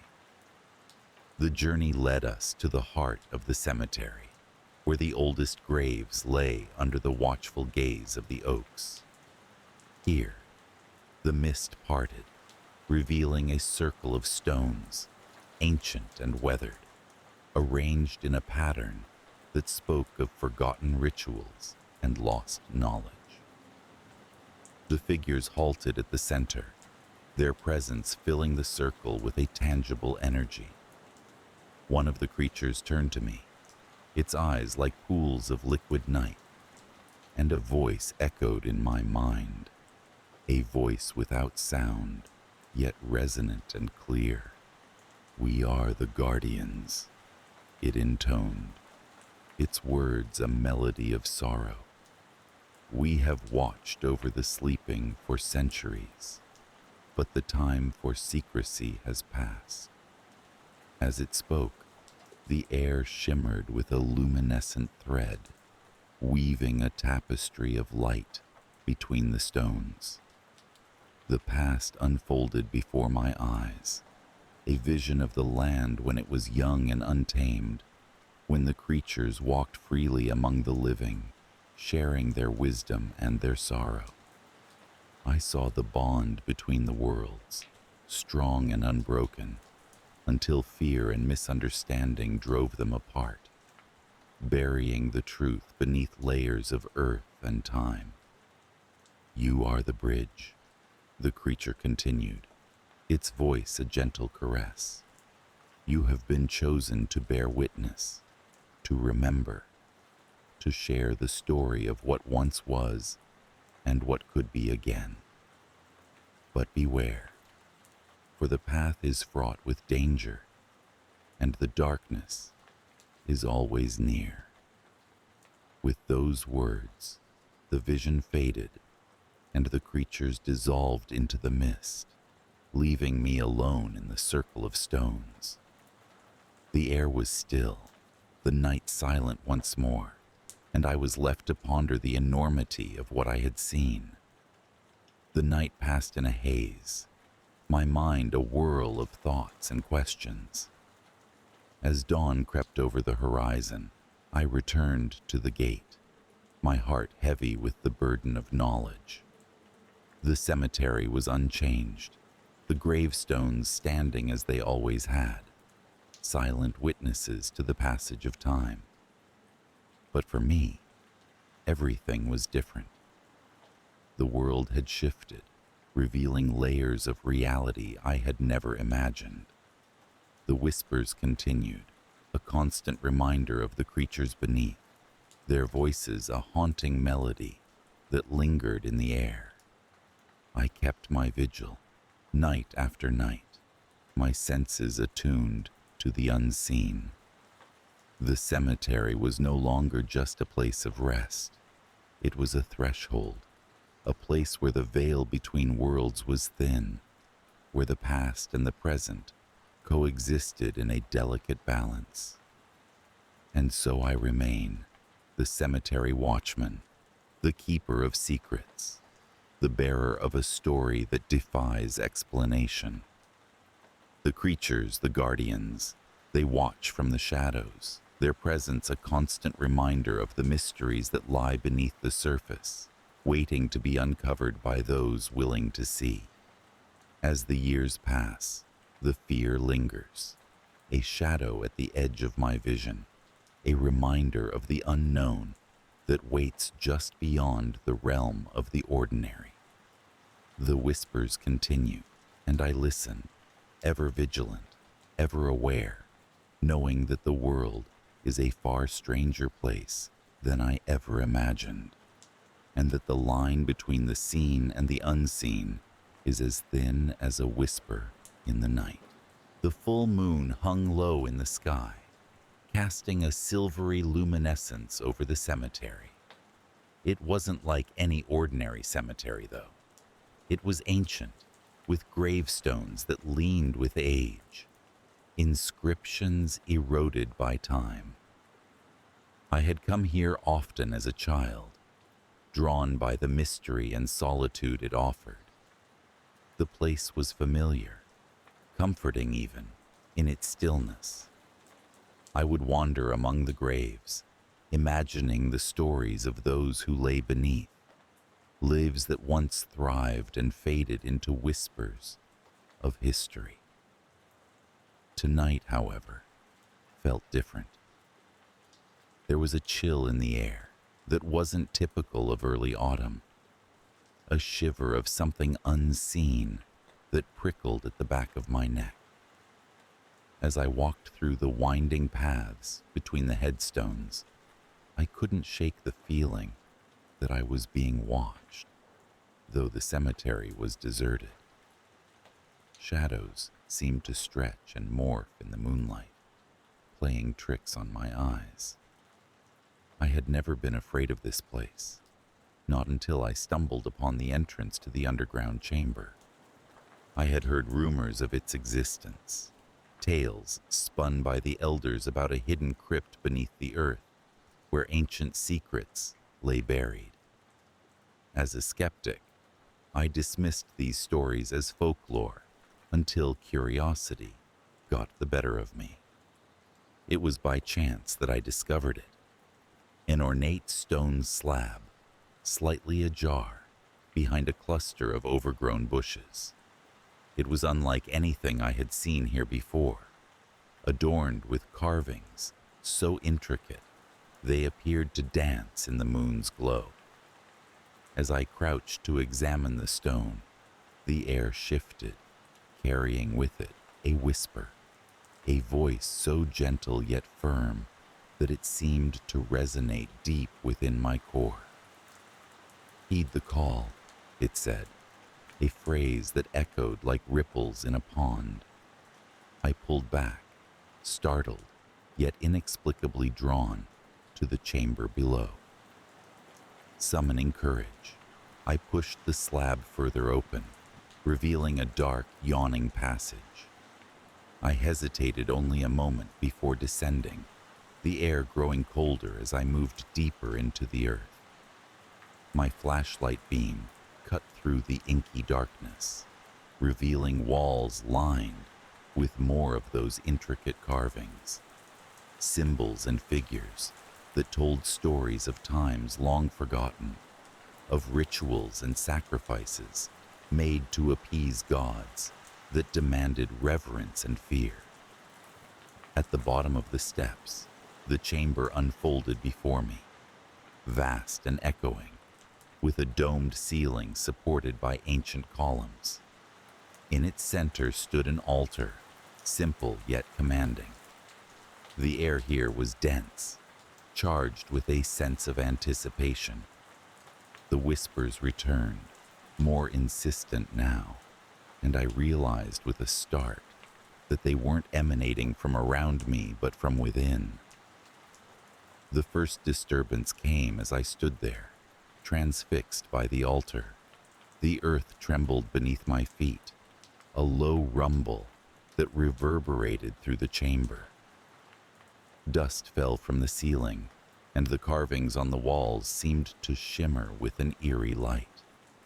I turned to leave, but the passageway was no longer there. In its place was a solid wall of stone, the way back sealed as if it never existed. Panic gnawed at the edges of my mind, but I forced myself to remain calm. I was not alone. Something ancient and powerful resided here, and it had called me for a reason. Closing my eyes, I focused on the whispers, letting them guide me towards understanding. They spoke of a curse, one that had lain dormant for centuries, waiting for the right soul to awaken it. A creature trapped between worlds, bound by the very rituals that had created it. I realized then that I had come not by chance, but by design. The stories whispered by the elders were true, and I was the last in a line of guardians, destined to stand against the horror that was poised to unravel the fabric of reality. It needed a sacrifice to break free, a life willingly given to satisfy its hunger and restore the balance. The escalation was swift. The chamber shuddered again, and I could feel the creature stirring, its presence like a shadow, pressing against my consciousness. It sought release, and the whispers were its pleas for freedom. I had to act, but how? The altar held the key, I was certain, but its surface was bare, devoid of any clue or instruction. Desperation drove me to examine the carvings once more, tracing the lines with trembling fingers. As I did, a pattern emerged, a series of movements, a dance older than time. I followed the steps, each one imbued with meaning, and with every motion, the whispers intensified. The climax came as I reached the final movement. The air crackled with energy, and the chamber was bathed in an ethereal glow. The creature, now visible, was a mass of shadows and light, its form shifting and impossible to comprehend. It loomed before me. Its eyes, if they could be called that, were voids that stared into my soul. Faced with the unimaginable, I understood what needed to be done. The fear that had been building within me was replaced by a calm resolve. I stepped forward, placing my hand upon the altar, and spoke the words that the whispers had given me, a language I did not know, yet understood instinctively. The chamber responded, the air vibrating with power as the creature let out a sound that was both a roar and a sigh of relief. In that moment, I knew I was the last sacrifice, the offering that would seal the creature away once more. Yet I felt no fear, only a profound sense of peace.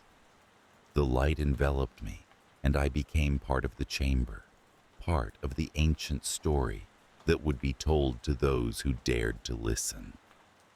The fear lingers, however, not within the chamber, but in the world above, in the hearts of those who sense the veil between worlds is thin.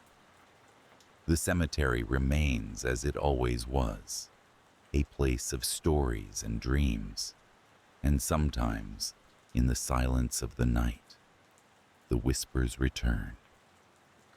Gentle reminders that the ancient horror is quelled, but never truly gone. The moon continues its vigil, casting shadows that dance upon the gravestones, and I, part of the very earth, keep watch, ensuring that no other soul need make the sacrifice, that the balance remains, and the creature sleeps in its stone-bound prison, dreaming of freedom that will never come. It was a quiet evening when it all began, the kind that would have slipped unnoticed into the recesses of memory had it not been for what followed. The sky was a deep azure, speckled with the first stars, timidly peeking through the veil of dusk. I was in my room, my sanctuary, where the walls were lined with books, and the air perpetually smelled of lavender, a refuge from the chaos of daily life. It was here that I, Ava, retreated to explore worlds beyond the mundane, where the supernatural coexisted with reality and imagination reigned supreme. The room was dimly lit, the soft glow of a bedside lamp casting elongated shadows across the floor. The quiet hum of a distant car engine occasionally drifted through my open window, blending seamlessly into the symphony of crickets and rustling leaves. I'd been drawn to the idea of the supernatural for as long as I could remember. The allure of the unknown, an irresistible pull that I could never quite ignore. It was on this evening that I decided to try something I'd read about in an old leather-bound book I'd found at a second-hand shop, a ritual of summoning. The book had called it The Whispering Ritual, a curious name for something that promised to open a door to the otherworldly. Its pages were yellowed with age, the text faded and almost illegible in parts, but it whispered promises of communication with spirits, and perhaps even more. The idea thrilled me, but it was tempered with a healthy dose of skepticism. After all, these were just stories, right? I gathered the materials as instructed: salt, candles, a small stone figurine that the book claimed was essential for grounding the energy, and a delicate silver bell. The air was tinged with anticipation as I arranged everything in a circle on the floor, the flickering candlelight casting a warm, eerie glow. I took a deep breath, feeling a strange blend of excitement and apprehension as I began to chant the incantation, my voice barely above a whisper. The room seemed to grow still, an unnatural calm settling over it, as if the very air was holding its breath.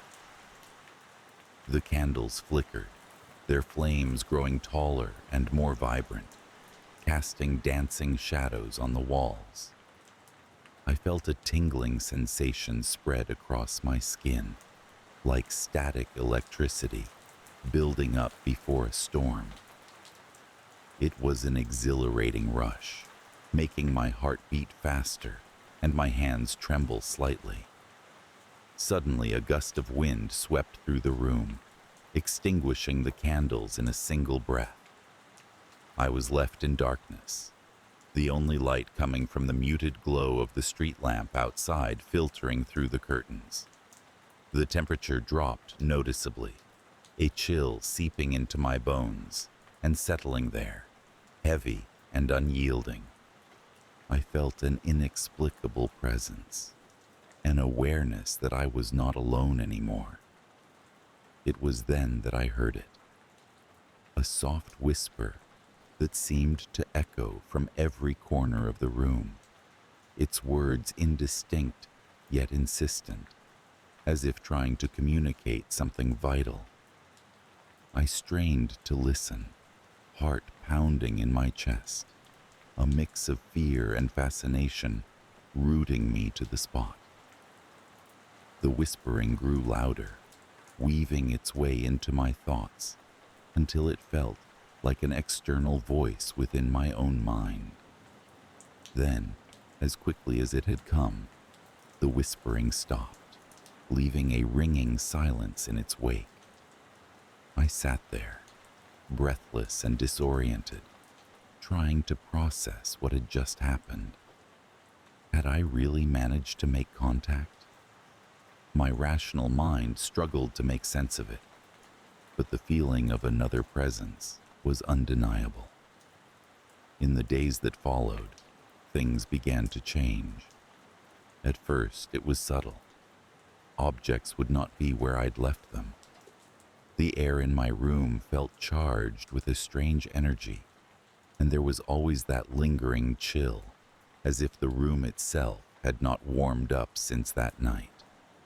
I dismissed these occurrences, attributing them to an overactive imagination fueled by my fascination with the supernatural. But soon, the disturbances became impossible to ignore. I'd hear footsteps in the hallway when I was alone in the house, soft and deliberate, like someone pacing just out of sight. Shadows seemed to move of their own accord, twisting and stretching in ways that defied logic. And always, there was that whispering, now clearer, though still unintelligible, as if the voice was gradually learning to communicate. I tried to dismiss it all, to convince myself it was nothing more than my mind playing tricks on me, the result of spending too much time with my head buried in tales of the paranormal. But deep down, I knew something was wrong. Something beyond my understanding had been set in motion, and I was powerless to stop it. I decided to consult the book again, hoping to find a way to reverse whatever I had unwittingly unleashed. As I flipped through the pages, my eyes caught on a section I hadn't noticed before, hidden in the spine's shadow. It spoke of a safeguard, a final step to close the door once opened. But the text was smudged and faded, making it nearly impossible to decipher. Panic began to creep in, cold and insistent, as I realized that in my excitement, I had overlooked this crucial step. Determined to fix my mistake, I spent hours poring over the book, searching for clues, for anything that might help me put things right. The shadows seemed to close in around me, the air thick with an oppressive tension. The whispering grew more frequent, now a constant murmur that I couldn't escape, no matter where I went. Then came the dreams. They were vivid and unsettling, filled with images that lingered long after I awoke. I saw a figure cloaked in shadow, its eyes burning with an unholy light, always watching, always waiting. It whispered to me in the language of my nightmares, its voice as cold and hollow as the void. Each morning, I awoke drenched in sweat, my heart racing, and the feeling of being watched ever present. I knew I had to act, to do something before whatever I had summoned crossed fully into my world. The sense of looming danger was palpable, a constant weight pressing down on me, and I could feel the boundaries between our realms growing thinner by the day. Desperation clawed at me as I realized I had no idea how to proceed, how to send this entity back before it was too late. One evening, as the sun dipped below the horizon, painting the sky in hues of orange and pink, I found myself drawn once more to the circle where it all began. The remnants of the ritual lay scattered across the floor, forgotten in the panic that had ensued.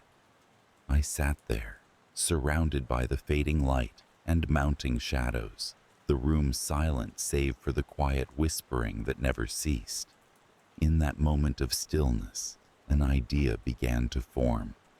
If the ritual had been a doorway, perhaps another could serve as a barrier, a seal to prevent the entity from fully crossing over. I needed to act quickly before the last threads of daylight disappeared and darkness claimed the world once more. With trembling hands, I gathered the remaining candles, placing them carefully in a circle around me. I traced a line of salt at the outer edge, hoping to create a barrier strong enough to hold whatever malevolent force threatened to break through. The figurine was placed at the center, its shadow stretching long and thin in the fading light, a silent guardian against the encroaching dark. I lit the candles, their flames flickering uncertainly in the growing gloom, and began to chant, drawing from the fragments of incantations I'd managed to decipher. My voice was steady despite the fear that coursed through me, resonating with a power I hadn't known I possessed. The air grew heavy, charged with an energy that crackled like static before a storm. The whispering grew louder, more insistent, as if sensing the barrier forming. The shadows danced wildly, twisting in ways that defied explanation, and I felt the presence more acutely than ever, a tangible force pressing in on all sides. The temperature dropped once more, a chill settling deep into my bones, but I refused to falter. As the last rays of sunlight faded, plunging the room into near-total darkness, I felt a shift, a subtle change in the atmosphere. The presence seemed to waver, its hold on this world slipping as the barrier took form. The whispering reached a crescendo, a cacophony of sound that threatened to overwhelm me. But I pushed through, my focus unyielding. With a final whispered word, the ritual came to a close. The whispering ceased abruptly, leaving a silence that was almost deafening in its intensity. The air felt lighter somehow, as if a great weight had been lifted, and the shadows settled back into their natural patterns. I sat there, breathless and exhausted, the adrenaline slowly ebbing away to leave me shaking and drained. I didn't know if it had worked, not for certain, but I felt a measure of peace, a hope that the danger had passed. In the days that followed, the disturbances gradually ceased. The chill faded, replaced by the familiar warmth of home, and the whispering became a distant memory, a reminder of how close I'd come to unleashing something beyond my control. Yet, as the nights grow longer and the shadows stretch ever wider, there are moments when I feel a familiar presence, a flicker in the corner of my eye. I tell myself it's nothing, that all is well, but deep down, I wonder if the barrier will hold, or if the door will one day open once more.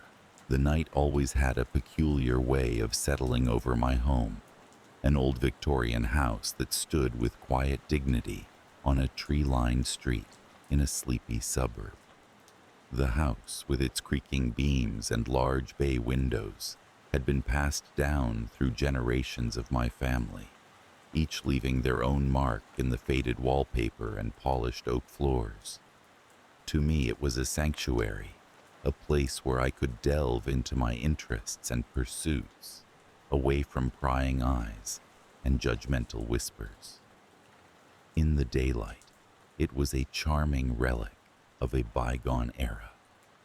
At night, however, it transformed into something else entirely, with shadows that seemed to stretch and twist in ways that defied the laws of nature. I had always been a curious soul, drawn to the unknown, the hidden corners of the world that most chose to ignore or feared to acknowledge.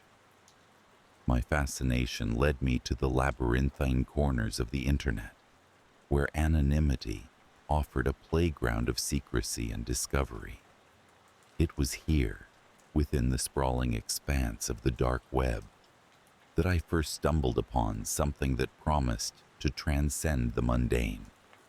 A marketplace not for the usual illicit goods, but for something far more forbidden and tantalizing.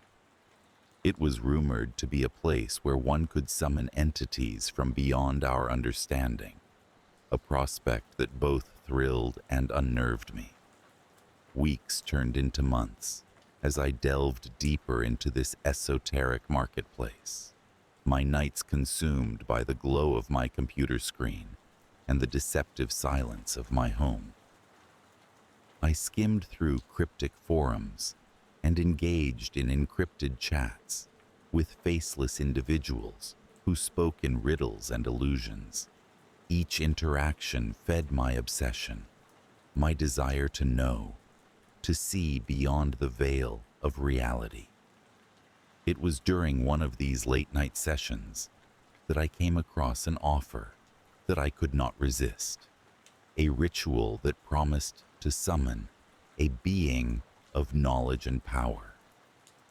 All it required was the purchase of a seemingly innocuous item, a small blackened stone that, according to the vendor, was imbued with otherworldly energy.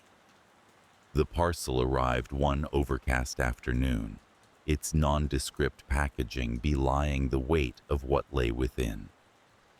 The stone itself was unimpressive, smooth to the touch and cool against my skin, yet it thrummed with a subtle energy that seemed to pulse in time with my heartbeat.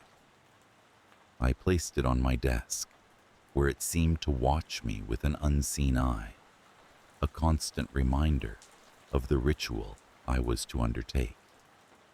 The instructions were clear, yet sinister in their simplicity. They spoke of a sigil to be drawn in a secluded place, words to recite at the stroke of midnight, and the promise of a presence that would transcend the barriers of our world. My heart raced with anticipation and a creeping sense of dread as the appointed night approached. Snow falling silently outside the bay windows, cloaking the world in a shroud of white. Midnight came, and with it, a stillness that seemed to settle over the house, wrapping it in an expectant silence. I prepared the room as instructed, drawing the sigil with careful precision on the floor of the attic, a space that had long been abandoned, save for cobwebs and old furniture draped in sheets. The stone sat at the center, its darkness consuming the weak light of the candles I had placed in a circle around it. With a final deep breath, I began to recite the incantation, my voice steady despite the tremor in my hands. The air grew heavy as the last word left my lips, a tangible weight that pressed down on my chest and stilled my breath. For a moment, there was nothing but silence, the kind that rings in your ears and fills your mind with its oppressive presence. Then, slowly, imperceptibly at first, the shadows began to shift, coalescing around the sigil as if drawn by some magnetic force. A chill ran down my spine as the darkness gathered, forming a shape, an outline that was human yet ethereal, its features obscured by shadow.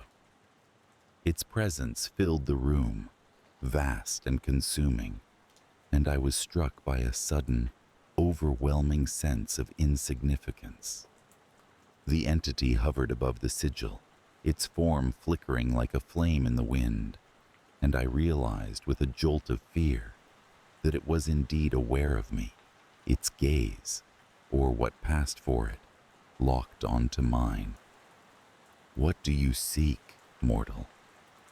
Its voice was a whisper, yet it resonated within my mind, each word reverberating with an unearthly cadence that set my nerves alight.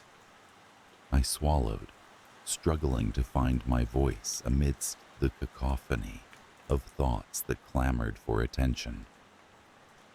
"I seek knowledge," I replied, the words feeling inadequate, simplistic against the enormity of the presence before me. "Understanding of the mysteries beyond our world." The entity regarded me with an inscrutable expression, its form shifting and twisting as if contemplating my request. "Knowledge comes at a price," it intoned, its voice wrapping around me like a shroud. "Are you prepared to pay it?" I hesitated, a flicker of doubt worming its way into my resolve. But the allure of what lay beyond was too great, too tempting to resist. "I am," I said finally, my voice firm despite the uncertainty that gnawed at the edges of my mind. The entity nodded, a slow, deliberate motion that sent ripples through its darkened form. "Very well," it murmured, extending a hand that seemed to stretch across the void separating us. "Your price shall be your sight, that you may see beyond the veil." My heart lurched at the prospect, the enormity of the sacrifice suddenly all too real. Yet even as fear clawed at my insides, a part of me thrilled at the idea, the thought of perceiving the world in a way that none before me had. With trembling fingers, I reached out to grasp the entity's hand, the contact sending a jolt of icy fire through my veins. The world around me dissolved into darkness, a void punctuated by the sound of my own heartbeat thundering in my ears. There was a moment of disorientation, of floating in a sea of nothingness, before reality reasserted itself, bringing with it a new awareness, a heightened perception that left me breathless. I could feel the presence of the entity still, though its form had faded. The connection between us, a pulsing thread that hummed with latent power. As the days passed, I began to understand the true nature of the gift I had received. My vision, though altered, revealed a world teeming with unseen forces, threads of energy that wove through existence like an intricate tapestry. I watched as the mundane was transformed, each object, each being imbued with a history, a purpose that was laid bare before me. It was intoxicating, overwhelming, and I found myself losing hours, days even, in the exploration of this newfound sense. But with the knowledge came a darkness, a creeping malignance that shadowed my every step. The entity, it seemed, was never far from my thoughts, its presence a constant whisper at the edge of my consciousness.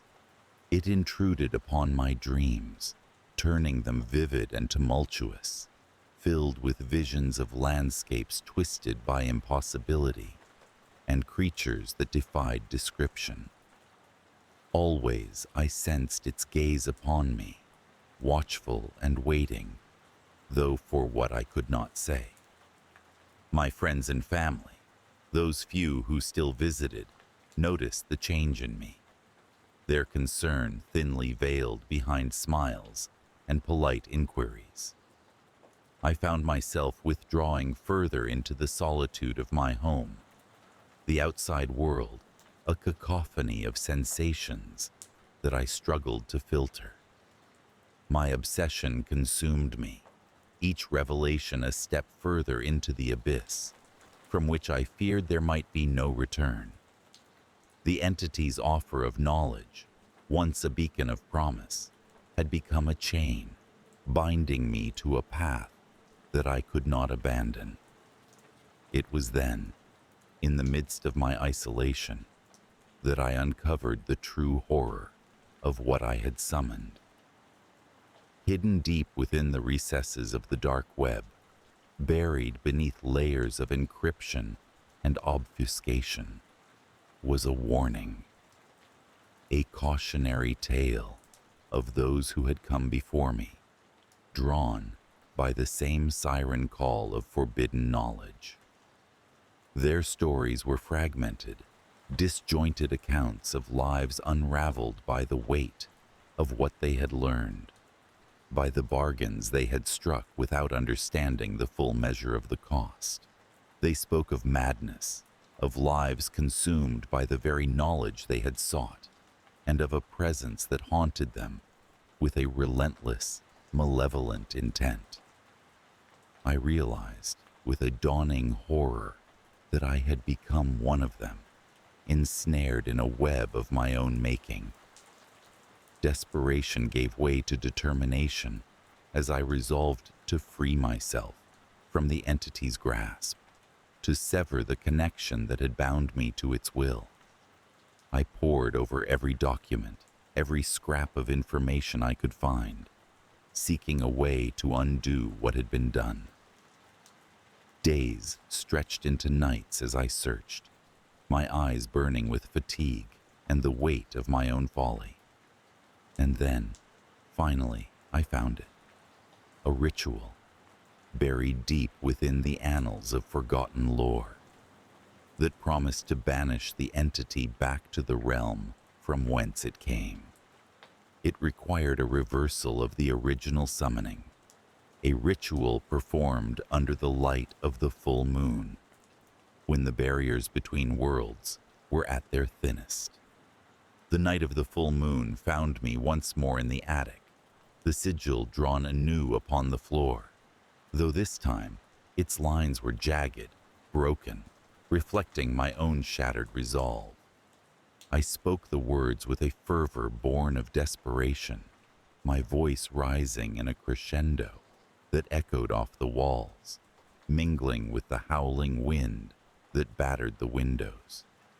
The air grew dense, charged with an energy that crackled like static in the silence, and I felt the entity's presence coil around me, a tangible sense of fury and resistance. It fought against the ritual, the connection between us strained to breaking, but I pressed on, my will a beacon amidst the chaos. With a final resounding word, I felt the connection snap, the entity's presence retreating with a howl of rage that echoed in the corners of my mind. The room fell silent. The oppressive weight lifted, leaving me gasping, my body trembling with exhaustion and relief. But even as I sank to the floor, the shadows around me began to shift, a subtle reminder that some things, once glimpsed, can never be unseen. The entity was gone, the sigil faded, but the knowledge it had imparted lingered, a permanent etching upon my soul. I returned to some semblance of normalcy, my life slowly pieced back together from the fragments of what had been. The world outside my home, once a cacophony, had settled into a muted hum, the threads of energy still visible but no longer overwhelming. Yet the fear remained, a constant undercurrent to my every thought, a reminder of the darkness that existed just beyond the veil of our reality. I learned to live with the shadows, to accept their presence as a consequence of my actions. And though the entity was banished, its whisper remained, a constant echo in the recesses of my mind, a lingering reminder of the price of knowledge and the dangers of delving too far into the unknown. The dark web, once a playground for my curiosity, had become a forbidden realm, its offerings a Pandora's box best left unopened. But the tales of those who had come before me, their warnings etched in digital ink, served as a constant reminder of the path I had chosen and the price I had paid. In the quiet solitude of my old Victorian house, I found a tenuous peace, a balance between the seen and unseen. Yet, in the stillness of night, when the shadows stretched long and the moon hung high in the sky, I could still feel the entity's gaze upon me, watchful and waiting, a reminder that some doors, once opened, can never truly be closed. In the quiet suburbs of a small college town, nestled among the towering oaks and sprawling lawns, stood an apartment complex, primarily occupied by students who sought the serenity and convenience it offered. The building, with its brick facade and slightly tarnished edges, felt like a sanctuary for those who embraced both the solitude and the camaraderie of academic life. It was in one of these apartments that I, an inconspicuous literature student, quietly led my life, navigating the vicissitudes of a college existence where stress and discovery seemed to dance in equal measure. My days were filled with the rhythm of lectures, assignments, and the occasional evening spent in the campus library, where the hushed whispers of fellow students were a comforting backdrop to the worlds conjured within the books I read. My apartment, though modest and sparsely furnished, was a refuge. Its walls, lined with shelves of books and a few personal mementos, bore witness to my solitary pursuits. The window overlooked a patch of greenery that seemed to change with the seasons, marking time in a way that was both predictable and reassuring. On one seemingly ordinary afternoon, as the sun dipped below the horizon, painting the sky in hues of orange and purple, I found myself immersed in a text on arcane literature. It was a field that had recently piqued my curiosity, partly due to a seminar on occult influences in classical texts, and partly due to an inexplicable pull I felt towards the subject matter. Among the dusty tomes and brittle pages, one particular book caught my attention, a slim volume bound in faded green cloth. Its title, The Other, Gateways to the In-Between, was embossed in gold that had long since lost its luster. As I leafed through its pages, I found myself drawn into a labyrinth of ideas about alternate dimensions, places that existed parallel to our own, but were accessible only through specific rituals or incantations. The language was cryptic, and the author's intent seemed veiled, as though the knowledge within was not for the faint-hearted. Yet, there was something compelling about it, a resonance that stirred within me, an unexplainable eagerness to delve deeper. It was purely out of scholarly curiosity, I assured myself, when I decided to experiment with one of the simpler rituals described in the book. The instructions were straightforward: an incantation to be spoken aloud at a liminal time, ideally at dusk, when the world was in transition. Perhaps it was the solitude of the evening or the thickening shadows in my room that emboldened me to proceed. I positioned myself by the window, the setting sun casting long fingers of light across the floor, and began reciting the words, feeling somewhat foolish, yet strangely exhilarated. The air around me seemed to shift, growing dense with a tension that was palpable. As I spoke the final word, a chill swept through the room, unlike any natural draft. It was as if the very fabric of reality had quivered, momentarily displaced.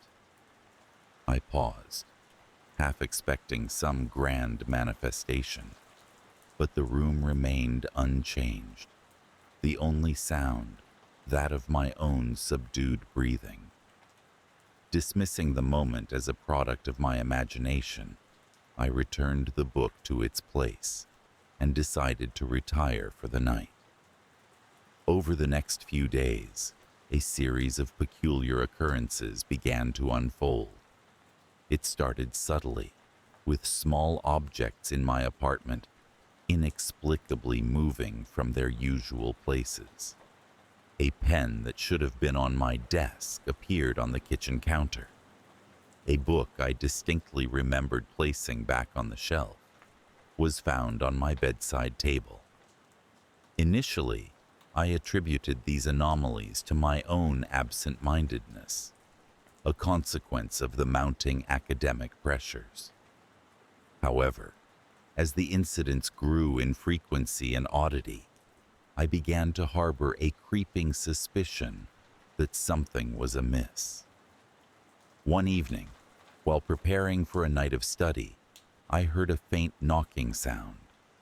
It was not the steady, rhythmic knock of someone at the door, but rather a soft, irregular tapping that seemed to emanate from the walls themselves.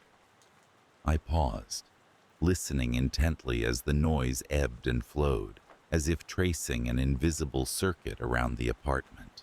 It ceased as abruptly as it had begun, leaving me in a silence that felt more oppressive than the noise itself. In the days that followed, the disturbances intensified. The knocks became more insistent, reverberating through the walls with a persistence that was both unnerving and infuriating. There was a pattern to them now, a maddening sequence that defied all logical explanation. My sleep was fitful, punctuated by dreams that felt disturbingly real, a hazy amalgam of shadows and whispers that pervaded the space between consciousness and oblivion. I found myself growing increasingly isolated, the once comforting confines of my apartment now a source of unease. My friends noticed my distraction. My professors commented on my waning focus. But I offered only vague reassurances, unwilling to voice the irrational thoughts that had begun to plague my mind. I turned again to the book, convinced that it held answers to the phenomena I was experiencing. As I pored over its pages, a particular passage caught my eye, one I had overlooked during my initial reading. The entities of the in-between, it read, are drawn to those who seek them, for they dwell in the spaces unseen, ever watchful of the thresholds. The words struck a chord deep within me, a chilling reminder of the incantation I had recited. Could it be that, in my naive quest for knowledge, I had inadvertently invited something into my home? The notion was preposterous, yet the evidence of my senses suggested otherwise. Determined to restore normalcy, I sought to undo what I had done. The book offered no guidance on reversing the ritual, but I reasoned that retracing my steps might yield some results. As dusk approached, I once again positioned myself by the window, the air heavy with anticipation. I recited the incantation in reverse, my voice steady despite the unease that churned within me. The room grew still, the oppressive silence returning with a vengeance. For a brief moment, I allowed myself to hope that my efforts had been successful, that I had managed to close the door I had unwittingly opened. But as the shadows lengthened and the first stars prickled the night sky, I sensed a presence, an awareness that was both foreign and familiar, lurking at the fringes of my perception. It was then that I saw it, a faint shimmer in the corner of my eye, a distortion in the air that seemed to pulse with a life of its own. I turned to face it, my heart pounding in my chest, and found myself staring into the depths of something indescribable.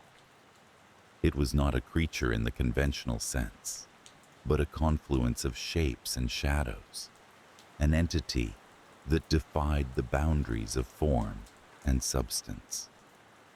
As I gazed into the shifting void, a wave of emotions washed over me. Fear, curiosity, a profound sense of connection.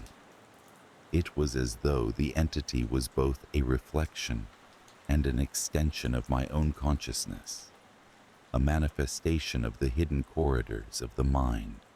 The air crackled with energy, the atmosphere charged with a vibrancy that was both exhilarating and terrifying. In that moment, an understanding passed between us, a silent communication that transcended words. The entity was not hostile, but neither was it benign. It existed in a realm beyond human comprehension, its motives inscrutable. Yet in its presence, I felt a yearning, a desire for the mysteries of the universe to be unraveled, for the barriers of perception to be breached. The encounter was fleeting, a blink in the tapestry of time. As the first light of dawn crept over the horizon, the entity began to dissolve, its form dissipating into the ether from whence it came. I was left alone in the growing light, the room unchanged yet irrevocably altered by the experience. Though the disturbances ceased, the memory of that encounter lingered, a shadow that danced at the edges of my consciousness. I returned to my studies with renewed vigor, my understanding of the world subtly transformed by what I had witnessed. The books that lined my shelves took on new significance, their pages holding secrets that I was only beginning to grasp. In moments of solitude, I would catch myself glancing towards the corners of the room, half expecting to see a shimmer, a reminder of the otherworldly presence that had once intruded upon my reality. The fear that had gripped me slowly gave way to a deeper awareness, an acceptance of the unknown spaces that lay beyond the veil of everyday existence. Yet, even as I embraced this new perspective, a lingering unease remained. The in-between, with its enigmatic inhabitants, continued to occupy my thoughts, a tantalizing mystery that defied resolution. And though I had closed the door to that realm, the knowledge that it existed, that such places and entities were real, had forever altered the lens through which I viewed the world.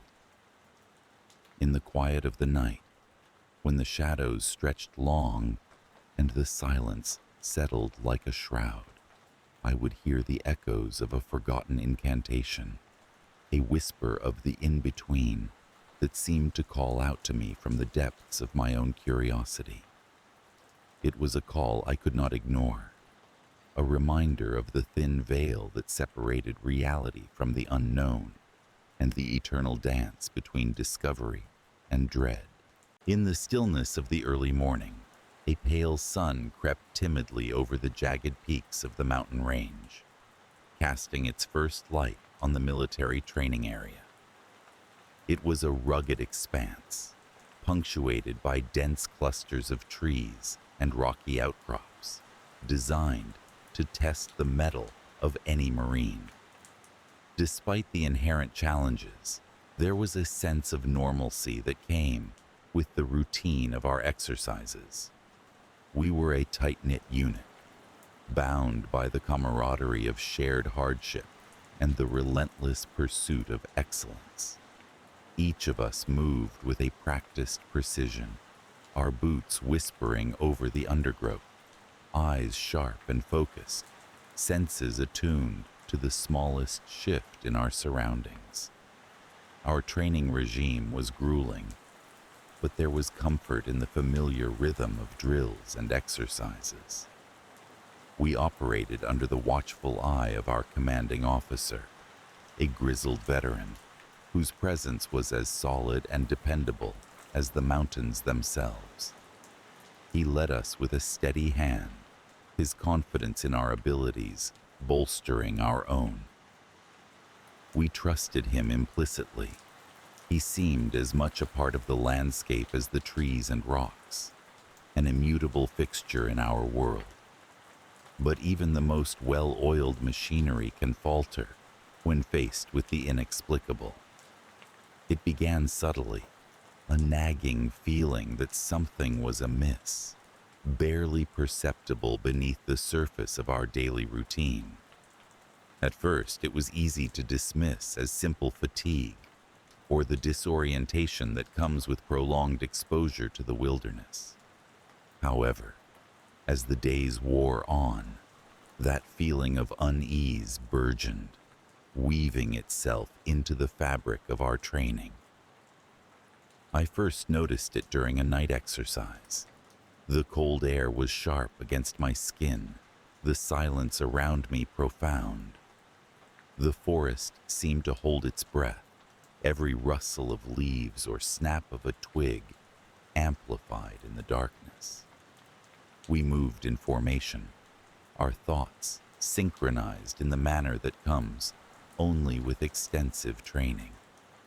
But then there was a moment, a pause in my thoughts, a fleeting sense of being watched. It was a sensation that curled at the edges of my consciousness, elusive and unsettling. I glanced around, scanning the shadowy outlines of trees, but found nothing out of place. Still, the feeling lingered, refusing to be banished by reason.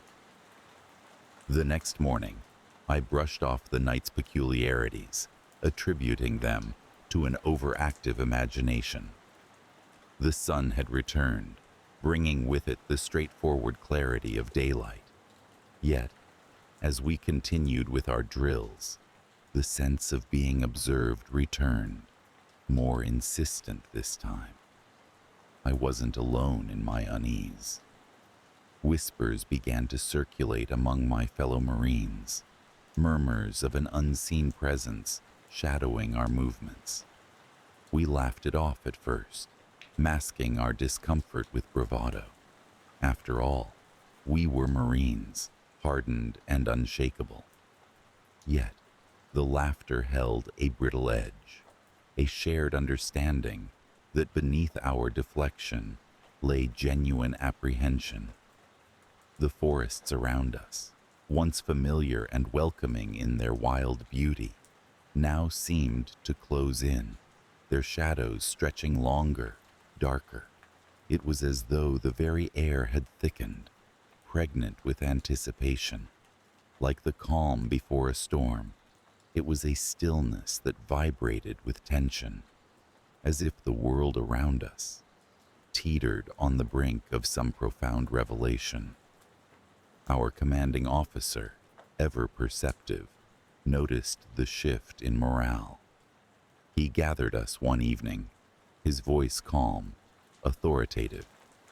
He dismissed the rumors with a pragmatic ease, reminding us of the importance of focus and discipline. His words were grounding, a tether to reality, yet they did little to dispel the sense of unease that had settled over us like a shroud. Days stretched into weeks, each one marked by an intensifying sense of disquiet. There were more instances of odd occurrences: a snapped twig where no one had walked, an overturned rock with no explanation. The forest seemed alive with whispers, a chorus of voices just beyond comprehension.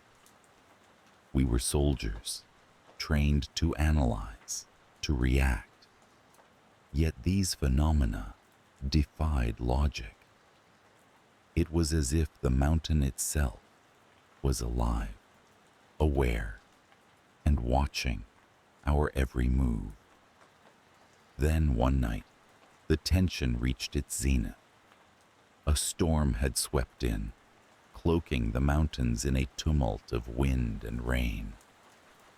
We huddled in our tents, the fabric flapping violently, the sound as relentless as any battlefield. Sleep was elusive, each gust of wind a reminder of our vulnerability in the face of nature's fury. It was in this chaotic symphony that the inexplicable revealed itself. A piercing scream cut through the night, a sound so raw and primal it seemed to tear the very fabric of reality. We scrambled to our feet, adrenaline surging as we rushed towards the source. The rain lashed against our faces, limiting visibility to mere feet ahead. We moved as one, a unit driven by instinct and duty, yet at the heart of it all was a gnawing fear, an understanding that this was no ordinary call to arms. We found him at the edge of the forest, our fellow Marine, eyes wide with terror, his body trembling despite the cold. "Something out there," he gasped, his voice a fragile thread. "Something's watching us." His assertion, though lacking any physical evidence, was a confirmation of our collective dread. The forest around us felt alive, each tree a sentinel, watching, waiting. Our commanding officer ordered a search, his voice steady, authoritative. We moved through the trees in pairs, the beams of our flashlights cutting through the darkness. There was an unspoken agreement among us. No one wanted to be alone.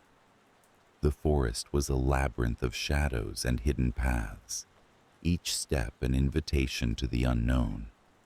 As we searched, the storm abated, leaving in its wake a profound silence. It was as though the very air held its breath, waiting for something to break the stillness. In that silence, I felt it again. That sensation of being watched, a gaze that seemed to pierce through the layers of night. I turned, flashlight slicing through the dark, but saw nothing. Yet the feeling persisted, an itch at the back of my mind. We regrouped at dawn, exhausted and unnerved. Our commanding officer called off the search, citing the storm as the cause of our comrades' panic. His rational explanation fell flat, a thin veneer over the inexplicable. Despite our training, our experience, there was no denying the sense of being hunted, of something lurking just beyond our comprehension. In the days that followed, the unease clung to us like a shadow. Our training continued, but the forest was no longer a place of challenge and growth. It had become a realm of hidden threats, an entity unto itself. We were still Marines, bound by duty and loyalty, yet there was a fracture in our resolve, a crack through which doubt seeped. The nights were the hardest, each one stretching into an eternity of darkness and whispered fears. The sensation of being watched, of something unseen lurking at the periphery of vision, became a constant companion. It was during one of these nights that I found myself standing alone at the edge of the camp, staring into the abyss of trees. The air was still, the silence complete. Yet within that silence was a presence, an awareness that was not my own. It was as though the forest itself whispered secrets in a language I could not understand. There, on the edge of the known and the unknown, I felt a profound connection to something ancient, something beyond the grasp of human understanding. It was a moment of clarity, a glimpse into the unfathomable depths of the universe. As I turned away, a movement caught my eye, a shadow slipping silently between the trees. There was no sound, no evidence of its existence, yet I knew it was there, watching, waiting. A chill ran through me, a reminder of our vulnerability in the face of the unknown. We completed our training and returned to base, yet the experience in the mountains lingered.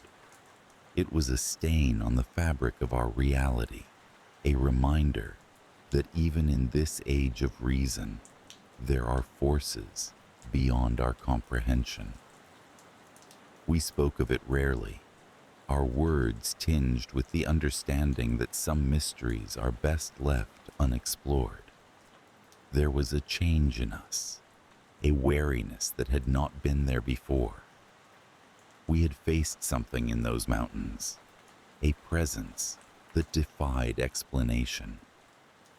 It had watched us, studied us, and in doing so, had left an indelible mark on our souls. We were Marines, forged in the crucible of discipline and duty, yet we had encountered something that transcended the physical, something that whispered of worlds beyond our own. As I sit and reflect on those days, I am filled with a sense of awe and trepidation. The mountains, with their towering peaks and ancient forests, hold secrets that will remain forever hidden, mysteries that linger on the edge of human understanding.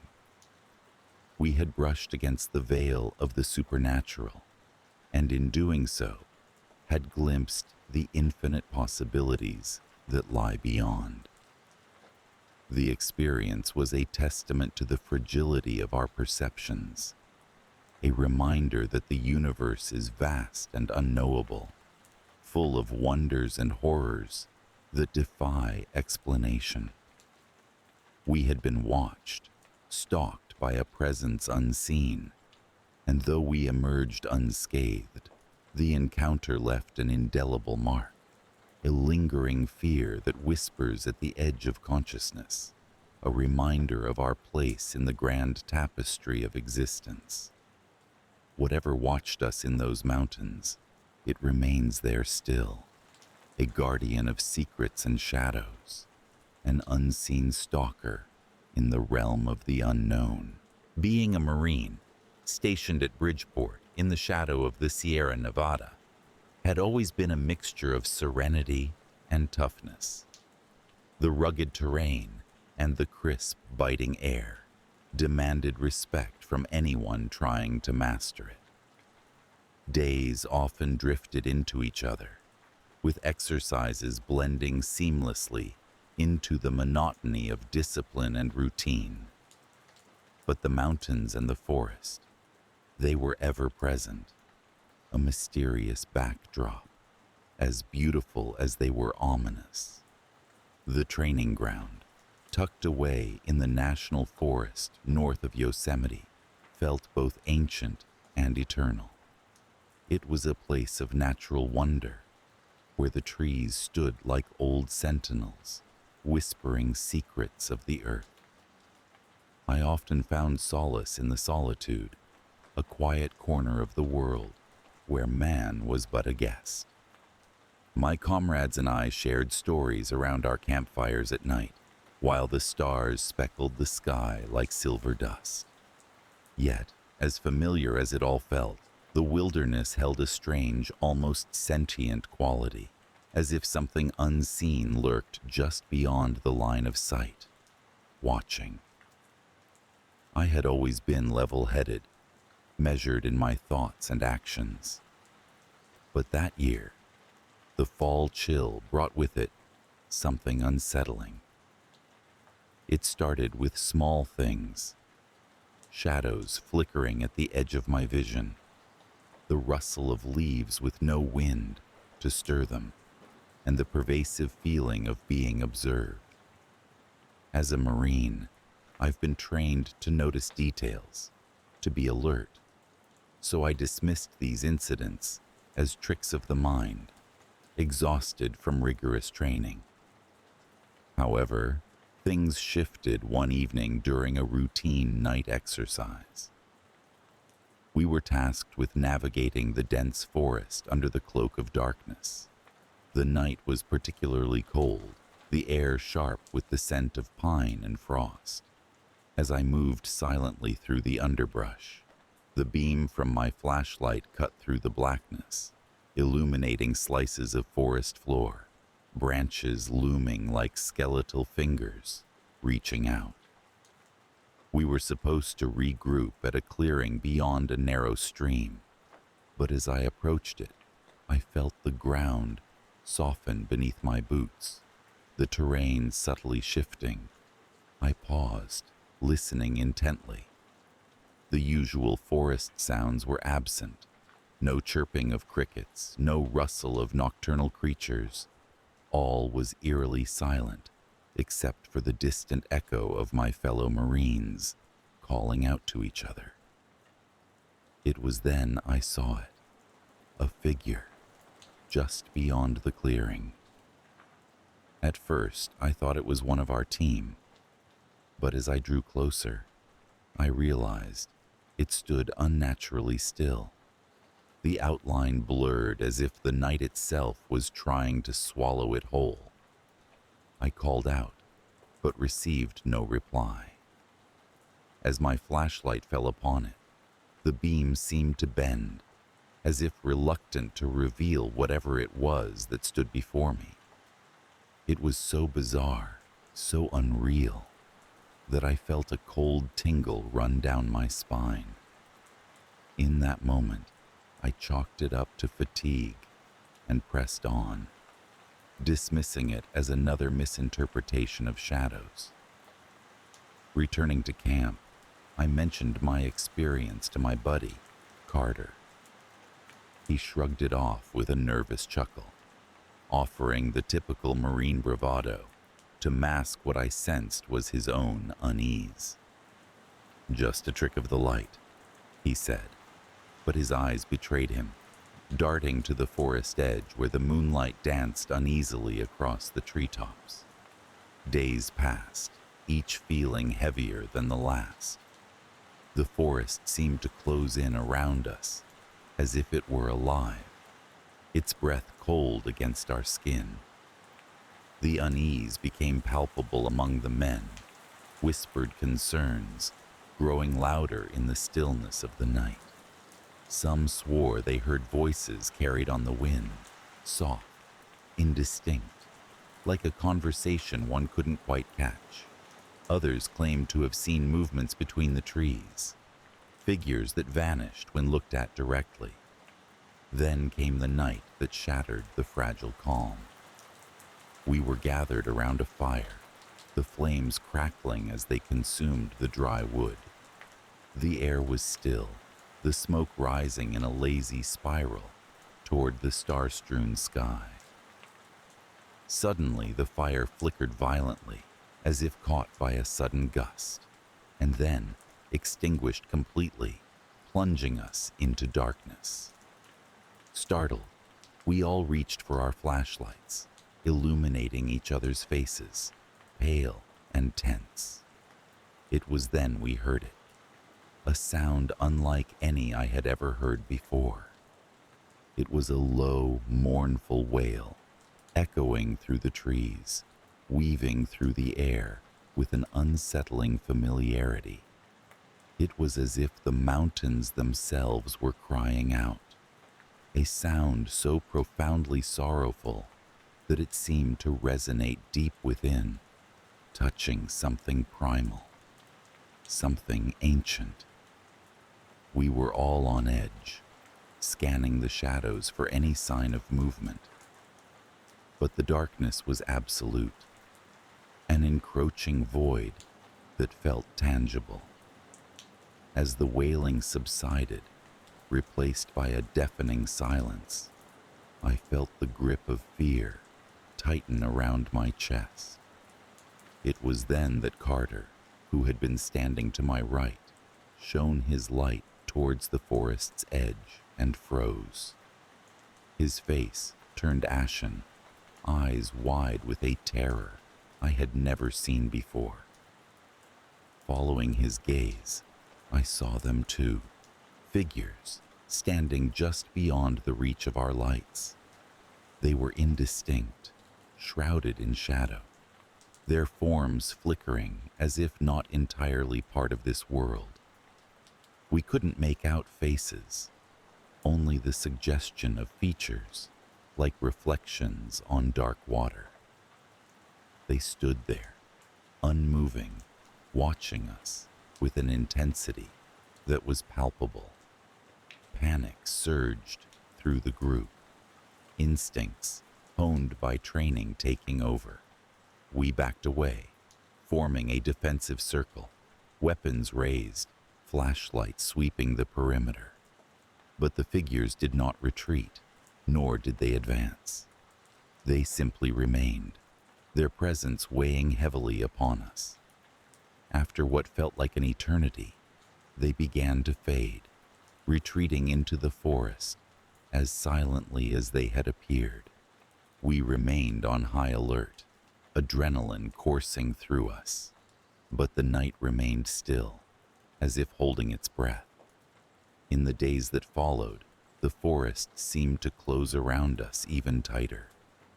Training sessions felt different, the sense of unease now an unshakable companion.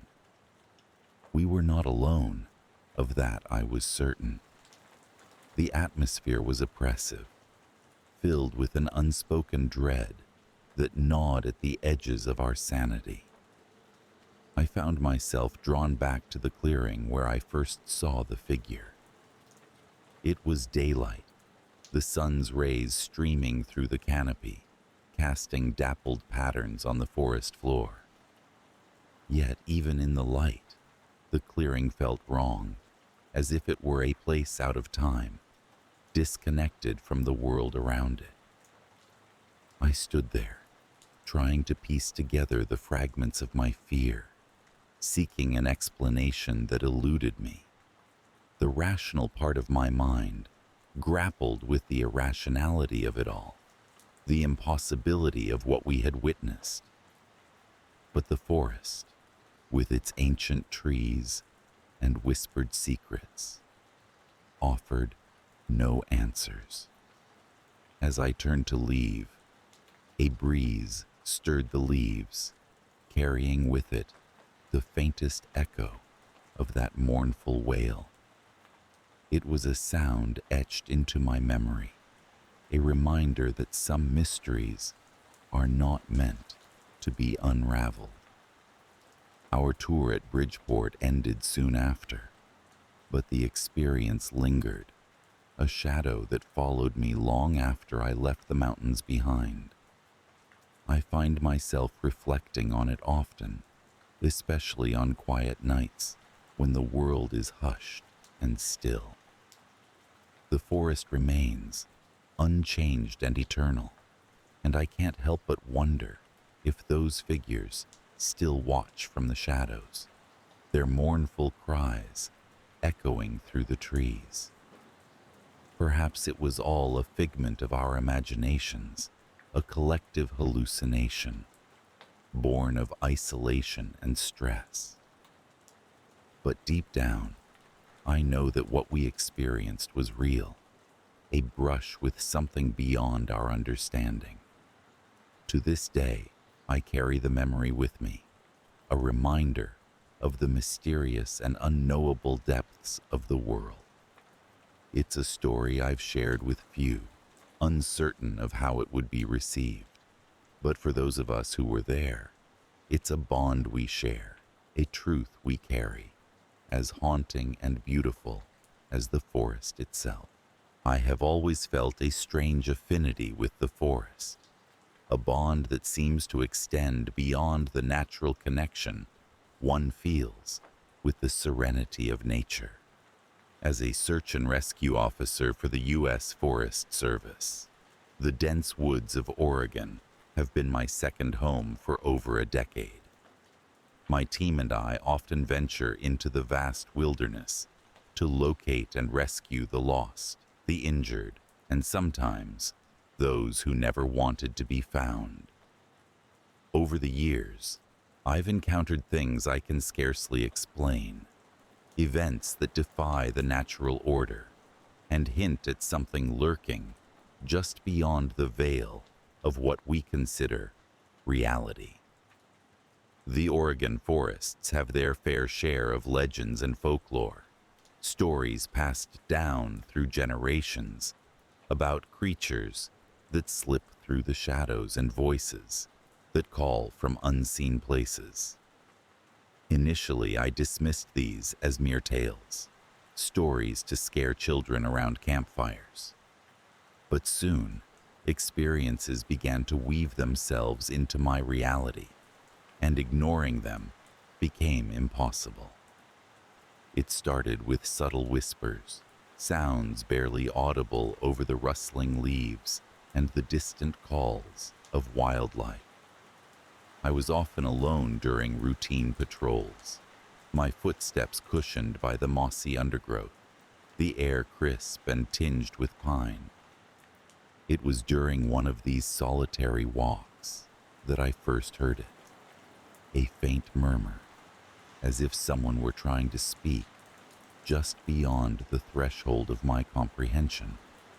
I paused, instinctively holding my breath, straining my ears to catch the words. But as quickly as it had begun, the whispering ceased, leaving only the gentle sighing of the wind through the trees. I dismissed it, attributing it to fatigue or the natural sounds of the forest. Yet, a part of me was unsettled, a quiet unease that settled in the pit of my stomach and refused to dissipate. Over the following weeks, the whispers became more frequent, more distinct, though still incomprehensible.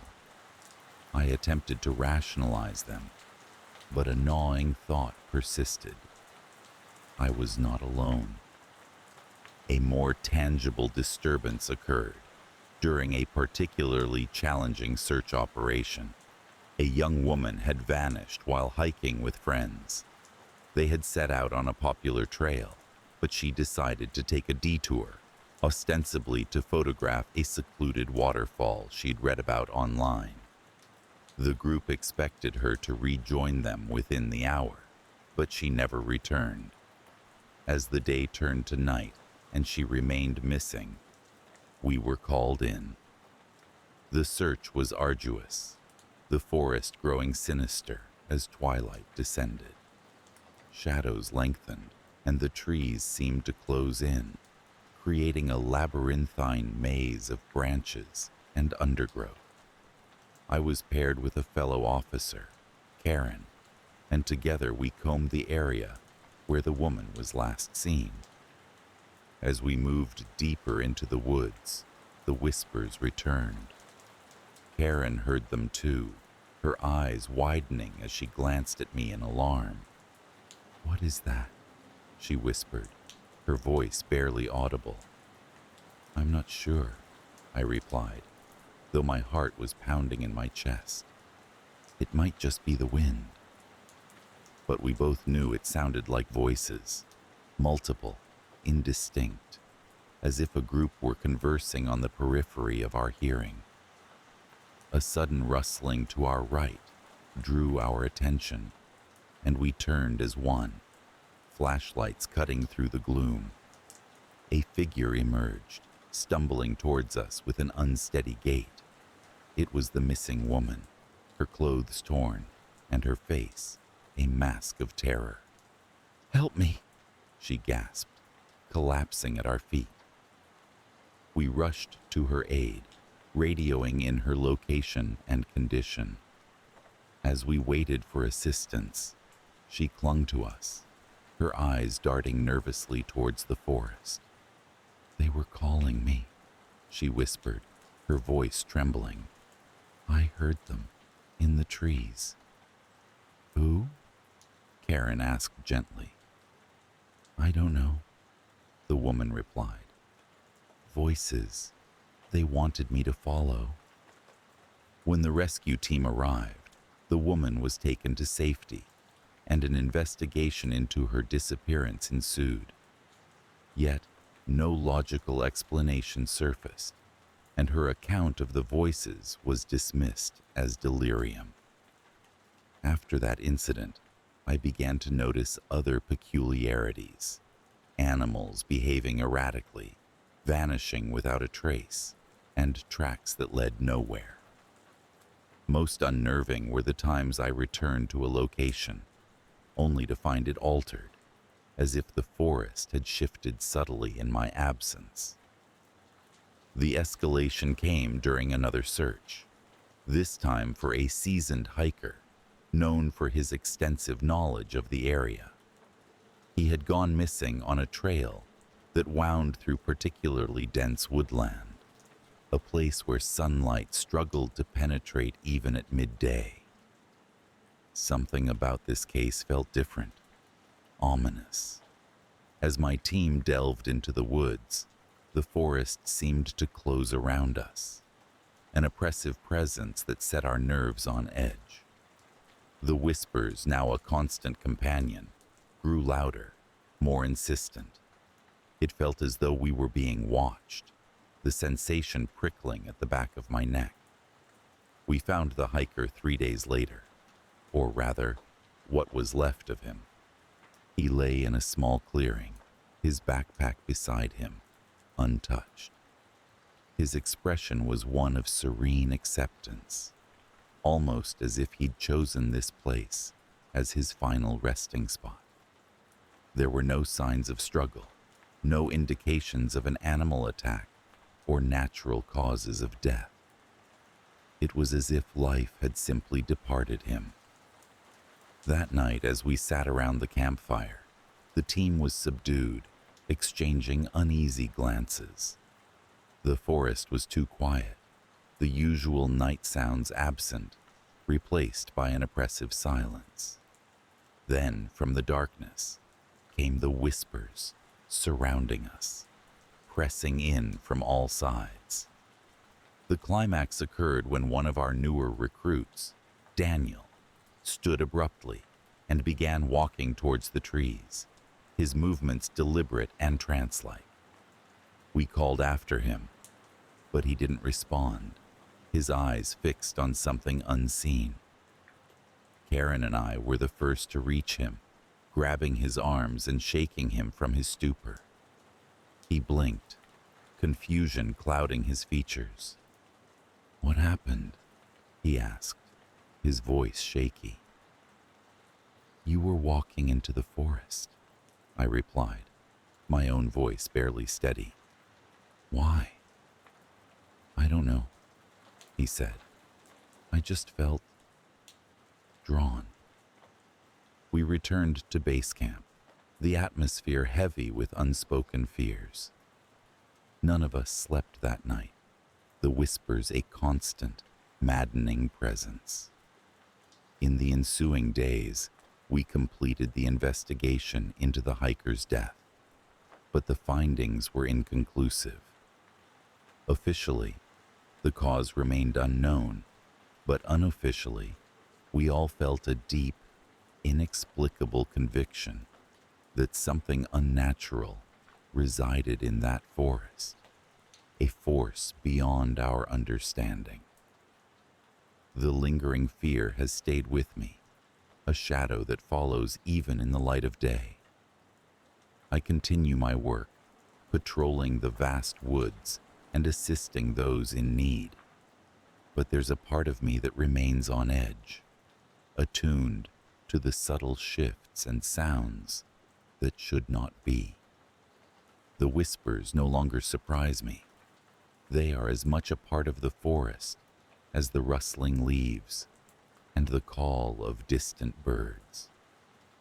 I have learned to coexist with them, to accept that there are things beyond my comprehension, and that sometimes the forest does not want us to find those who wander into its depths.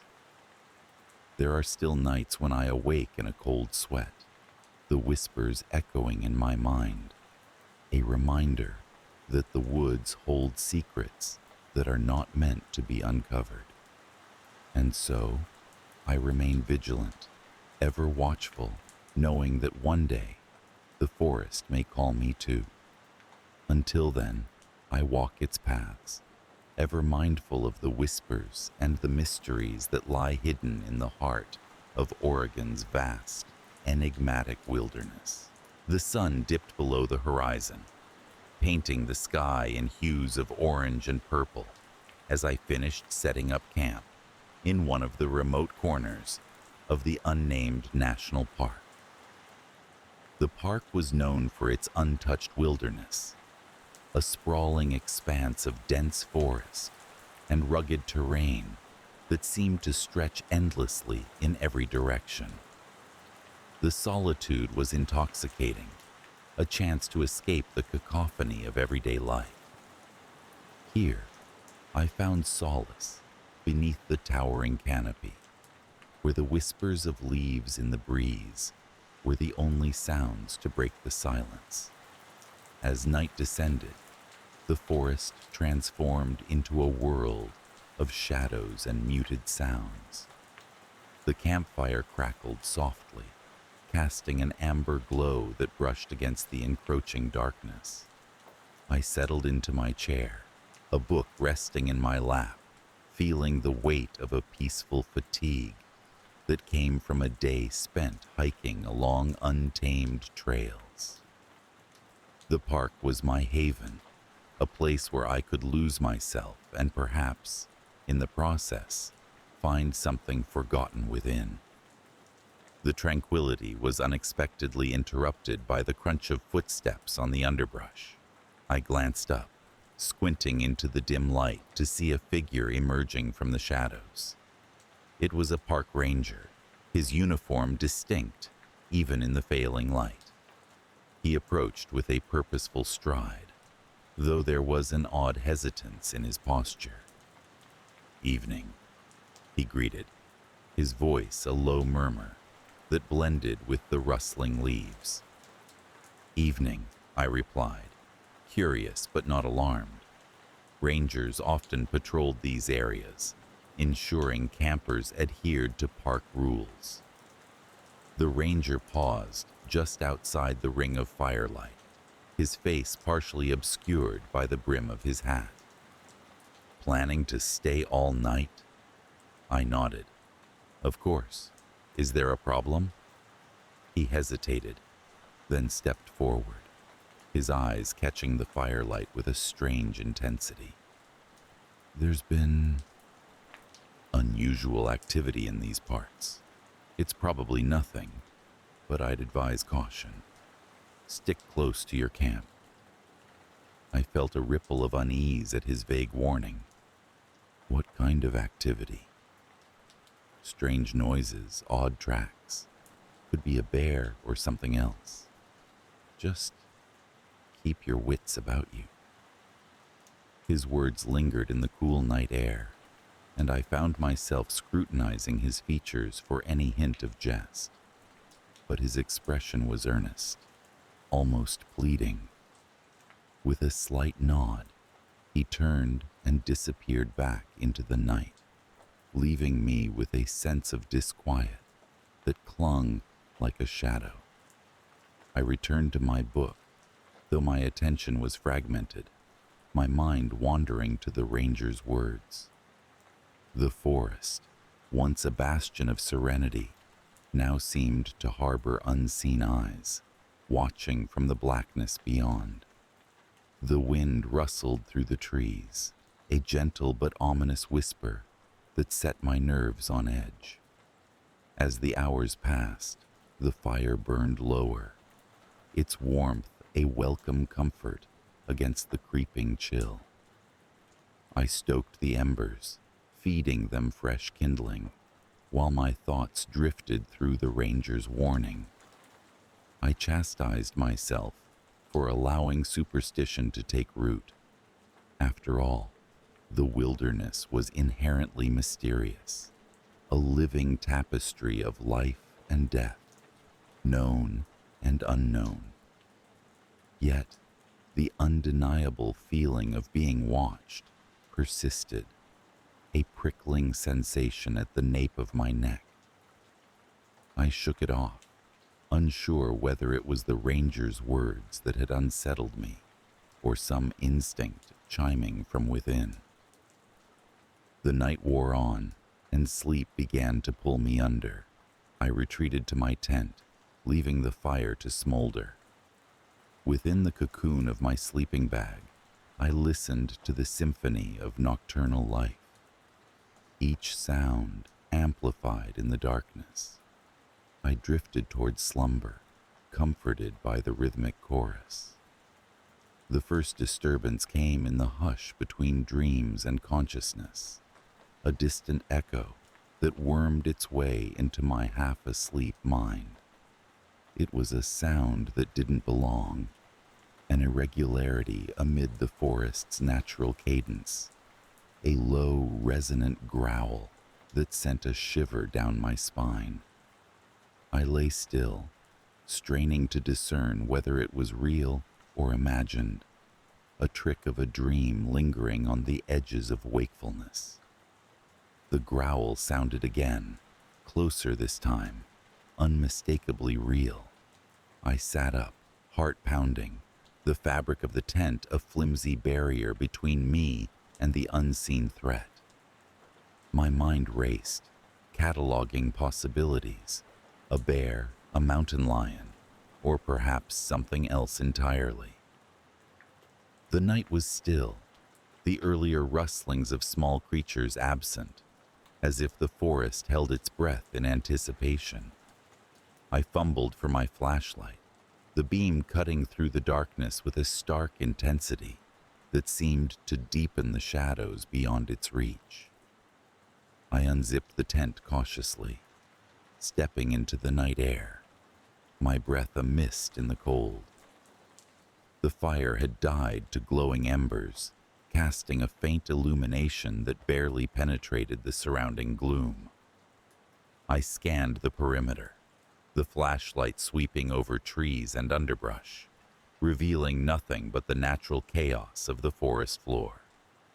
The growl came again, this time from behind, sending a jolt of adrenaline coursing through me. I swung the light around, the beam slicing through the dark, but there was nothing. No creature, no movement, only the silent trees standing sentinel in the night. I backed toward the remains of the fire, my senses heightened, every rustle and creak a potential threat. Rational thought struggled against the primal urge to flee, to abandon the camp and seek safety in numbers, in civilization. But something held me there, a stubborn refusal to surrender to fear, to the unseen menace lurking in the dark. As minutes stretched into an eternity, the growling ceased, leaving an oppressive silence in its wake. I remained vigilant, the flashlight gripped tightly in one hand, the other hovering near a makeshift weapon, a branch whittled to a point, more a comfort than a genuine means of defense. The forest, as if sensing my resolve, began to stir once more, the night creatures cautiously resuming their nightly routines. I remained tense, every sound a reminder of the unseen presence, but gradually, the tension in my muscles eased, and I returned to the tent, though I left the flap open, the flashlight ready at my side. Sleep came fitfully, broken by the slightest of sounds, each one jerking me back to a hyper-aware state. The unknown threat lingered at the edges of my consciousness, a shadow in the recesses of my mind, refusing to be dismissed. With the dawn came a semblance of safety, the light chasing away the phantoms of the night. I emerged from the tent, blinking against the morning sun, the events of the night lingering like a half-remembered dream. The forest, bathed in gentle morning light, appeared unchanged, the terror of the night seeming almost absurd in the clarity of day. Determined to uncover the source of the disturbance, I set off on a circular path around the camp, searching for signs, tracks, scat, anything to explain the growling. The underbrush was dense, leaves and twigs crunching underfoot, but I was methodical, retracing my steps with care. I found nothing unusual, no signs of a large predator, no disturbances in the natural order. It was as if the night had drawn a veil over its secrets, leaving only questions in its wake. The memory of the ranger's warning resurfaced, and I made the decision to hike back towards the park's main trails, hoping to encounter him again, to seek clarity, perhaps reassurance. As I packed, the forest seemed to watch with an indifferent gaze, the trees whispering among themselves in a language I could not comprehend. The journey back was uneventful, the morning sun warming the chill from my bones.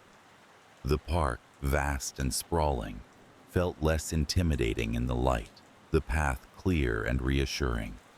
Yet, the ranger's words weighed heavily on my mind, his urgency now more pressing than ever. I reached the ranger station by mid-afternoon, its weathered facade a welcome sight. The ranger was there, standing on the porch, his gaze thoughtful as he surveyed the horizon. He turned as I approached, his expression unreadable. "Back so soon?" he asked, though there was no surprise in his voice. I nodded, recounting the events of the previous night, the growling, the pervasive sense of being watched. He listened intently, his eyes narrowing slightly as I spoke. "It happens," he said finally, his tone guarded. "This place, it has a way of unsettling folks, plays tricks." "But it felt real," I protested, frustration creeping in at his seeming dismissiveness. He held my gaze, a flicker of something unreadable passing across his features. Sometimes, the park reveals things best left unseen, things the mind struggles to grasp. His words, cryptic and unsettling, did little to ease my concerns. "What do you mean?" I pressed. He hesitated, glancing around as if ensuring no one else could hear. "There are stories, rumors, things that don't fit the natural order, things that have been covered up for years. A conspiracy? I asked, incredulous but intrigued. Maybe, he admitted, or maybe just the wilderness asserting itself. Either way, it's best not to dig too deep. His warning hung in the air, an unspoken challenge to leave the mysteries unchallenged. I considered his words, the implications of secrets buried in the wilds, hidden by those who sought to maintain order, control. I thanked him, though my mind was far from settled. As I turned to leave, he called after me, his voice carrying a hint of genuine concern. Remember, not everything out there is meant for us to understand. I left the station, the ranger's warning echoing in my mind. The park, with its vast expanse and hidden truths, loomed ominously behind me, a place of beauty and terror intertwined. As I made my way back to civilization, the mundane sounds of life, cars, voices, the hum of modernity, felt both foreign and comforting. Yet, the memory of the night lingered, a shadow that refused to dissipate, a reminder of the unexplained, the unknown. Even now, far from the park's borders, I find myself glancing into the shadows, half expecting to see a flicker of movement, to hear a growl that defies logic. The ranger's words, a calm yet eerie warning, continue to haunt my thoughts. The wilderness holds its secrets close, a silent guardian of mysteries that defy comprehension. And though I have left those woods behind, the fear remains, a lingering presence in the quiet moments, a whisper in the dark, a reminder that some things are best left undisturbed. The sun had barely graced the horizon when I parked my rust-ridden truck at the foot of the Appalachian Mountains. The dense forest stood shrouded in a light mist, the trees tall and ancient, as if they whispered secrets amongst themselves. I had been a cell tower technician for over a decade, my job often leading me to isolated locales, where the only company I had was the hum of the wind and the occasional curious animal. It was a life of solitude, but one I reveled in. The quiet, the predictability, the escape from a world too loud and intrusive. Today's task was a routine maintenance check on a cell tower nestled deep within the Appalachian Range, a solitary giant standing watch over a sea of green. It was a familiar trek, having serviced this particular tower multiple times. With my gear slung over my shoulder and the morning's cool air invigorating my senses, I began the ascent through the well-worn path that snaked its way up the mountainside. As I climbed, I couldn't help but admire the serene beauty around me. The leaves rustled gently in the wind, birds chirped their morning songs, and the forest floor crackled underfoot. The world was alive, yet peaceful, a stark contrast to the chaos I imagined lingered in more populated regions. There was comfort in the isolation, an escape from the humdrum of daily life. But as I approached the tower, a peculiar sensation prickled at the edge of my awareness. It was subtle at first, like the faintest echo of an unsettling thought. Dismissed it as nothing more than an overactive imagination, a byproduct of too many solitary hours spent amid the wilderness. I focused instead on my task, eager to complete the maintenance and return to the comfort of my truck before the sun reached its zenith. The tower loomed above me, its metallic structure stark against the morning sky. I climbed the ladder with practiced ease, the height no longer a source of anxiety, but a familiar, almost comforting challenge. Once at the top, I surveyed the surrounding landscape, an endless expanse of forest stretching far beyond the horizon. The tranquility of the scene was mesmerizing, and for a moment, I felt a profound sense of peace. That peace was shattered when I heard it. A low, guttural sound, barely audible but distinct against the natural symphony of the forest. It came from somewhere below, perhaps the base of the tower.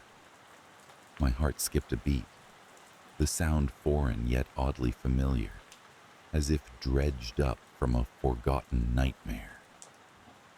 I shook my head, attributing the noise to a trick of the wind or the groan of an aging metal structure. With renewed focus, I set about my work, inspecting the cables and equipment with meticulous attention. Yet, the feeling that something was amiss persisted, an unseen presence lurking just beyond the periphery of my vision. I told myself it was nothing, that the mind often conjures shadows where none exist. But the forest, usually so inviting, seemed to close in around me, the trees no longer welcoming sentinels, but watchful observers of some unseen drama. The job progressed smoothly, despite the nagging unease, and soon I was ready to descend. As I began my descent, the sound came again, clearer this time, as if whatever produced it had drawn closer. It was a deep, resonant growl, far too rich and complex to be attributed to any known animal. I paused, my grip tightening on the ladder, eyes scanning the area below for any sign of movement. But the forest betrayed nothing, its secrets concealed beneath a canopy of leaves and shadow. I reached the ground with a mix of relief and apprehension, the sensation of being watched more pronounced than ever. My instincts screamed at me to leave, to retreat to the safety of my truck, and forget this strange encounter.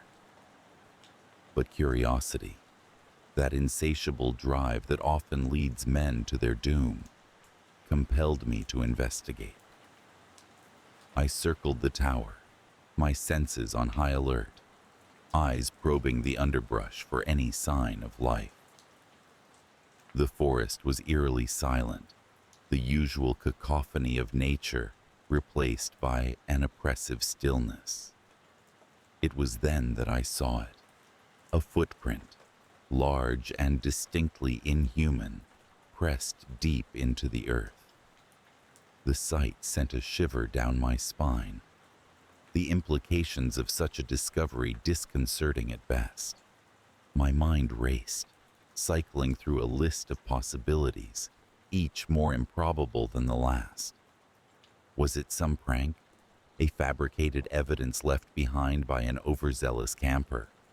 Or perhaps a bear, though the size and shape of the print seemed all wrong for such an explanation. As I pondered, the forest remained silent, as if holding its breath, waiting for me to piece together the puzzle it had laid before me. The feeling of being watched intensified, and with it, an overwhelming urge to flee. The primal part of my brain, attuned to the dangers of the wild, urged me to abandon my quest for answers and retreat to the safety of civilization. But I resisted, driven by a need to understand the mystery that had ensnared me. As I turned to head back to my truck, the growl sounded once more, closer and more menacing than before. My pulse quickened, adrenaline flooding my veins as I scanned the surrounding forest for any hint of movement. It was then that I saw it. A shape, massive and indistinct, moving through the trees with an unnerving grace. It was a creature unlike any I had ever seen, its form hidden in shadow, yet undeniably present. The air around it seemed to shimmer, as if the very fabric of reality wavered in its presence. My mind struggled to comprehend the sight, a primal fear taking root in my gut as I realized the enormity of what I faced. Suddenly, all thoughts of curiosity vanished, replaced by an overwhelming instinct to survive. I turned and ran, the forest a blur as I navigated the familiar path with newfound urgency. The sound of pursuit, though subtle, was unmistakable, a haunting resonance that echoed through the trees. My truck came into view, a beacon of safety amidst the chaos. I reached it breathless and trembling, fumbling with the keys in my haste to escape. As the engine roared to life, I dared a glance back, half expecting to see the creature emerge from the shadows. But there was nothing, only the silent forest, its secrets once again concealed beneath a veil of tranquility. I drove away, the road winding through the mountains, as I put distance between myself and the inexplicable terror I had encountered. Yet, even as the miles stretched out before me, the fear lingered, a constant reminder of the unknown lurking in the wilds. For days after, I found myself haunted by the memory of the creature, the sound of its growl reverberating in my mind like a ghostly refrain. Sleep was elusive, my dreams plagued by visions of shadowy forms and primal fears. I tried to rationalize the experience, to attribute it to exhaustion or an overactive imagination. But the evidence, the footprint, the undeniable presence, refused to be dismissed. I spoke to no one of what I had seen, the fear of disbelief and ridicule silencing my tongue. Instead, I returned to my routine, visiting sites and repairing towers with the same diligence as before. Yet, the forest, once a sanctuary, now felt like a labyrinth of hidden dangers, each rustling leaf or distant call a potential harbinger of the unknown. As time passed, the immediacy of the encounter began to fade, but the sense of unease remained. It was as if the creature, whatever it was, had left an indelible mark on my soul, a reminder of the mysteries that lay beyond the veil of human understanding. I couldn't shake the feeling that I was being watched, even in the crowded streets of the city or the solitude of my home. The encounter had awakened something within me, a realization that the world was far more complex and terrifying than I had ever imagined. The boundaries between reality and nightmare had blurred, leaving me with a lingering fear that perhaps one day I would hear that growl again, echoing through the shadows of my mind. The Appalachian Mountains had always been a place of mystery, their ancient peaks and hidden valleys home to countless legends and whispered tales. I had always dismissed such stories, attributing them to the imaginations of those who sought to explain the unexplainable. But now, having faced the unknown, I understood the truth behind the legends, that some mysteries were never meant to be uncovered, and some secrets were best left undisturbed. As I continued my work, the memory of the encounter remained with me, a chilling reminder of the fragility of my understanding of the world. The forest, with its towering trees and shadowed paths, had become a place of both beauty and dread, its secrets forever entwined with my own. And in the quiet moments, when the world seemed to hold its breath and silence reigned supreme, I listened for the growl, waiting for the return of the creature that had forever altered my perception of reality. The countryside around our old farmhouse was idyllic, a picturesque canvas painted with the hues of tranquility and nostalgia. I had always found solace in the rhythm of rural life. The way the sun crept over the horizon each morning, casting golden light over the dew-laden fields, and the way it dipped below the edge of the world every evening, leaving behind a tapestry of stars. It was this serenity that had drawn me to live there, away from the chaos of the city. My life had slipped into a comfortable routine, each day a mirror of the last, punctuated only by the changing seasons and the occasional visit from a neighbor. The farmhouse itself was a relic from another time, its wood aged and weathered, but steadfast against the relentless passage of years. I had grown fond of its creaky floors, and the way the wind whispered through its cracks, a lullaby that accompanied my nights. The land stretched far and wide, bordered by dense woods that stood like silent sentinels, their secrets hidden in shadows. I often roamed these woods, navigating the labyrinth of trees and underbrush, a habit that had become second nature to me. It was during one of these familiar walks that I first noticed something amiss. The air felt different, charged with an undercurrent that I couldn't quite place. The forest, usually alive with the chatter of birds and the rustle of leaves, seemed to hold its breath, as if waiting for something to happen. I shrugged it off, attributing my unease to the shifting weather that often heralded the coming of autumn. Yet, a part of me couldn't shake the feeling that I was being watched, a prickling sensation at the nape of my neck that lingered even after I returned home. The following days were marked by a series of disturbances, subtle at first, but increasingly difficult to ignore.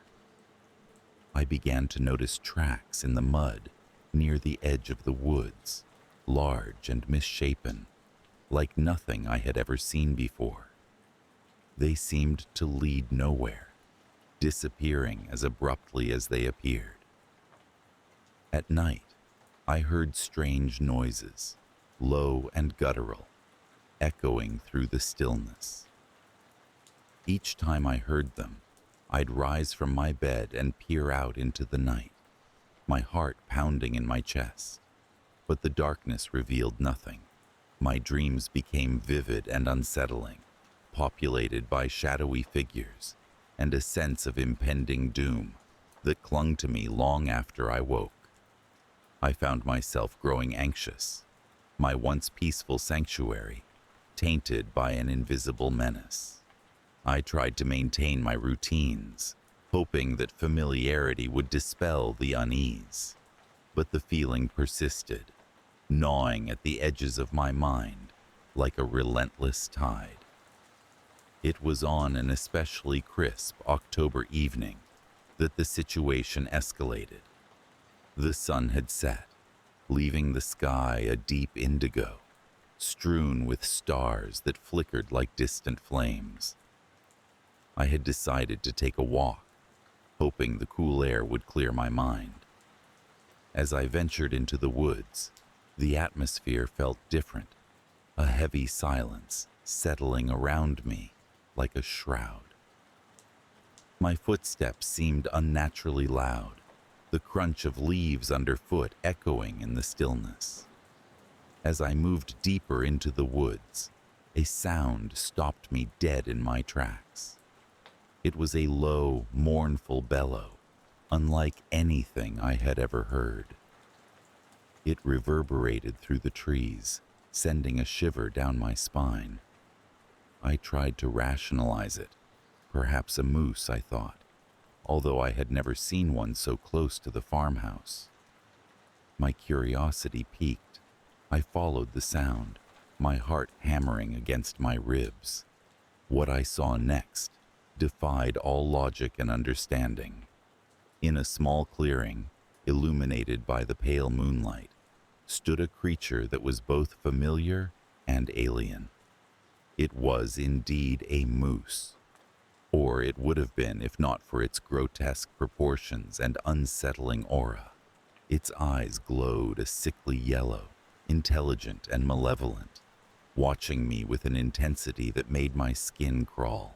Its antlers were massive, branching out like twisted hands reaching up to the sky, and its body was impossibly large, casting a shadow that seemed to swallow the ground beneath it.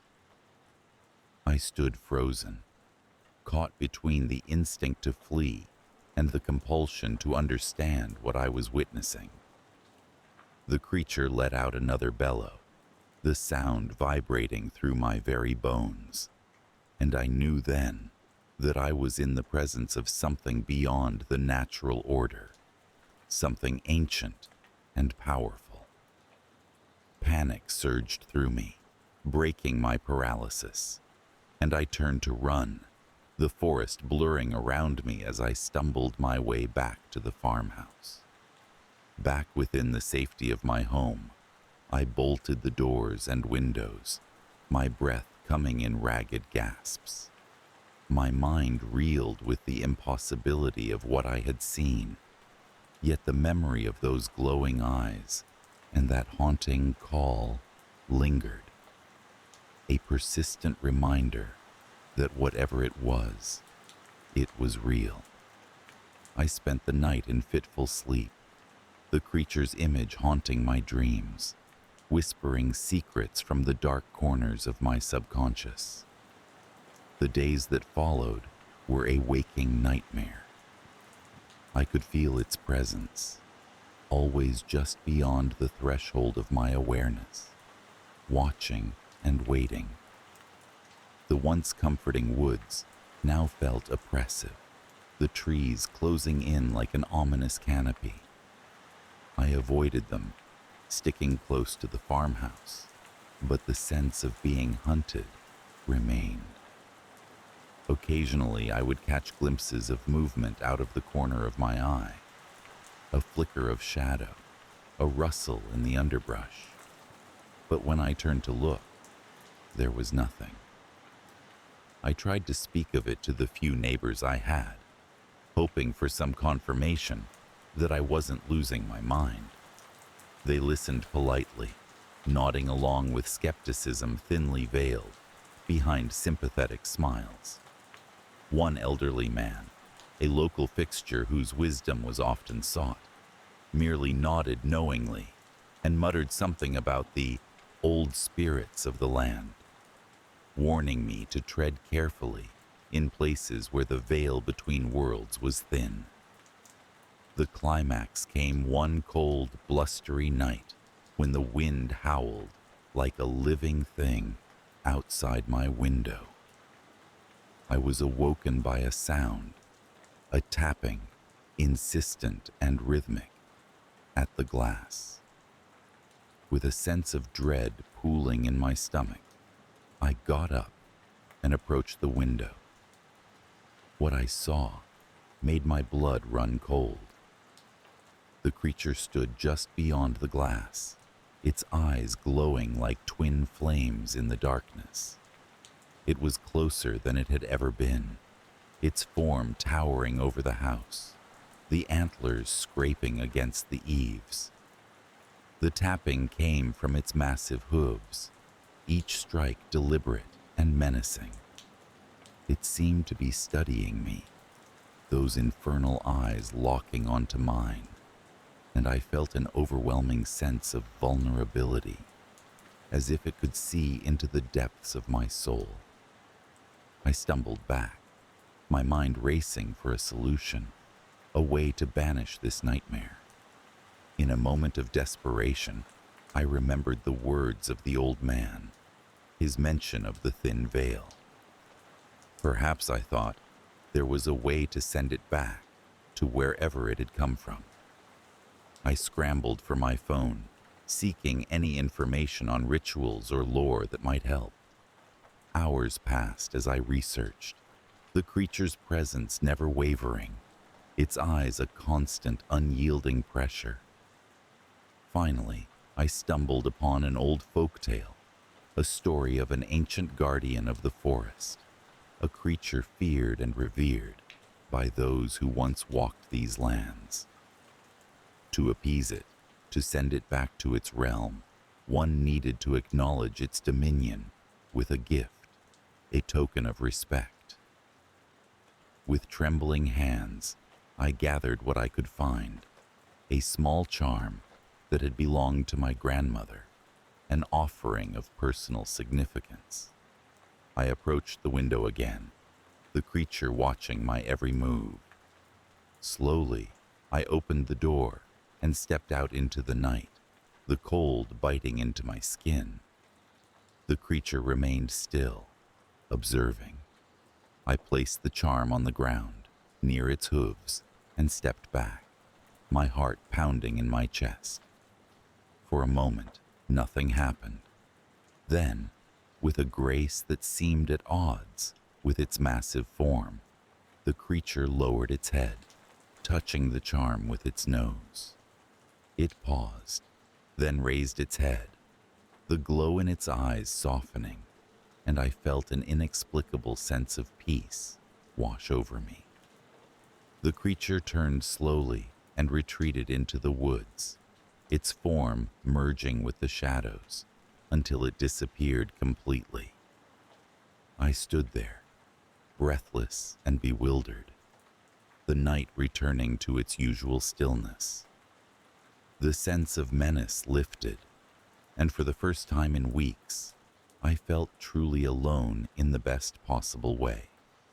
Yet, even as normalcy returned, the events of those weeks lingered in my mind, a haunting reminder of the mysteries that lay just beyond the edge of understanding. The woods, though no longer threatening, held a different kind of respect from me. I knew now that the world was far stranger and more wondrous than I had ever imagined. The farmhouse, my sanctuary, was once again a place of comfort, but the experience had left an indelible mark. I often found myself standing at the edge of the woods, eyes scanning the tree line, half expecting to see a flicker of movement, a reminder of the guardian that I had encountered. I never did, but the feeling of being watched, of being connected to something larger than myself, remained. I continued living my life, each day a reflection of the last, but with an added layer of awareness and gratitude for the unseen. The land, with its hidden stories and ancient spirits, had accepted me, and I, in turn, had learned to live in harmony with it. The memory of the creature, the horrifying moose encounter as I came to call it, served as both a cautionary tale and a testament to the wonders that lurk in the shadows, waiting to be discovered by those willing to see. The town of Hilltop Preserve was known for its serene vistas, a place where the hustle of modernity seemed a distant echo. Rolling hills embraced by dense woods, their foliage a tapestry of greens and browns, enveloped the community in a comforting isolation. My home, nestled on the edge of these woods, was a haven of tranquility. Days passed with the gentle rhythm of nature, a far cry from the chaos I'd left behind. Here, life was unhurried, each day a mirror of the last, offering a sense of continuity that I had craved. Each morning, I followed the well-trodden path from my home into the heart of the preserve. The path, lined with ancient oaks and whispering pines, was both familiar and endlessly enchanting. It was a place where time seemed to halt, where the natural world held sway over all else. I found solace in the predictability of my routine, the steadfastness of the trees, the persistent rustle of leaves underfoot. But the tranquility was interrupted one late autumn afternoon. The sun hung low in the sky, casting elongated shadows that danced eerily across the woodland floor. I noticed something peculiar, a rustling in the underbrush that didn't match the pattern of the wind. It was subtle at first, a gentle stirring that could easily be dismissed as a woodland creature going about its business. Yet, as I continued along the path, the noise persisted, growing in intensity. It was as if the forest had suddenly become aware of itself, every creak and crack amplified in the still air. I paused, the hair on my neck prickling, my senses on high alert. The sound, now distinct and deliberate, came from a cluster of trees to my left. I stepped cautiously towards the noise, my heart beating a steady, nervous rhythm. As I drew nearer, a chill ran through me, the kind that precedes a storm. The disturbance ceased abruptly, leaving an unsettling silence in its wake. I scanned the area, finding nothing out of place. Just as I turned to continue on my way, a low growl reverberated from the shadows, more guttural than any animal I had ever heard. It was enough to send me back down the path, my mind racing with possibilities. In the days that followed, the strange occurrences became more frequent. My unease, initially dismissed as paranoia, grew with each passing day. The shadows seemed to lengthen unnaturally, the forest itself conspiring to obscure the source of the disturbances. I began to notice a pattern.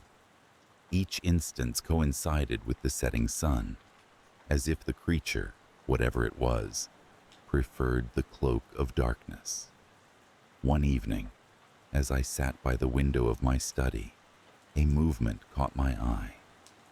Outside, silhouetted against the backdrop of the dying light, was the unmistakable form of a wolf. Its eyes, gleaming with an unsettling intelligence, were fixed upon me. I blinked, and it was gone, leaving behind only the echo of its presence. My heart pounded in my chest, and I wondered if my mind was playing tricks on me, weaving tales from the fabric of my fears. Determined to uncover the truth, I resolved to confront whatever lurked in the woods. Armed with a flashlight and the comfort of a sturdy walking stick, I ventured out one moonlit night. The air was crisp, carrying with it the scent of damp earth and decaying leaves. My steps were tentative, each one echoing in the stillness. As I approached the grove where the disturbances seemed to originate, the atmosphere shifted, growing heavy with an inexplicable tension. Standing at the edge of the clearing, I waited, my breath visible in the cold night air. Minutes ticked by, each one stretching into eternity, until a rustling broke the silence. The figure that emerged was not the wolf I had expected, but rather a man, his features obscured by the shadows. He moved with an unsettling fluidity, his presence both familiar and foreign. As he stepped into the moonlight, I recognized him, the stranger who had recently taken up residence in the outskirts of town. His eyes, however, were the same unnerving hue as the wolf's. A realization dawned on me, a chilling understanding that this was no ordinary man. Yet, before I could react, he spoke, his voice a low melodic whisper that seemed to seep into the very marrow of my bones. "You see me," he said, a statement rather than a question. The words hung in the air, laden with a gravity that threatened to pull me under. "I am the eighth, the last of my kind. Do not fear what you do not understand." His words were both a comfort and a threat, a reminder of the unknown that lurked in the crevices of our world. My heart hammered as I grappled with the implications of his presence, a shapeshifter, a creature of legend that now stood before me, bridging the gap between myth and reality. I felt an overwhelming urge to flee, yet curiosity anchored me in place. The man, or rather the creature, continued to speak, weaving a tale of ancient forests and hidden worlds, of a lineage that had all but vanished. His voice was a lullaby of terror and wonder, painting vivid pictures of a past entwined with the very fabric of the land. As he spoke, the shadows around him seemed to pulse with life, each one a fragment of the story he told. The air grew colder, the chill slicing through my resolve. I sensed a shift in the creature's demeanor, an undercurrent of urgency threading through his words. "They are coming," he warned, his eyes flickering to the forest beyond. "The others know of your awareness. They will not be as forgiving." A primal fear gripped me, the kind that speaks to an ancient part of the human soul. The forest seemed to close in around me, the trees whispering secrets I was never meant to hear. I realized then that I was not merely an observer in this tale. I was entwined in its narrative, my fate inextricably linked to that of the creature before me. As the night deepened, the creature transformed once more, shedding his human guise to reveal the wolf within.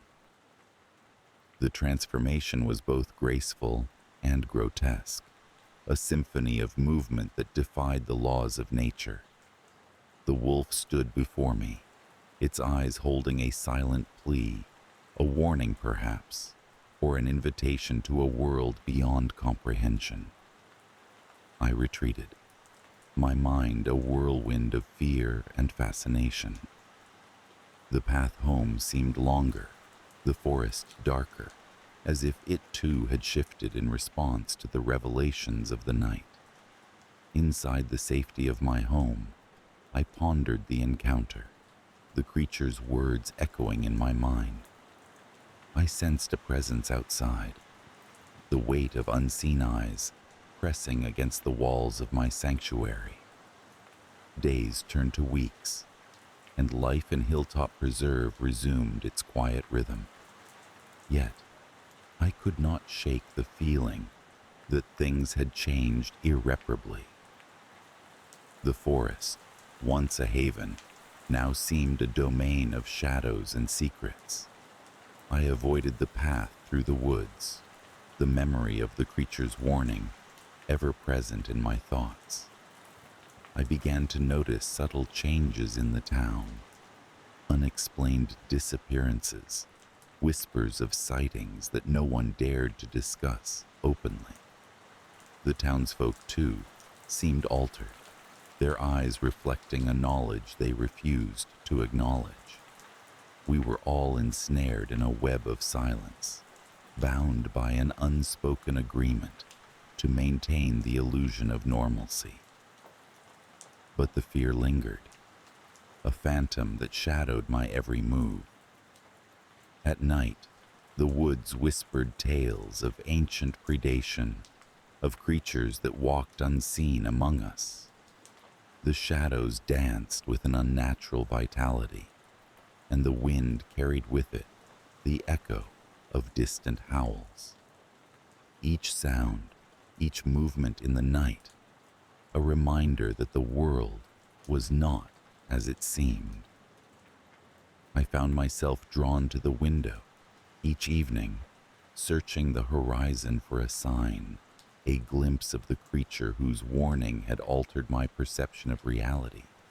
The wolf's eyes haunted my dreams, twin orbs of intelligence and melancholy that seemed to watch over me, a silent guardian against the encroaching darkness.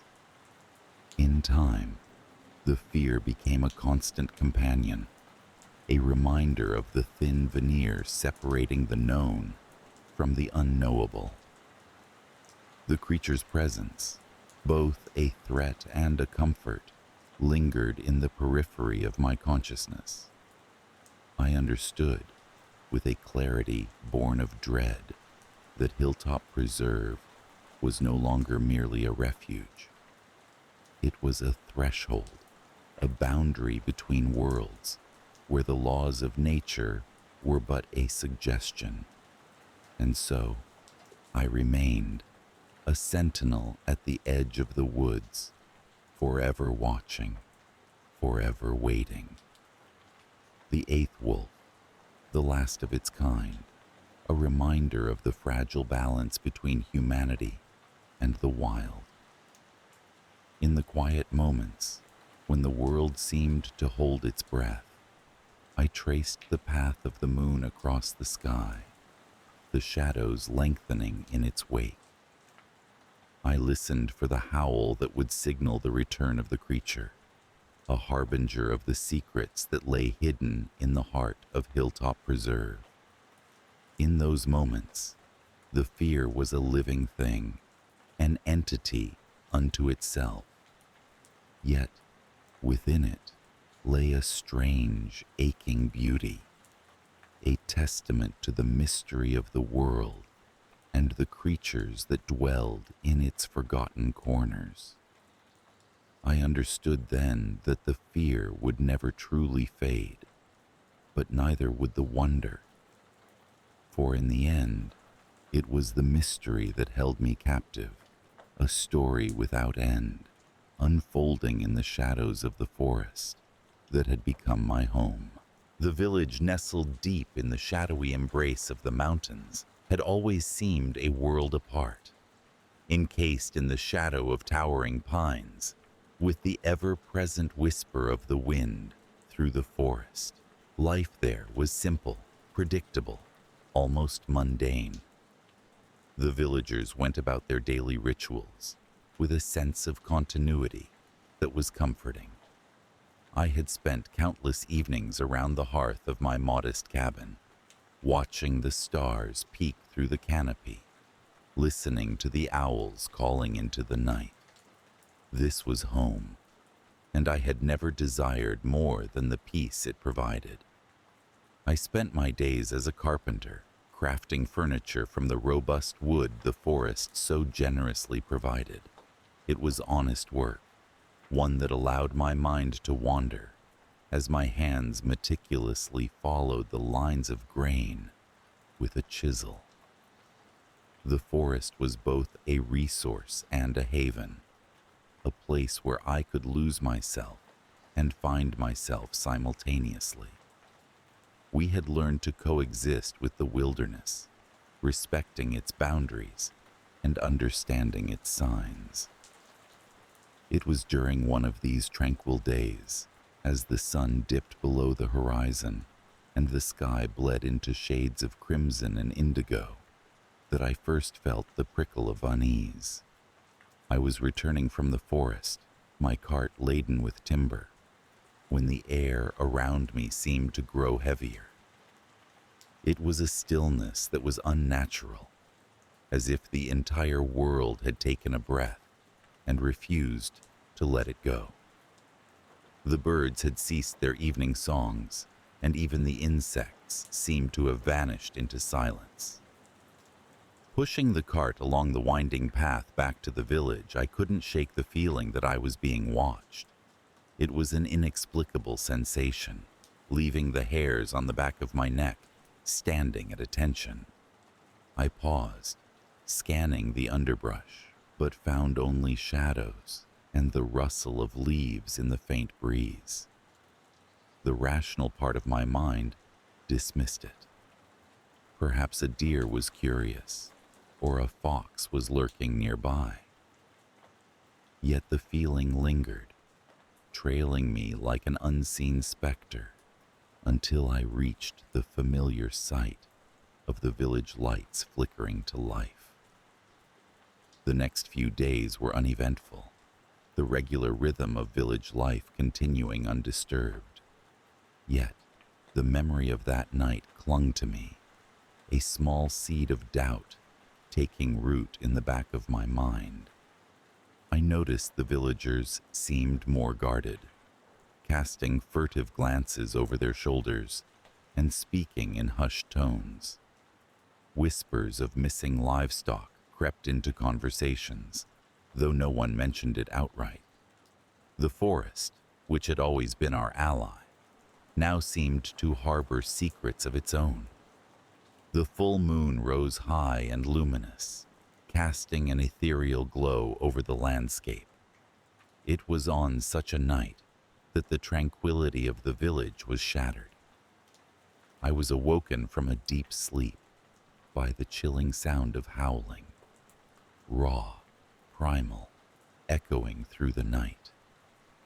It was a sound both majestic and terrifying, filled with a longing that resonated deep within my bones.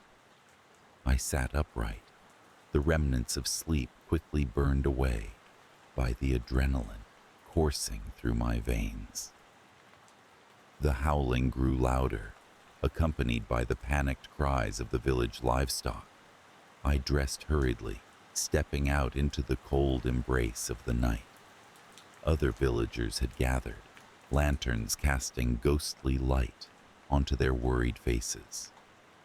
We exchanged anxious glances, no words needed to convey the fear that had gripped us all.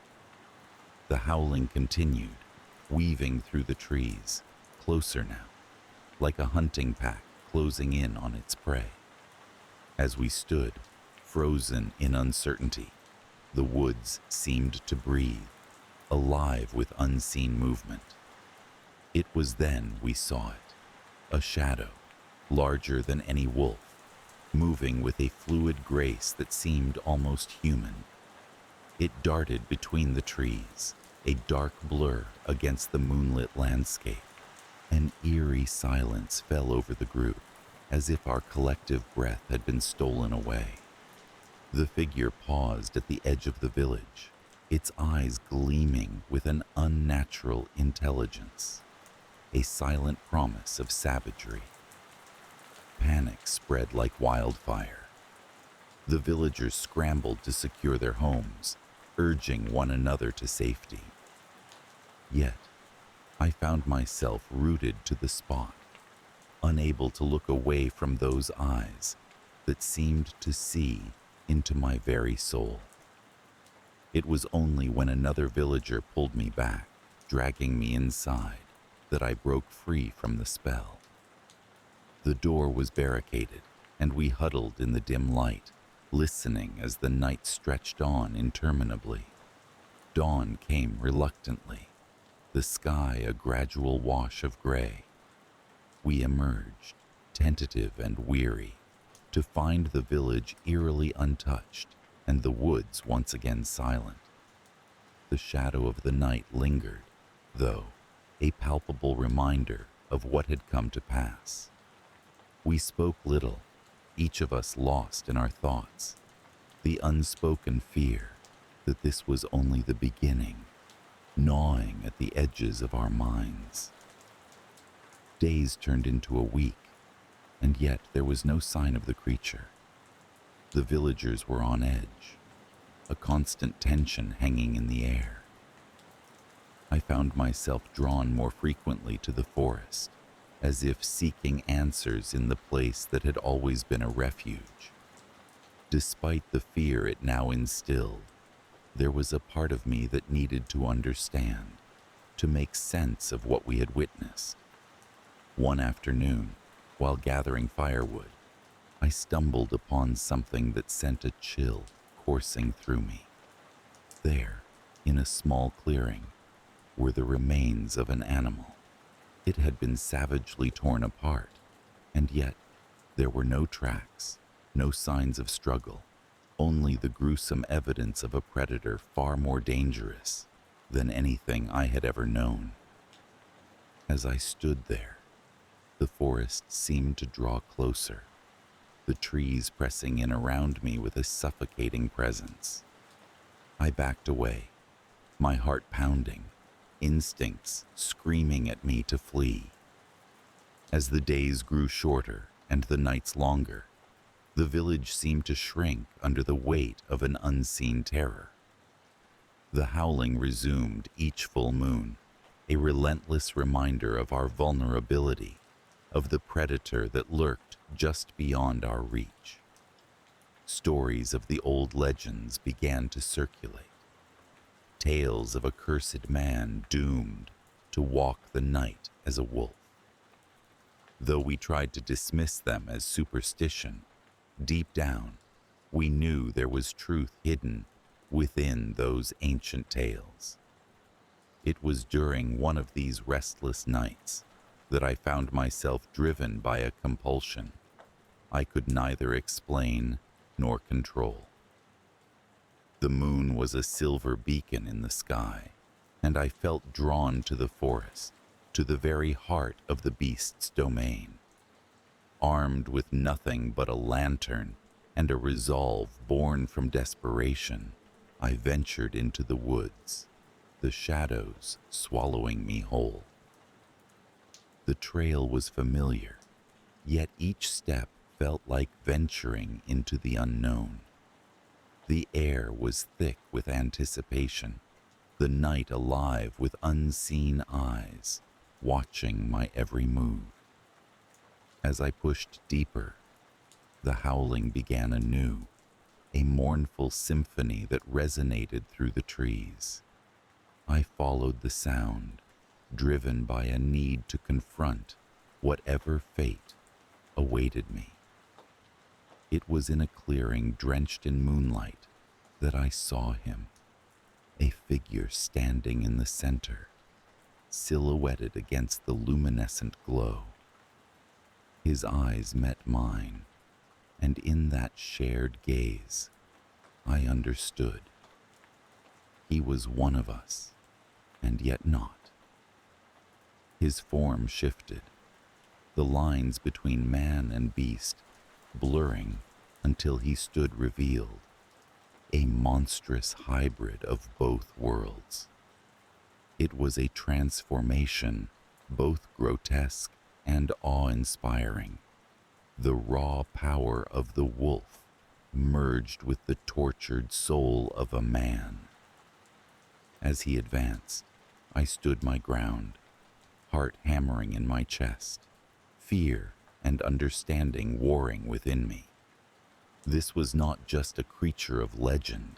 It was a man caught in a cycle of torment, a prisoner of the moon's call. I held my breath, the lantern's light flickering as if caught in the thrall of the night itself.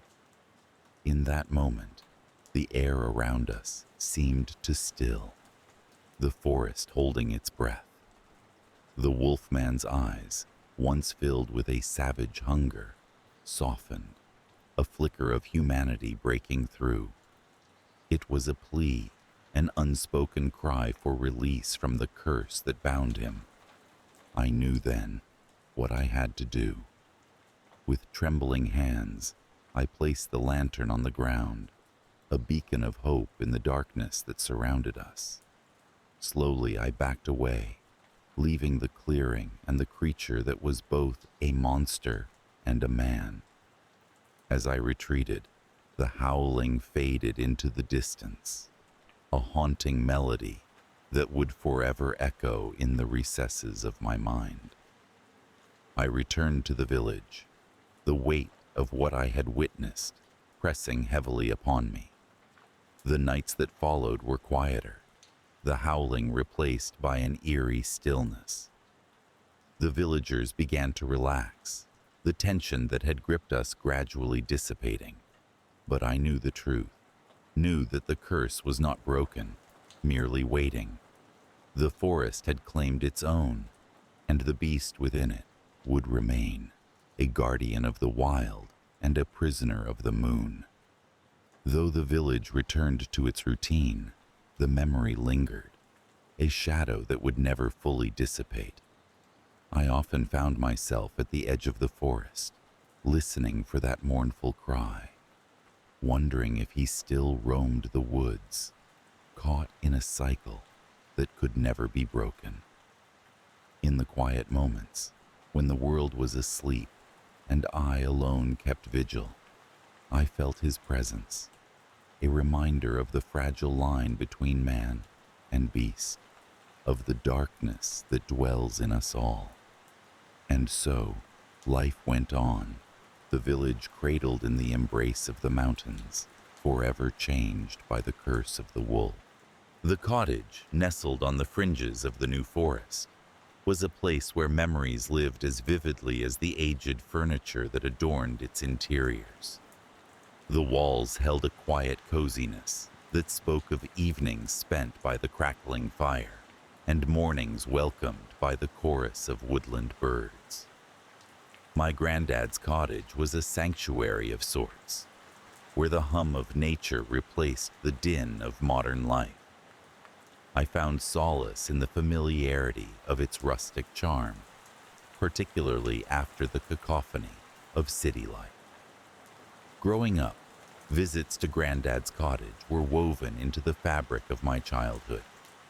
Each summer, I would spend the long months here, exploring the woods, feeling the cool touch of nature's breath on my skin. Granddad, with his gentle eyes and stories that clung to the air like mist, was my guide to the wonders of the forest. He spoke of its creatures, of paths less traveled, and of the ancestral ties that bound us to this place.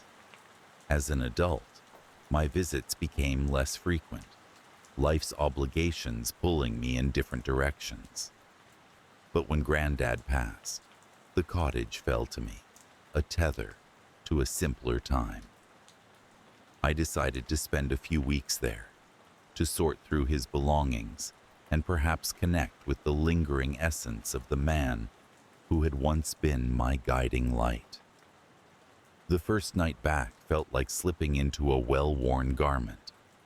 The air was filled with the scent of pine and earth, and the forest sang its nocturnal lullaby. I sat by the fireplace, the warmth wrapping around me like a comforting embrace, and let the memories wash over me. It was on the second night that a subtle shift occurred, a disturbance in the tranquil rhythm of the cottage.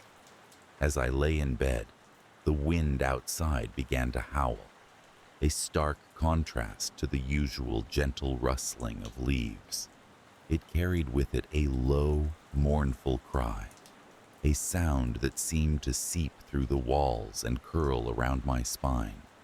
I dismissed it as the wind's trickery, a figment of my imagination, fueled by the solitude and the shadows that danced across the room.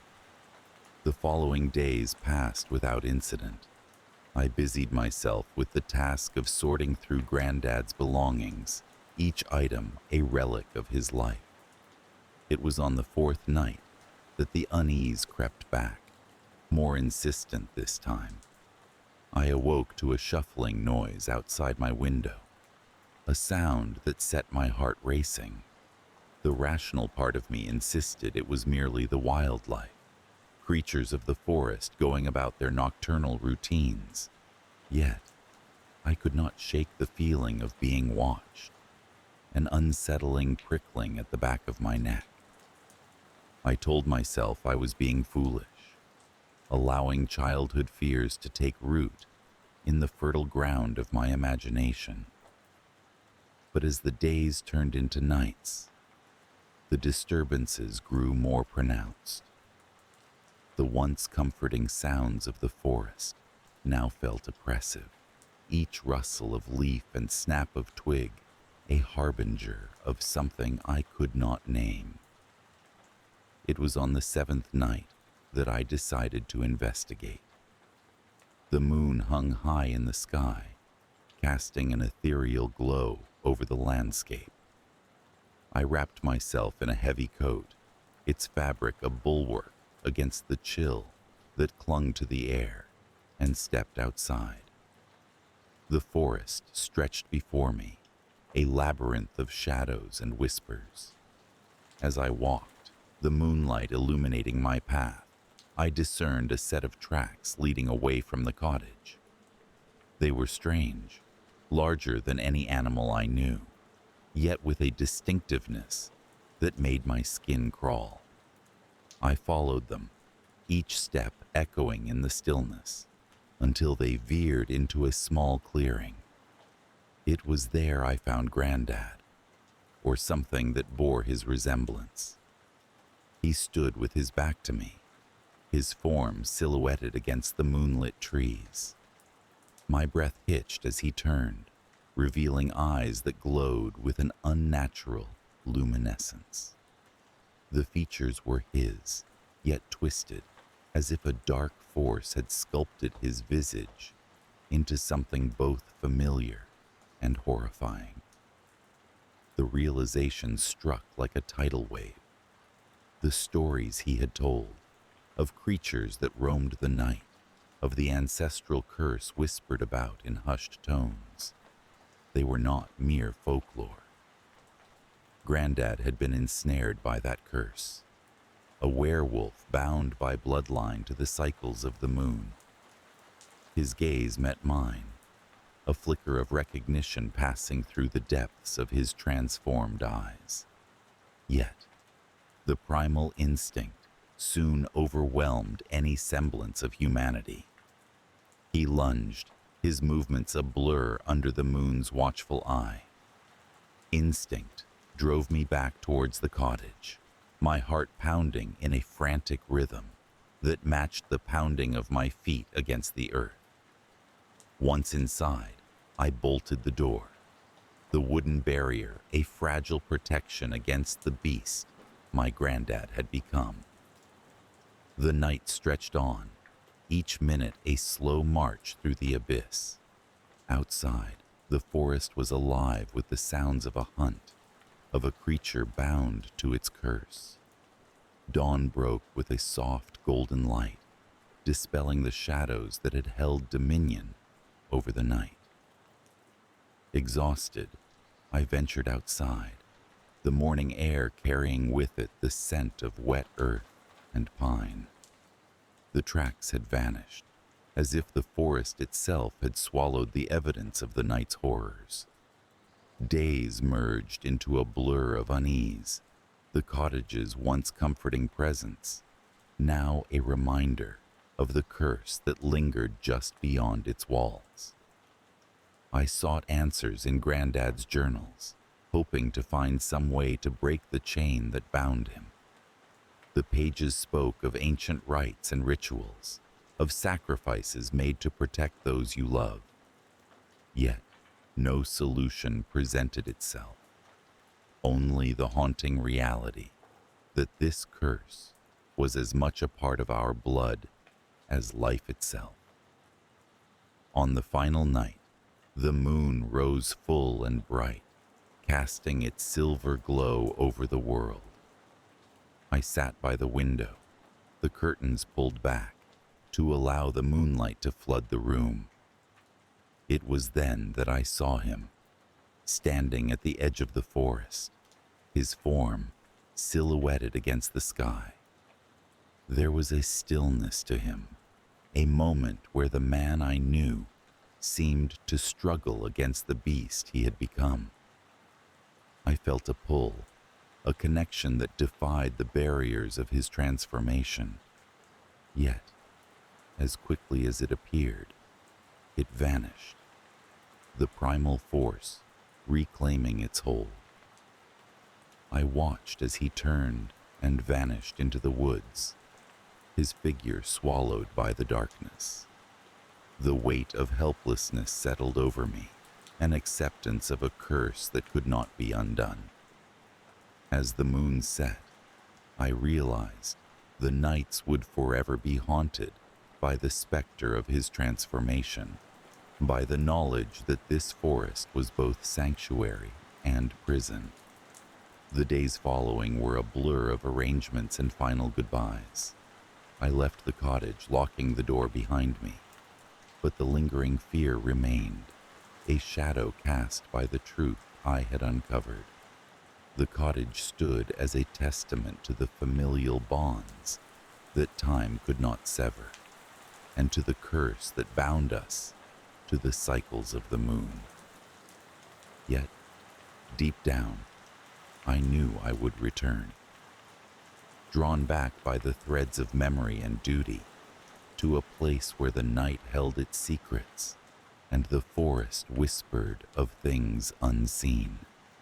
The fear lingered, a constant companion, but within it lay a resolve to find a way to end the curse, to free the man who was more than his transformation. And so I left, the road stretching before me, but my heart tied to the cottage, to the forest, and to the shadowed legacy of my granddad's nighttime visits. I have always found solace in the forested mountain that cradles the old Mundy property. Its trees, ancient and wise, have stood watch over the generations of families that have come and gone, their roots tangled in stories of old.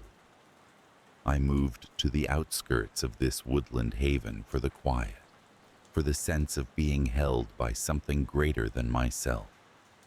It was a place where the air was crisp and clean, where the whispers of the wind through the pines offered a kind of peace that modern life could never provide. My days were spent among the trees, wandering along the narrow trails that twisted like forgotten secrets through the wilderness. Occasionally, I would come across the remnants of the Mundy homestead, crumbling stone foundations, rusted farm equipment, and the skeletal remains of a barn that had long surrendered to the elements. There was a beauty in the decay, a reminder of the impermanence of all things. The forest, however, was unchanging, a constant in a world where everything else seemed perpetually in flux.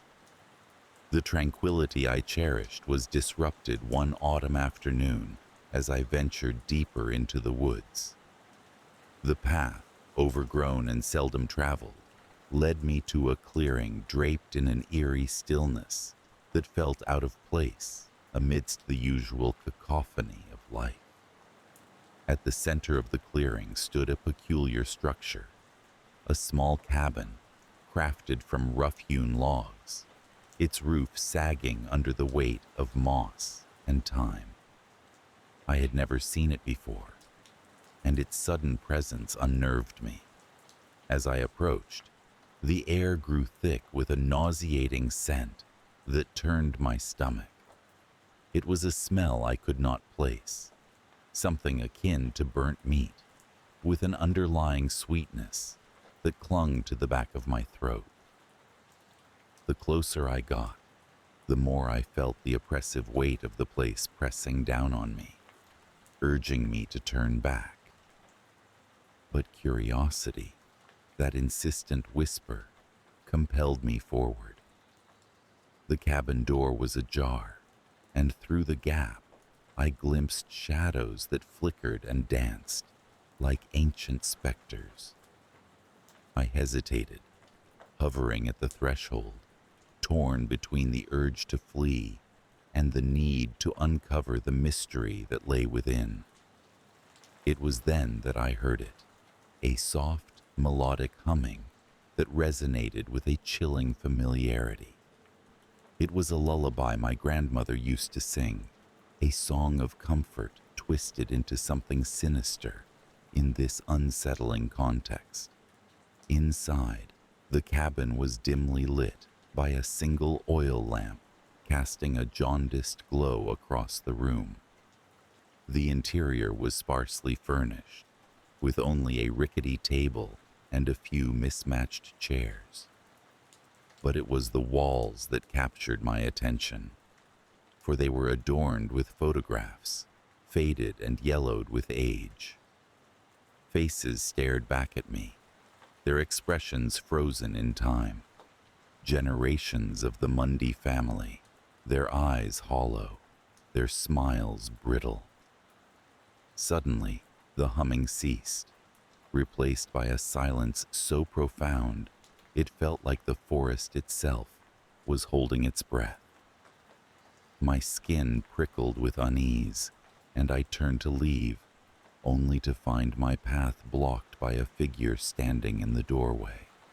It was an old woman, her face etched with lines that told tales of a lifetime spent in the shadows of these woods. Her eyes, sharp and assessing, bored into mine, as if reaching into the depths of my soul. "You're not supposed to be here," she said, her voice a rasping echo of the wind through the trees. "I'm sorry," I stammered, taking a step back. "I didn't mean to intrude. I was just curious." "Curiosity can be dangerous," she replied, her gaze unwavering. "Especially in these parts. The Mundy kin don't take kindly to strangers." Her words sent a shiver down my spine, and I nodded mutely, eager to put distance between myself and this unsettling encounter. As I retreated, the woman watched me go, her presence as much a part of the forest as the trees themselves. I stumbled back along the path, my mind racing with questions and a growing sense of dread. In the days that followed, the forest seemed to change around me. The once familiar trails twisted into labyrinthine paths that led nowhere, and the trees that had offered solace now loomed like silent sentinels, their branches clawing at the sky. I could not shake the feeling of being watched, of unseen eyes tracking my every movement. It was as if the forest itself had turned against me, conspiring with the Mundy kin to keep its secrets hidden. The nightmares began soon after, vivid and chilling in their intensity. I dreamed of the cabin, of the photographs that lined its walls, and the faces that seemed to come alive in the darkness. They whispered to me, their voices a cacophony of pain and despair, begging for release from some unimaginable torment. I would wake, drenched in sweat, the echo of their cries lingering in the stillness of my room. Desperate for answers, I turned to the local folklore, poring over old records and newspaper clippings in the hope of understanding the strange occurrences.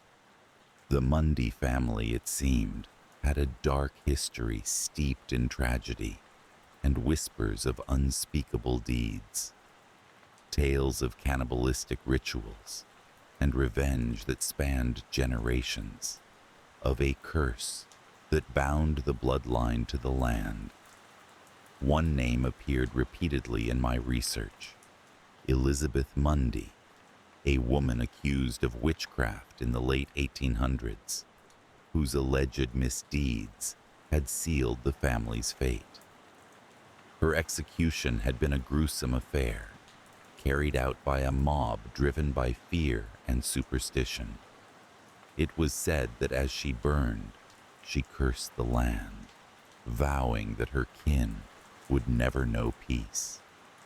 Those who ventured too close to the Mundy property often spoke of strange happenings, of figures glimpsed in the shadows, and whispers carried on the wind. With each new piece of information, the sense of foreboding grew until it became unbearable. I had to know if there was truth to the legends, if the spirits of the Mundy kin still roamed the forest, trapped by Elizabeth's curse. Armed with little more than determination and a flickering flashlight, I set out once more into the woods, retracing my steps to the clearing where the cabin awaited. The forest was silent as I approached, the usual symphony of nocturnal creatures conspicuously absent. The moon hung low in the sky, casting an otherworldly light that twisted the shadows into grotesque shapes. The cabin loomed before me, its presence no less menacing than it had been on my first visit. Pushing the door open, I stepped inside, my heart pounding in my throat. The photographs were still there, unchanged, yet somehow more tangible in the dim glow of my flashlight. I studied each face, searching for answers, for some connection to the past that might explain the haunting. It was then that I heard it again. The humming, soft and mournful, like a dirge for the forgotten. It resonated through the cabin, filling the space with an otherworldly chill. I followed the sound, drawn to a small trap door partially hidden beneath a threadbare rug. With trembling hands, I pulled it open, revealing a set of narrow, creaking stairs descending into darkness. The air was stifling as I descended, each step echoing in the confined space. At the bottom, a small chamber awaited, its walls lined with shelves laden with dusty tomes and jars of preserved herbs. In the center, a crude wooden altar bore the unmistakable signs of ritual use: candles, offerings, and at its heart, a weathered book, its pages yellowed with age. As I reached for the book, the humming ceased, replaced by a voice that seemed to come from everywhere and nowhere. "You have come to understand," it said, the words a shiver that danced along my spine. I turned, expecting to see the old woman, but the chamber was empty. Heart racing, I opened the book, the pages filled with words I could barely comprehend, tales of revenge and bloodlines, of a curse that bound the living to the dead.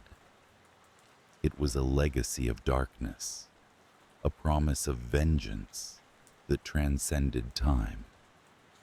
The air grew thick, oppressive, and I felt a presence closing in around me, the weight of the past pressing down with a suffocating force. The photographs, the whispers, the inexplicable fear, they all coalesced into a single truth. The Mundy kin were not gone, not resting, but waiting, bound by a promise made in blood. Panic surged, and I fled the chamber, the whispers rising to a crescendo that followed me out into the night. The forest seemed to writhe with malevolent intent, the path twisting and shifting beneath my feet as I ran. I could feel them now, the eyes of the Mundy kin, watching, waiting for their moment. I burst into my cabin, the door slamming shut with a finality that echoed through the stillness. But the safety I sought eluded me, for the whispers had followed, their presence a constant reminder of the darkness that lingered just beyond the threshold of my understanding. In the days that followed, I tried to return to normalcy, to forget the cabin and its haunting secrets. But the forest had changed, its once familiar paths now a maze I dared not enter. The dreams persisted, vivid and relentless, the faces of the Mundy kin ever present in my mind's eye. I knew that the curse was no mere legend, that the past held sway over the present in ways I could never fully comprehend. The forest, once my refuge, had become a prison, the shadows alive with the legacy of a family's dark promise. And so I remain, trapped in a cycle of fear and fascination, the whispers of the Mundy kin, a constant reminder of the price of curiosity.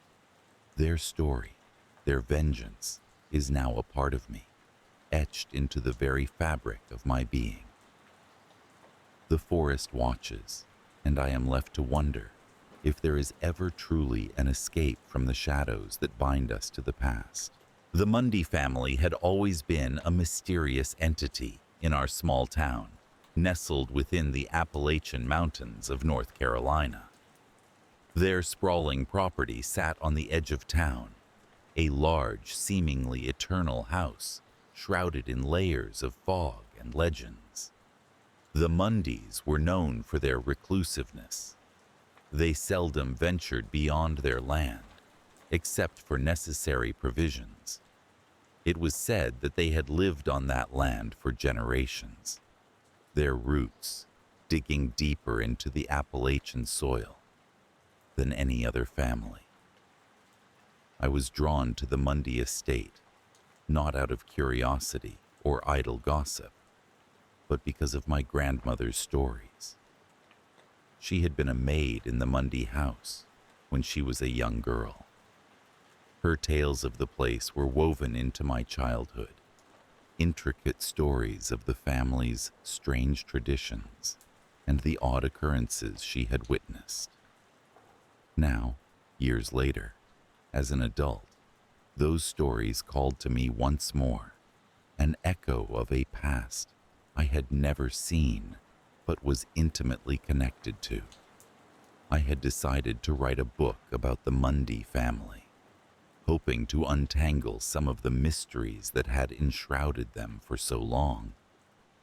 My research had led me to old town records, journals, and whispered accounts from those willing to speak. But every thread seemed to lead me back to the same conclusion. To truly understand the Mundys, I had to visit their land. The sky was overcast as I approached the estate, a blanket of gray that seemed to absorb the world's color. The path to the house was overgrown, nature reclaiming what had once been a driveway. The air grew thicker as I drew closer, each step heavy with the weight of expectation and an unshakable sense of trespassing into a realm not meant for outsiders. As I reached the house, I paused. It was a grand old structure, its architecture a testament to a time when the family's wealth was more than just whispers. The windows, though, were dark, like eyes that watched but did not reveal. I knocked on the door, my heart a drumbeat in the quiet. After a moment, it creaked open, and I was met by a woman. She was older, her eyes sharp and skin marked by both age and experience. She introduced herself as Lydia Mundy, the current matriarch. We spoke in the parlor, a room that felt suspended in time, filled with old furniture and the lingering scent of dust and age. Lydia was polite but guarded, answering my questions with the measured reserve of someone accustomed to outsiders, probing into their lives. Yet beneath her composed exterior, I sensed a thread of anxiety, as if she was aware of something lurking just beyond the veil of normalcy. It wasn't long before I experienced the first disturbance. As I left the Mundy estate that evening, the air took on an unnatural chill, and the trees whispered in a language only they understood. I felt eyes on me, a presence that could not be seen, but was undeniably felt. It was as if the land itself was alive, watching, waiting. Over the next few days, the unease grew. I delved deeper into the history of the family, uncovering stories that were both fascinating and chilling. There were tales of a pact struck by an ancestor with entities that dwelled in the mountains, creatures of shadow and secrets who whispered promises of prosperity in exchange for something. The details were always vague, clothed in allegory and fear. As I pieced together these stories, I could not shake the feeling that I was being drawn into something far beyond my understanding. Strange occurrences began to pepper my days. Shadows in my peripheral vision, whispers in the wind that carried my name. At night, I dreamt of the Mundy estate, of endless corridors and whispering walls that seemed to bleed with the weight of untold secrets. I returned to the estate often under the guise of research, but really, I was searching for answers. Lydia seemed to know more than she let on, her eyes often drifting over my shoulder as if expecting someone or something to join our conversation. I noticed her hesitance when I brought up the family's history, especially the tales of curses and deals made in the dark. The escalation came one evening as I sat in the estate's library, sifting through dust-covered books and journals. A storm had settled over the mountains, thunder reverberating like the growl of some ancient beast. As lightning flashed, illuminating the room in stark white, I saw for the briefest moment a figure in the reflection of the window. It was not Lydia, nor any of the few other Mundys who still lived there. It was a shadowy silhouette, watching from the darkness outside. When I turned to look, there was nothing. The night air was heavy with the scent of rain and something older, something that felt like fear. By then, I was too far in to pull back, the threads of the Mundy legacy wrapped tightly around me. I confronted Lydia, demanding to know the truth. She was silent for a long time, the clock ticking away the seconds in a room that seemed to hold its breath. Finally, she spoke of the family's burden, an ancient curse bound to their bloodline.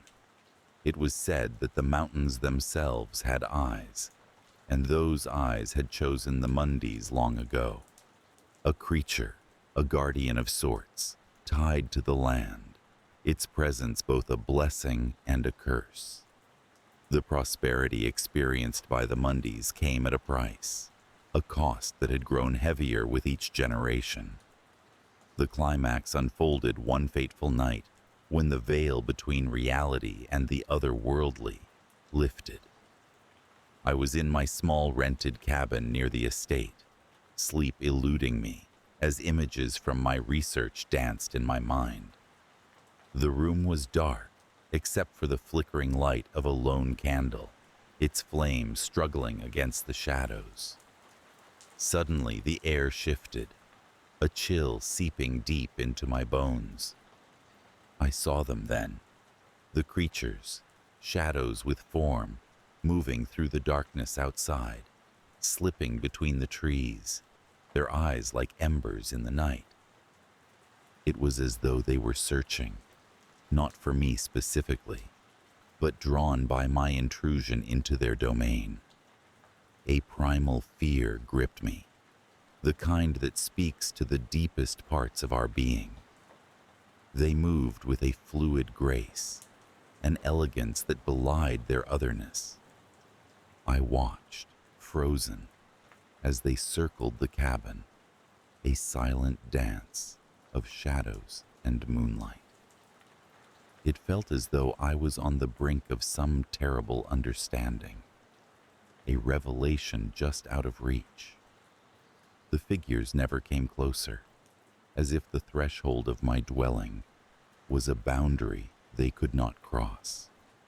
As dawn crept over the horizon, the creatures faded with the night, returning to the depths of the forest. I was left with a lingering fear, a knowledge that the world was far stranger and darker than I had ever imagined. In the following days, the events at the Mundy estate seemed to retreat back into myth. Lydia, perhaps sensing my departure, was more open. She spoke of how the family had come to accept their connection to the land and its mysterious guardians, living in a delicate balance that was both protection and prison. As I left North Carolina, the mountains watched, their peaks shrouded in mist, eternal and unyielding. The story of the Mundys was one of shadows, of echoes that whispered through the trees and danced in the moonlight. I carried with me not just the tales of dark family secrets and ancestral curses, but a new understanding of the world and the unseen forces that shape it.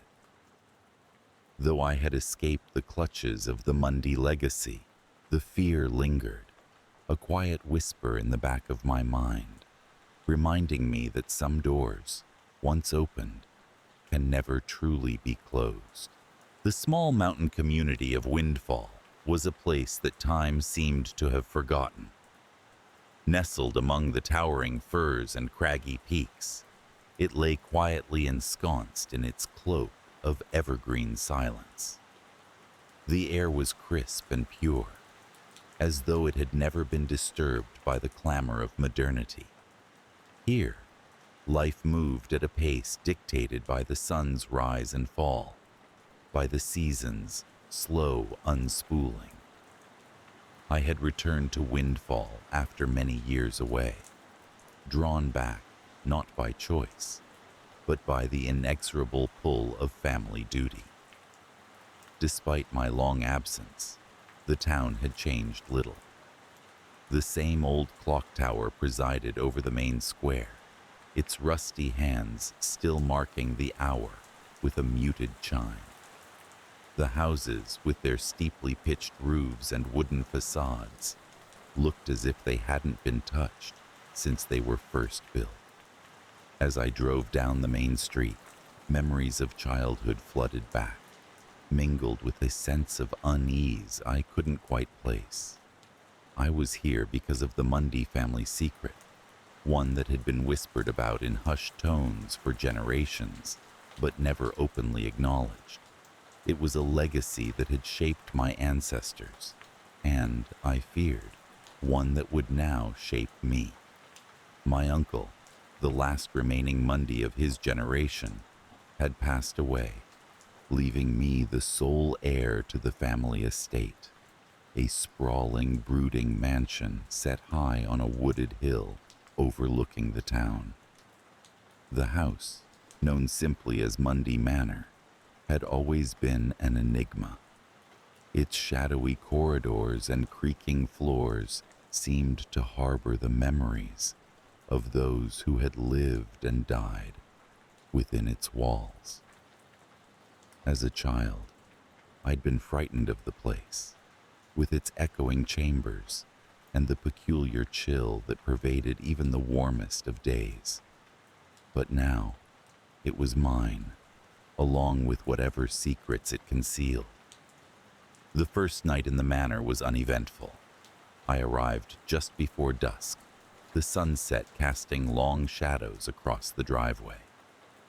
The caretaker, an elderly man named Harris, who had stayed on long past his prime, greeted me with a nod and a set of jangling keys. "Welcome back," he said, his voice gravelly from years of smoking. "Not much has changed." We went through the house together, Harris pointing out repairs that had been made and others still needed. The rooms were musty, the wallpaper peeling in places, but there was a certain dignity in its decay.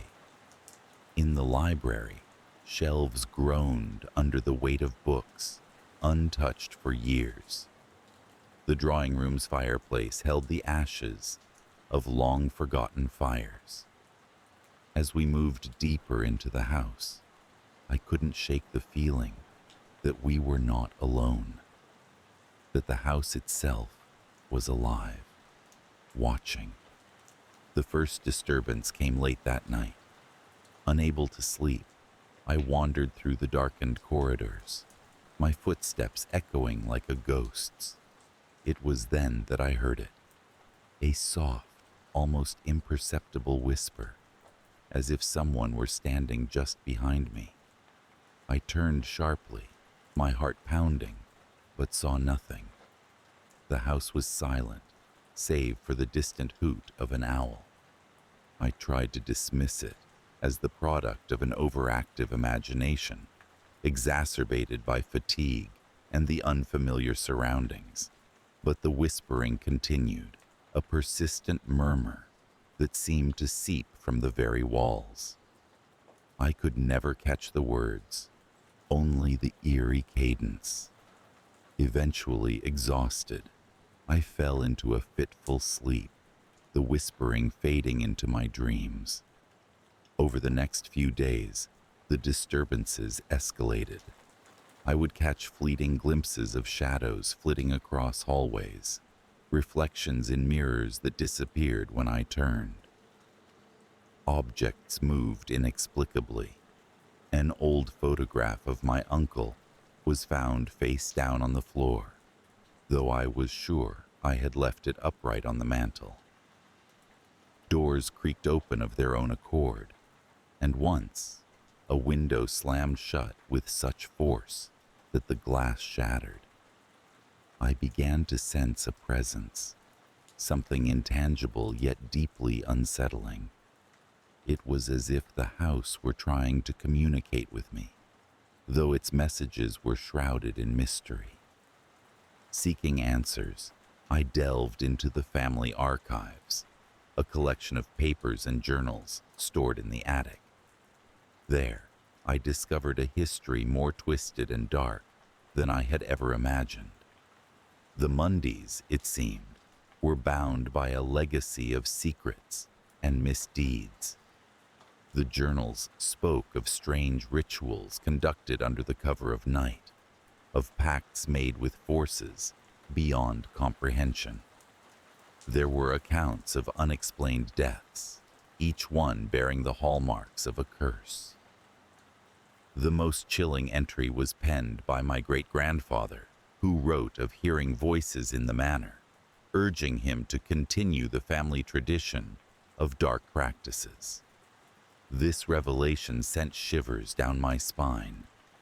Was I, too, destined to be part of this cursed legacy? I spent hours poring over the records, hoping to find some way to break the cycle, some clue as to why these events were happening now. It was clear that the house was trying to tell me something, but the message remained maddeningly out of reach. The climax came one stormy night. The wind howled outside, rattling the windows and sending sheets of rain against the walls. I was in the library, surrounded by the scent of old leather and dust, when a sudden crash shattered the quiet. The chandelier overhead swung violently, spilling shards of crystal to the floor. The whispering began anew, this time louder, more insistent. It was no longer just a sound, but a palpable force pressing in on me from all sides. In a moment of clarity, I understood. The house was not trying to harm me, but to reveal the truth.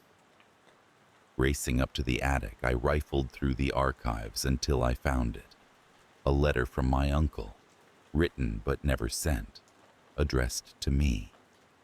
In it, he confessed to the family's dark history and his own role in perpetuating it. But more importantly, he expressed his deep regret and urged me to end the cycle, to find peace for the spirits trapped within the manor. Armed with this knowledge, I returned to the library and set about performing an impromptu cleansing ritual, one I cobbled together from the scraps of information I'd gathered. As I spoke words of release, the house seemed to shudder, the very air vibrating with an energy I could not comprehend. The whispering rose to a crescendo, then abruptly ceased, leaving behind a profound silence. The storm passed, and with it, the oppressive presence that had haunted the manor. Light filtered through the broken windows, casting beams across the floor like golden ladders. For the first time, I felt a sense of calm, as if the house had finally exhaled after holding its breath for far too long. Yet, even as I left Windfall behind, the experience lingered. The manor had changed me, its secrets woven into the fabric of my being. I carried with me the knowledge of my family's past, its shadows etched into my memory. Though I had broken the curse, the legacy of the Mundys would never truly fade. It was a part of me now, an inheritance not easily forgotten. Back in the city, I often find myself thinking of the manor, of the whispering voices and the stormy night that brought resolution. Sometimes, in the quiet moments before sleep, I imagine I can still hear the echoes of that night, a faint murmur just beyond the edge of hearing. It serves as a reminder that some secrets are never truly laid to rest, and that the past, no matter how deeply buried, has a way of reaching out into the present, like an old ghost seeking solace. My name is Lily Madwip, and I have no idea where I am. That first realization came to me on a day like any other, where the sun lazily melted the sky into hues of orange and pink, casting long shadows that stretched beyond the horizon like grasping hands. The suburban neighborhood I had grown up in was a place of orderly lawns and picket fences, where every house stood like a mirror image of the last, only distinguished by the minute details that those who lived there took pride in. A rosebush here, a bird feeder there, but none of it much mattered. It was a place of comfort, a place where the mundane was celebrated and the extraordinary was hidden beneath layers of routine and habit. I sat on the edge of the curb, the sidewalk cool beneath my palms, as I traced patterns in the dust with a stick. There was a certain rhythm to the echo of distant laughter and the hum of cicadas that filled the air, a symphony I had grown accustomed to over the years. I absent-mindedly listened to the world around me, feeling a part of it, yet strangely separate, like a spectator at a play I had seen too many times. But beneath that comforting veneer of normalcy, I couldn't shake an unsettling feeling that had begun to creep into the corners of my mind. It was like a whisper, a persistent murmur that tickled the edges of my consciousness, warning me of something I couldn't quite grasp, a sense of impending disturbance that I tried to ignore, but which lingered like the scent of rain before the storm. It all started a few weeks ago, when I began to notice things that shouldn't be there. A flicker of movement in the corner of my eye, shadows that seemed to shift and twist with a life of their own. At first, I thought it was my imagination, the product of an overactive mind. But then, I began to hear things too, faint whispers that rode the wind and disappeared before I could catch them. Words that made no sense, yet held an uncanny familiarity. I never told anyone about it, not my parents, who were too absorbed in their own world, nor my friends, who would have probably laughed it off as another one of my quirks. I learned long ago that people preferred their reality neat and tidy, without the mess of the unknown spilling in.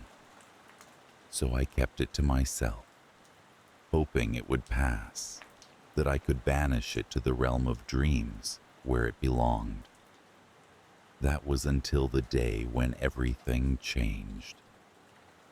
I was walking home from school, the usual route that took me past the park and down Maple Street, when I felt it. A sudden, inexplicable tug at my senses, pulling me in a direction I had never ventured before. It was as if an invisible thread had wrapped itself around my consciousness, guiding me away from the safety of the familiar and into the depths of the unknown. I hesitated, my rational mind screaming against the impulse, but curiosity got the better of me. I found myself walking down a narrow alley, one that seemed to stretch on endlessly, its walls closing in like the pages of a book. The air was thick and heavy, charged with an energy that made the hair on my arms stand on end. And then I saw it. A door. It was an old, weather-beaten thing, its wood warped and faded, as if it had stood there for centuries, waiting for someone to notice it. My heart pounded in my chest as I reached out, my fingers brushing against the cold metal of the handle.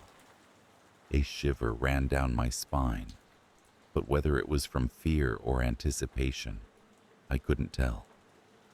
Before I could think, I turned the knob and pushed it open. The moment I crossed the threshold, the world shifted around me. The air crackled with a strange electricity, and the light seemed to bend and warp, casting eerie shadows that danced along the walls. I stepped inside, drawn by a force I couldn't comprehend, and the door slammed shut behind me with a finality that echoed through the silence. I found myself in a room that defied logic, its dimensions shifting and changing with every blink of my eyes. The furniture seemed to float, untethered by gravity, and the walls pulsed with an otherworldly glow. It was both beautiful and terrifying, a place that existed beyond the boundaries of reality. And there, in the center of the room, stood a figure cloaked in shadow. I couldn't make out any details, but I felt its gaze on me, a penetrating stare that seemed to pierce through my soul. I wanted to speak, to ask what this place was and why I was here, but my voice caught in my throat, swallowed by the oppressive silence. The figure raised a hand, and I felt a rush of energy surge through me, igniting every nerve with a burning intensity. Images flashed before my eyes, scenes of chaos and destruction, a world unraveling at the seams. I saw faces twisted in fear, heard cries for help that echoed in my mind, and knew with a certainty that these were not just visions, they were prophecies. In that moment, I understood. I had been brought here for a reason, gifted or cursed, with a power I could neither control nor comprehend. A reluctant hero with a prophetic gift, thrust into a story I had no desire to be a part of. The figure spoke, its voice a whisper that resonated in the deepest corners of my mind. It told me of a world on the brink, where the line between reality and nightmare was thinning, and only I could restore the balance. I had a choice, it said, to accept my fate or turn away and live with the consequences. Trembling, I nodded, though the decision felt like anything but mine. As soon as I did, the room began to dissolve around me, the walls crumbling into nothingness, and I was plunged into darkness. When I awoke, I was back on the curb, the stick still clutched in my hand. The sun had dipped below the horizon, and the streetlights flickered to life, casting soft pools of light on the sidewalk. For a moment, I thought it had all been a dream, a figment of my imagination that had spiraled out of control. But the feeling lingered, a persistent tug at the edges of my awareness, a reminder that what I had seen was real. And with it came the fear, a gnawing dread that settled in the pit of my stomach and refused to leave. I was no longer just a girl living in a suburban neighborhood. I was something more, a link in a chain of events that threatened to unravel everything I knew. Days turned into weeks, and the visions became more frequent, more vivid. I saw things before they happened, glimpses of a world teetering on the edge. At first, I tried to ignore them, to convince myself that I could live a normal life despite the chaos swirling around me. But it was impossible. The images haunted my dreams, bleeding into my waking hours, until I couldn't tell where they ended and reality began. I became withdrawn, lost in a world of my own making, and those around me began to notice. My parents, worried by my distant demeanor, tried to reach out, but their words fell on deaf ears. My friends, confused by my sudden change, drifted away, and I couldn't blame them. How could I explain what I couldn't even begin to understand? The only solace I found was in the moments of clarity, when the visions would align and reveal the path I was meant to take.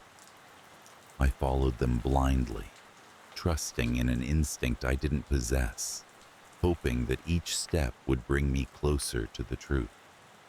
And then came the night, when it all came to a head. I was lying in bed, staring at the ceiling, when the familiar sensation washed over me, a pull stronger than before, urging me to follow. I got up, slipping into my clothes, and crept out of the house, my heart pounding with each step. The world outside was shrouded in darkness, the air thick with anticipation, as if it too was holding its breath. I followed the path laid out before me, down streets I knew by heart, but which felt foreign in the moonlight. The visions danced at the edges of my consciousness, a kaleidoscope of colors and sounds that guided me forward. I walked until I reached the edge of the neighborhood, where the houses gave way to a vast expanse of open field, the grass swaying gently in the breeze. And there, standing beneath the stars, was the figure from my dreams. It beckoned me closer, and I felt the air shift as I approached, a familiar hum vibrating through my bones. The figure gestured to the sky, and I looked up, my breath catching in my throat as the stars began to move, rearranging themselves into patterns I couldn't comprehend. The figure spoke again, its voice a melody of shadows and light, and I finally understood. The balance of the world was in my hands, and I had the power to set things right. All I had to do was take the first step, to reach out and embrace the gift I had been given.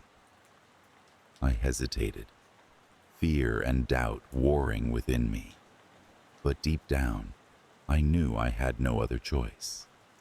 I closed my eyes, reaching out with my mind, and felt the universe respond, a symphony of energy that surged through me, connecting me to the very fabric of reality.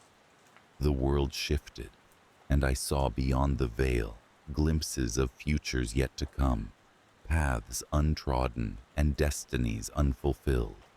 I saw the darkness that threatened to consume us all, and the light that could banish it forever. It was overwhelming, and yet exhilarating, a power unlike anything I had ever known. And then, just as suddenly as it had begun, it was over. The visions faded, leaving me breathless and trembling, standing alone in the field beneath an ordinary sky. The figure was gone, leaving only the faint echo of its presence behind, a reminder of what had transpired. I returned home, my mind a whirlwind of thoughts and emotions, but one thing was clear. I was no longer the same.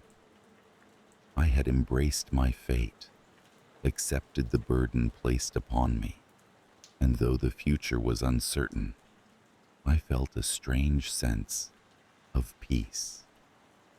I knew that whatever lay ahead, I would face it with courage and determination, armed with the knowledge that I was not alone. But the fear lingered, a shadow that refused to dissipate. I knew the battle was far from over, that the darkness was still out there, waiting for its chance to strike.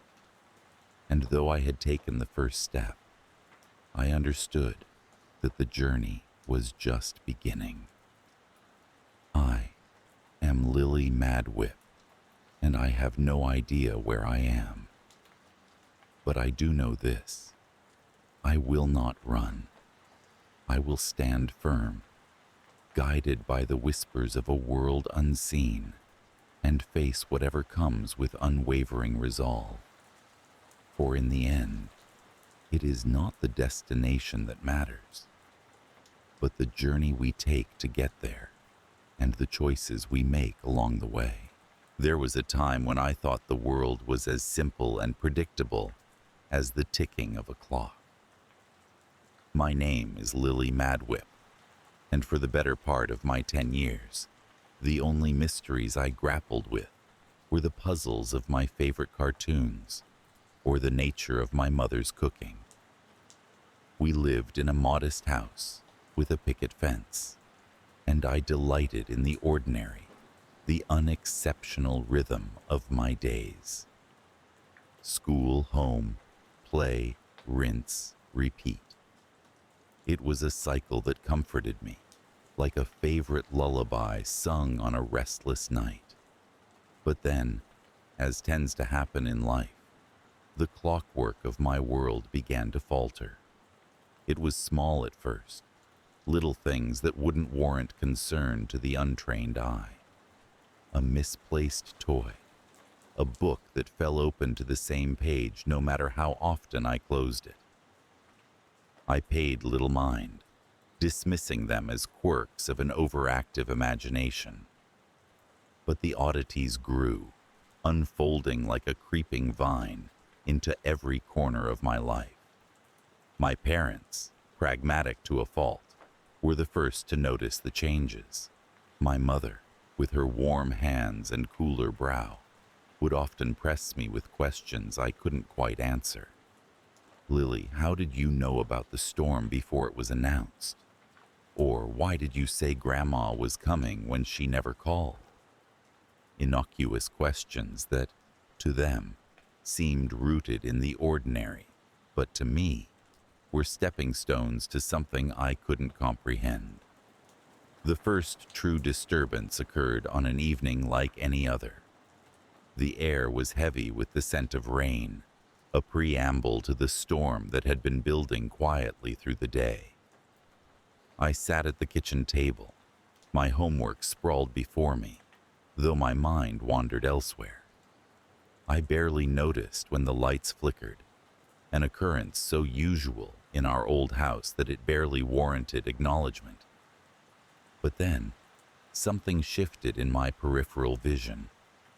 A shadow, darker than the approaching night, lingered just beyond the threshold of the hallway. It seemed to pulse with an unnatural rhythm, as if beating in tandem with my heart. I blinked, and it was gone. I dismissed it as a trick of the light, a shadow cast by the swaying trees outside the window. Yet, the unease lingered. It stretched thin across my consciousness, a cobweb I could not quite sweep away. Sleep came fitfully that night, haunted by dreams of things half seen and barely understood. In the morning, I found myself drawn to the hallway where the shadow had been, but there was nothing out of place. Nothing, that is, except the sense that something unseen was watching me. As the days slipped by, the disturbances escalated. Often, I found myself awakened in the night, heart pounding in a chest too small for the fear it contained. Whispers, soft as the rustle of leaves, filled my ears. They were unintelligible yet insistent, a language I couldn't quite grasp. I would call out to my parents, but by the time they reached me, the whispers had faded, leaving me to grapple with their lingering echoes alone. My parents, ever practical, began to grow concerned. A doctor's visit was scheduled, and though there was nothing physically wrong with me, their worry deepened with each unexplained incident. I heard them talking in hushed tones, their words a jumble of concern and confusion. "It's stress," my father would say, his voice carrying the weight of reassurance. "She's 10. What could she be stressed about?" my mother would counter, her voice tinged with a desperation I'd never heard before. When the dreams began to bleed into my waking hours, they decided it was time for a different kind of help. The hospital was a sterile place, all white walls and antiseptic smell, a stark contrast to the vibrant chaos of my thoughts. The doctors there were kind, but distant, their questions probing yet never quite reaching the heart of the matter. "There's nothing wrong with my brain," I insisted time and again, though my conviction wavered with each new test. It was during one of these tests, a simple scan meant to map the untethered threads of my mind, that something truly extraordinary happened. As I lay in the machine, its mechanical hum a lullaby of sorts, the whispers returned. But this time, they were not just in my head. The room darkened, the shadows coalescing into a shape that emerged from the corners of my vision. It was a figure, indistinct and yet undeniably present, hovering near the machine's edge. I watched, frozen in a curious mix of terror and fascination, as the figure gestured with an ethereal hand. The whispers grew louder, a chorus of voices overlapping in a harmony that defied understanding. I closed my eyes, willing the apparition away, and when I opened them again, The figure was gone. The machine whirred to a halt, and the doctor overseeing the test looked at me with eyes wide in disbelief, as if he too had seen the impossible. The incident reverberated throughout the hospital, sparking interest and concern in equal measure. My parents were called in, their faces drawn with worry, though they tried to mask it with smiles and reassurances. The doctors spoke of extraordinary abilities, of phenomena unexplainable by conventional science. Words like psychic and paranormal were whispered in the corridors, and I couldn't help but feel like a specimen under a microscope, dissected by curious eyes. As the days in the hospital stretched into weeks, the shadows became my constant companions. They lurked in the periphery of my vision, never quite visible, yet always present. I began to understand their whispers, fragments of conversations not meant for mortal ears. They spoke of things lost and forgotten, of time unraveling like a poorly woven tapestry. It was both terrifying and intoxicating, this glimpse into a world beyond understanding. The climax came on a stormy night, the wind howling like a beast outside my window. I lay awake, the shadows dancing in the corners of my room. They were more active than ever, their whispers a cacophony that drowned out even the storm's fury.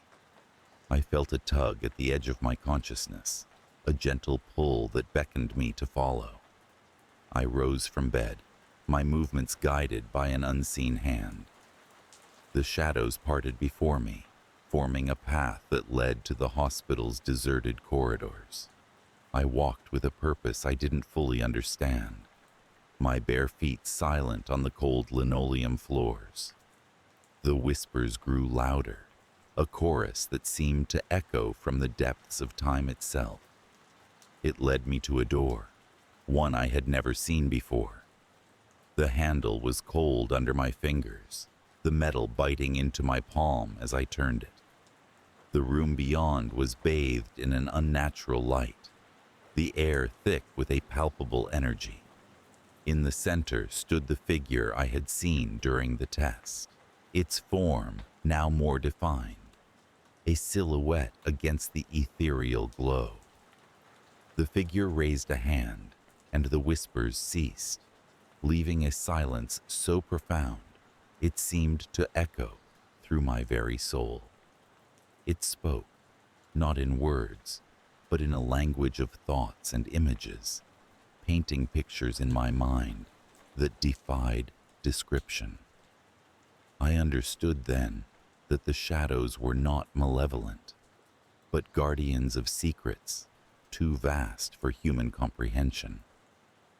As I stood there, the feeling of dread that had haunted me for weeks ebbed away, replaced by a calm acceptance. I was a part of something much larger, a thread in the intricate tapestry of existence. The shadows were my allies, not my foes, and they had chosen me for reasons I could not yet grasp. The figure nodded, a gesture of acknowledgement, before dissolving into the light. The room dimmed, and I found myself alone in the dark once more. But the fear was gone, replaced by an understanding that transcended words. I returned to my bed, the whispers now a gentle lullaby that soothed me into a deep, dreamless sleep. For the first time in weeks, I felt at peace, the shadows now my silent sentinels, watching over me as I slept. When morning came, the hospital was abuzz with stories of the storm, of power outages and strange occurrences. I listened with a knowing smile, my secret safe within the confines of my heart. My parents came to take me home, their relief palpable. Though they continued to search my eyes for answers they could not find. The lingering fear was gone, replaced by a quiet understanding. The shadows were still there, ever present in the corners of my vision. But now they were familiar, a part of me I had come to accept. My life resumed its former rhythm, yet everything was subtly changed, as if a veil had been lifted, revealing a world far richer and more complex than I had ever imagined. I returned to school, to the routines that had once seemed so predictable. But now, I found joy in the ordinary, in the knowledge that there was more to life than met the eye. I had glimpsed the extraordinary, and though it remained just beyond reach, I knew it was there, waiting in the shadows. And so, I embraced the unknown, the whispers that sang to me in the night, the shadows that danced just out of sight. My name is Lily Madwith, and while there may be nothing wrong with my brain, my world is forever changed, alive with the mystery and wonder of the unseen. And that, I realized, was the greatest gift of all. In a world that thrives on routine and the mundane, I, Lily Madwith, found solace in what others might deem unsettling. My days were defined by the predictability of routine, starting with the morning sun casting elongated shadows over my bedroom floor, and ending with the whispered secrets of the night wind. I was 11, an age many find filled with innocence and simplicity. Yet, for me, it had been a tapestry woven with threads of the extraordinary and the inexplicable. My parents had been concerned about the things I spoke of, the things I saw. They whispered among themselves, exchanging worried glances when they thought I couldn't see. They believed that therapy might help, that the insights of a professional could provide clarity where there was only confusion. And so, I found myself sitting in an overstuffed armchair, my small frame almost swallowed by its plushness, facing Dr. Harris in her dimly lit office. Dr. Harris's office was a study in contrasts. The walls were adorned with degrees and certificates, each one a testament to her expertise. A bookshelf groaned under the weight of thick leather-bound tomes, their spines glistening with the promise of knowledge. Yet, for all its professionalism, the room exuded a warmth that was deceptively comforting. It was as if the very walls whispered reassurance, promising safety and understanding. Dr. Harris herself was a woman of indeterminate age, her hair streaked with strands of silver that caught the light as she moved. Her eyes were kind but searching, as though she could peer into the very depths of my soul. She began with questions that were simple on the surface, asking about my friends, my school, my hobbies. I answered dutifully, my voice a steady monotone. It was when she gently inquired about my imaginary friends that the atmosphere shifted. I bristled at the term. Downright offensive, I thought. They were as real to me as the therapist sitting across from me. I tried to explain that they weren't imaginary, that they lived in the spaces between reality. But my words seemed to float past her, unable to penetrate the barrier of skepticism she had erected. The first disturbance, as I came to think of it, occurred during one of these sessions.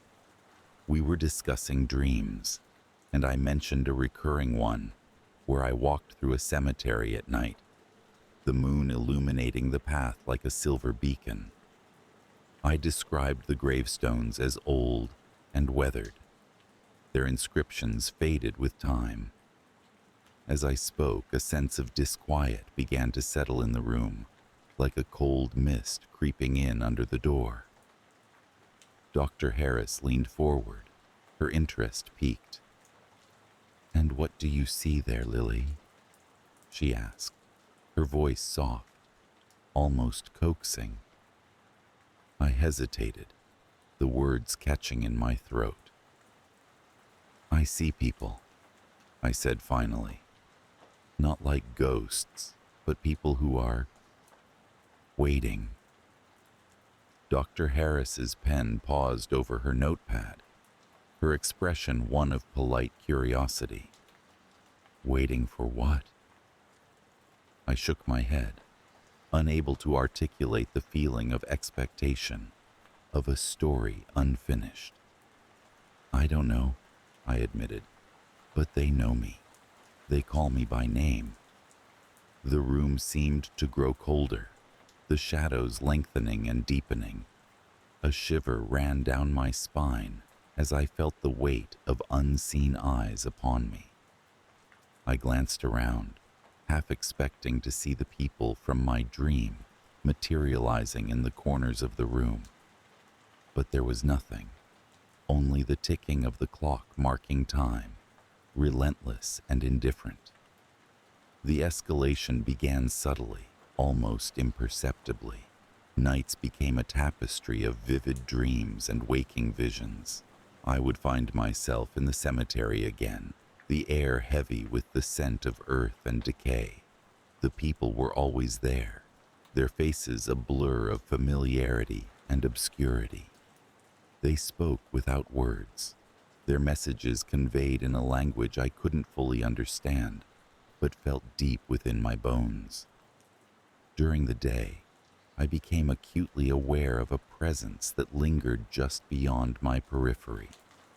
It was as if the air itself was alive, charged with an energy that set my nerves on edge. Objects would move ever so slightly when I wasn't looking, the chill of a phantom breeze brushing against my skin. And then there were the whispers, just at the edge of hearing, calling my name with a familiarity that was both comforting and terrifying. My parents were oblivious to the changes, their lives a routine of work and trivial pursuits. They noticed the shadows under my eyes and the pallor of my skin, but attributed it to the trials of adolescence. Dr. Harris, however, seemed attuned to the shift. She watched me closely during our sessions, her questions probing deeper, her eyes searching mine with a relentless intensity. It wasn't until a particularly restless night that everything reached a crescendo. I found myself once again in the cemetery, but this time, something was different. The air crackled with tension, and the people were more distinct than ever before. They formed a circle around me, their eyes reflecting the pale light of the moon. I felt a pull, a compulsion to move towards them, to become a part of their unending vigil. As I stepped forward, the ground beneath me seemed to tremble, the earth pulsating with a rhythm that matched my racing heartbeat. The whispers grew louder, a cacophony of voices intertwining, each one vying for attention. My mind felt stretched to its limits, the boundaries between reality and dream blurring until I couldn't distinguish one from the other. In that moment, I understood what they were waiting for. They needed me, my presence acting as a catalyst, a bridge between their world and mine. I was both terrified and exhilarated, caught in the grip of an experience that defied explanation. The realization settled over me like a shroud. I was connected to this place, to these people in ways I couldn't comprehend. The climax came swiftly, a crescendo of sensation and emotion that left me breathless. I awoke drenched in cold sweat, my heart thundering in my chest. The room was dark, the only light a sliver of moonlight cutting across the floor. I sat up, the weight of the dream pressing down on me, a palpable presence that lingered even in the waking world. The next day, I excused myself from school, feigning illness. My parents, preoccupied with their own lives, accepted my explanation with little more than a cursory glance. I made my way to Dr. Harris's office, driven by a sense of urgency I couldn't ignore. She greeted me with her usual calm demeanor, but there was a flicker of concern in her eyes as she noted my disheveled appearance. As I recounted the events of the night, her expression shifted from professional detachment to something resembling disbelief. I described the faces, the voices, the overwhelming sensation of being called to something greater than myself. Dr. Harris listened in silence, her pen forgotten on the notepad, her eyes never leaving my face. When I finished, she sat back, her hands clasped in her lap. For a long moment, she said nothing, the silence stretching between us like a living thing. Finally, she spoke, her voice gentle but firm. "Lily, what you're experiencing is extraordinary, but it's important to understand that our minds are powerful. They can create worlds that feel real, but they're just that, creations." I felt a surge of frustration, the words forming a barrier between us. "But it's real," I insisted, my voice rising. "I know it's real." Dr. Harris leaned forward, her gaze unwavering. "Then let's explore it together, Lily. Not as something to fear, but as something to understand." Her offer was sincere, her belief in the process of discovery genuine. Yet, even as I nodded, I knew in my heart that no amount of therapy or analysis could unravel the mystery of my connection to the otherworldly. It was a bond forged in the unknown, one that defied logic and reason. As I left her office, the lingering fear settled into my bones, a constant companion that shadowed my every step. I could feel the eyes of the people from my dream, watching, waiting. The world around me seemed to vibrate with their presence, an invisible thread binding us together. In the days that followed, I tried to return to normalcy, to immerse myself in the banalities of everyday life. Yet the sense of the extraordinary remained, a whisper at the edge of my consciousness. The cemetery and its denizens were never far from my thoughts, their silent vigil a reminder that I was part of something larger, something that defied explanation. I never returned to Dr. Harris's office, the promise of understanding overshadowed by the certainty of my own truth. The dreams continued, the cemetery an ever-present landscape in the theater of my mind. And though the fear lingered, it was tempered by a sense of belonging, a recognition that in the spaces between reality lay a world as real as any. My name is Lily Madwip, and I don't need a therapist. What I need is to embrace the extraordinary within the ordinary, to walk the line between the seen and the unseen. For in that liminal space, I find not only fear, but also the promise of understanding, a promise that I am not alone. I have always found driving to be a meditative act, a gentle hum that drowns out the clamor of life.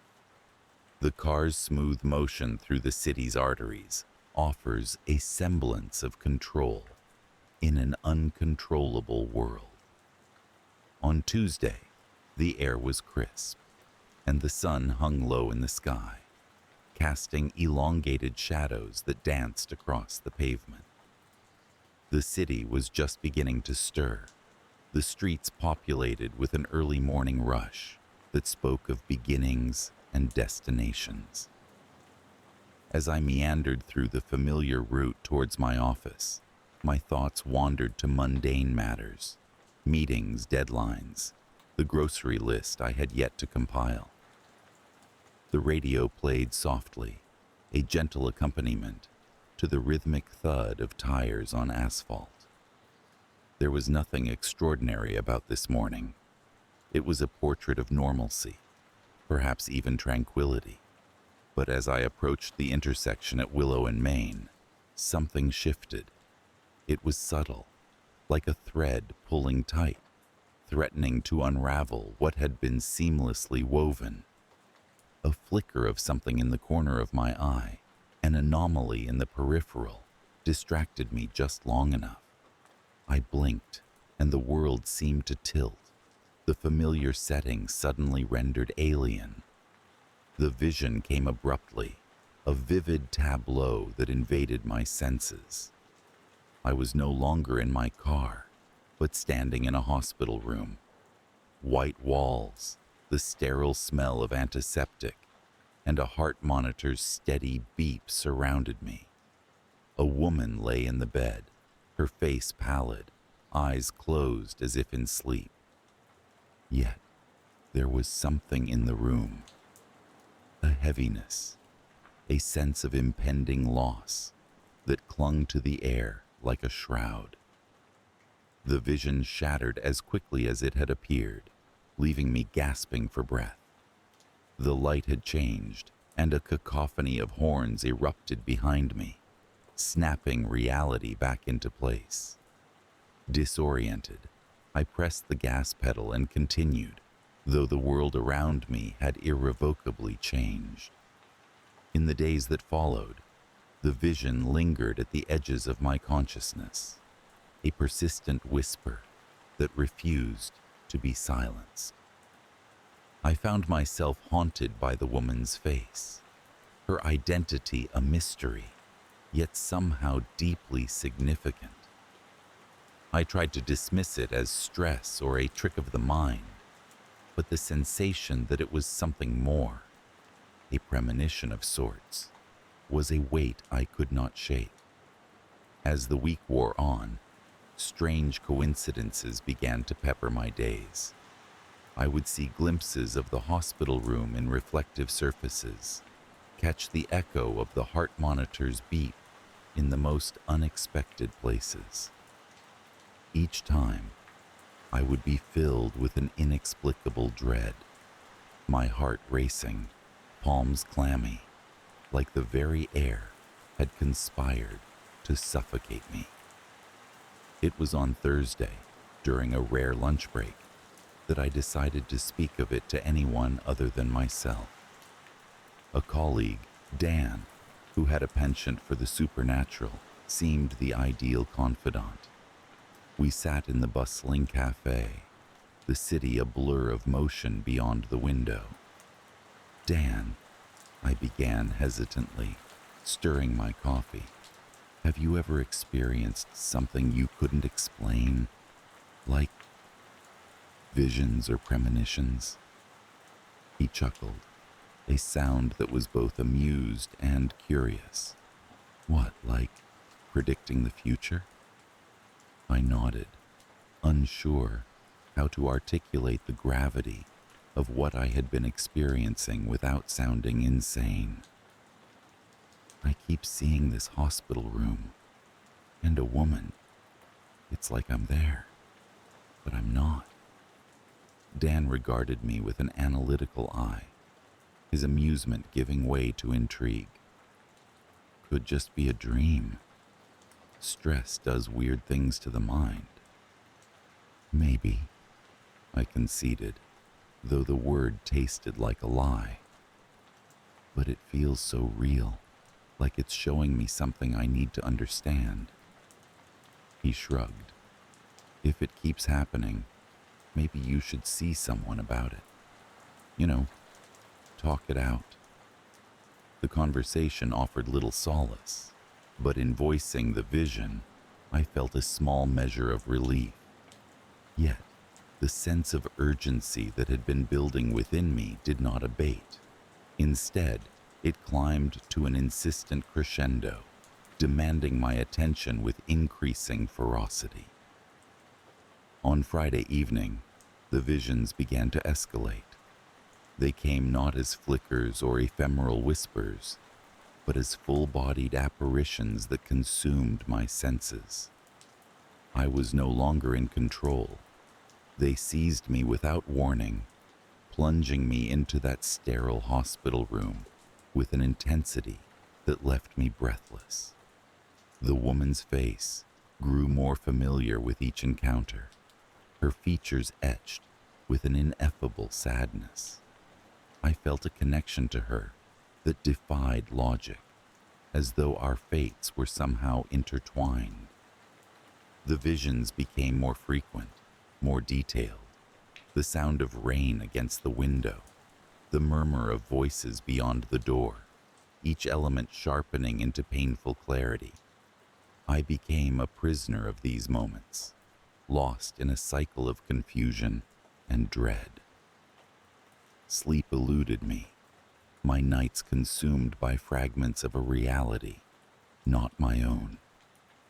I began to fear the quiet moments when the visions would seize me, transforming the mundane into a theater of unresolved tension. On Saturday morning, exhaustion gnawing at my bones, I decided to act. The visions had reached a fevered pitch, and I knew I could not continue to live in this state of limbo. There was an urgency, a pull, that guided me towards a decision I did not fully understand. I found myself driving, the city's familiar grid passing by in a blur. I followed no map, no conscious direction, only the insistent pull of something deeper. The streets unwound beneath my tires, leading me to a part of town I rarely ventured, a place where the skyline gave way to the sprawling complex of a hospital. The building loomed, an edifice of glass and steel, imposing in its solemnity. As I stepped inside, the sterile scent of antiseptic met me, and a shiver ran down my spine. I wandered the corridors, the linoleum floors gleaming under harsh fluorescent lights. It was there, in the labyrinthine passageways, that the vision became reality. I turned a corner and saw the room, the same room from my visions. The door stood ajar, and I approached it with bated breath, my heart thundering in my chest. Inside, the woman lay as I had seen her countless times before. Her eyes were closed, her breathing shallow, yet there was a peace about her that had eluded me in the visions. The beeping of the heart monitor was a lullaby of life, constant and reassuring. A nurse entered, her expression one of surprise. "Are you family?" she asked, her tone gentle yet probing. I hesitated, unsure how to answer. "No, I felt like I needed to be here." The nurse regarded me with a mixture of empathy and curiosity. "She's been here a while. No visitors. It's nice that someone came." As I stood at the threshold of the room, the weight of the visions began to lift, replaced by a profound sense of connection. I realized that what I had seen was not a warning of doom, but a beckoning towards understanding, towards compassion beyond the confines of logic. I visited her often in the days that followed, bringing flowers to brighten the sterile room. I spoke to her, though she never responded, sharing stories of the world outside, of mundane happenings that felt monumental in their simplicity. And then, one afternoon, she awoke. Her eyes, a mirror of the sky on a clear day, met mine with a recognition that startled us both. She smiled, a gentle curve of her lips that spoke of gratitude, of a shared understanding that transcended words. Her name was Julia, and in her waking, the visions ceased. The world resumed its predictable orbit, yet it was forever altered in the wake of what I had experienced. The ordinary became extraordinary, each moment infused with the potential for connection, for understanding. Life continued, as it inevitably does, yet a lingering fear remained. A fear not of the unknown, but of the depths of understanding that lay beyond the veil of what we perceive. It was a reminder that in the tapestry of existence, there are threads unseen, weaving connections we may never fully comprehend.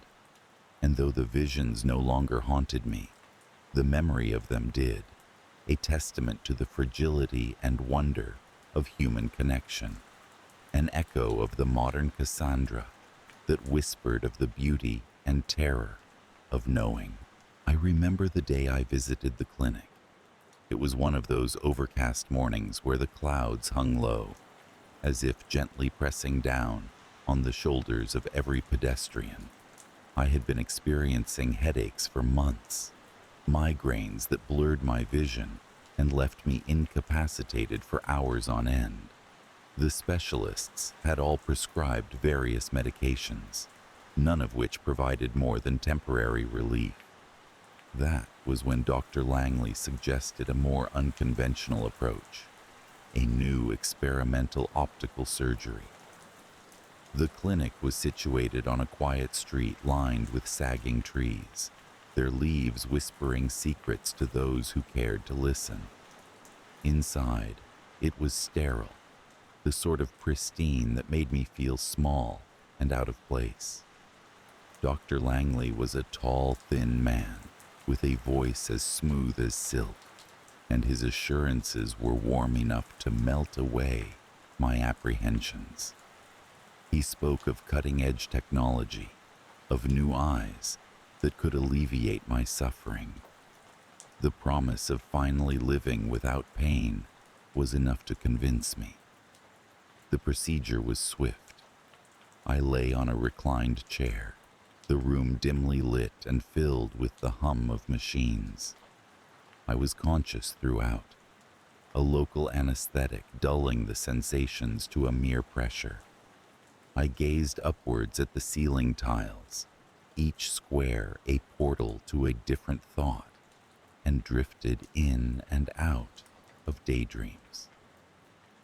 The last thing I remember before succumbing to the dark embrace of sleep was the gentle patter of rain against the window, a rhythmical lullaby that carried me away.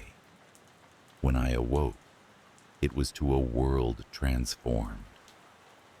Colors seemed to dance with a vibrancy I had never before noticed, each hue crisp and vivid.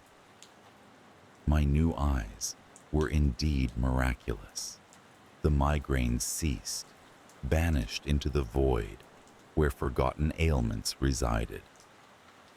I was free. For several weeks, life resumed a comforting normalcy. I returned to my work, interacted with friends, and relished the simple pleasures now devoid of pain. Yet, as often happens with things too good to be true, the first disturbance came quietly, almost apologetically. It occurred on an ordinary evening as I was returning home. The streets were alive with the ebb and flow of urban life, the dull roar of conversation, the distant wail of a siren. I paused at a crosswalk, waiting for the light to change, when something inexplicable happened. I saw a man, his face obscured by the shadow of a wide-brimmed hat, standing across the street. In his hand, he held an ornate pocket watch, the kind you might find in an old-fashioned mystery novel. As he glanced down at the watch, a shiver crawled along my spine. Suddenly, the scene shifted, as if someone had switched the channel of my vision. For a fleeting moment, I saw the same man lying on the ground, the pocket watch shattered beside him. The image was so vivid, so terribly real, that I gasped aloud, and then it was gone. The street as it had been, the man still standing, oblivious to the fate I had just seen. The light changed, and the world resumed its steady march forward, leaving me to question my sanity. Days passed, and the occurrence faded into the background of my mind like a half-remembered dream. But then it happened again, and again.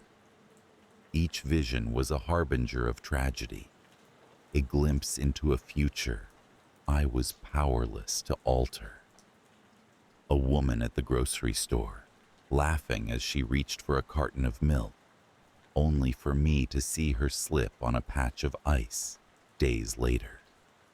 A child chasing a ball into the street, the subsequent vision a screech of tires and a heart-wrenching scream. I began to dread these sightings, each one more harrowing than the last, an eerie sense of déjà vu coloring my every encounter. The escalation came swiftly. My waking hours were haunted by these premonitions, each one more vivid, more urgent. I found solace in solitude, retreating to the sanctuary of my home, hoping that isolation might stem the tide of visions. But they followed me there, invading my dreams, leaving me exhausted and jittery.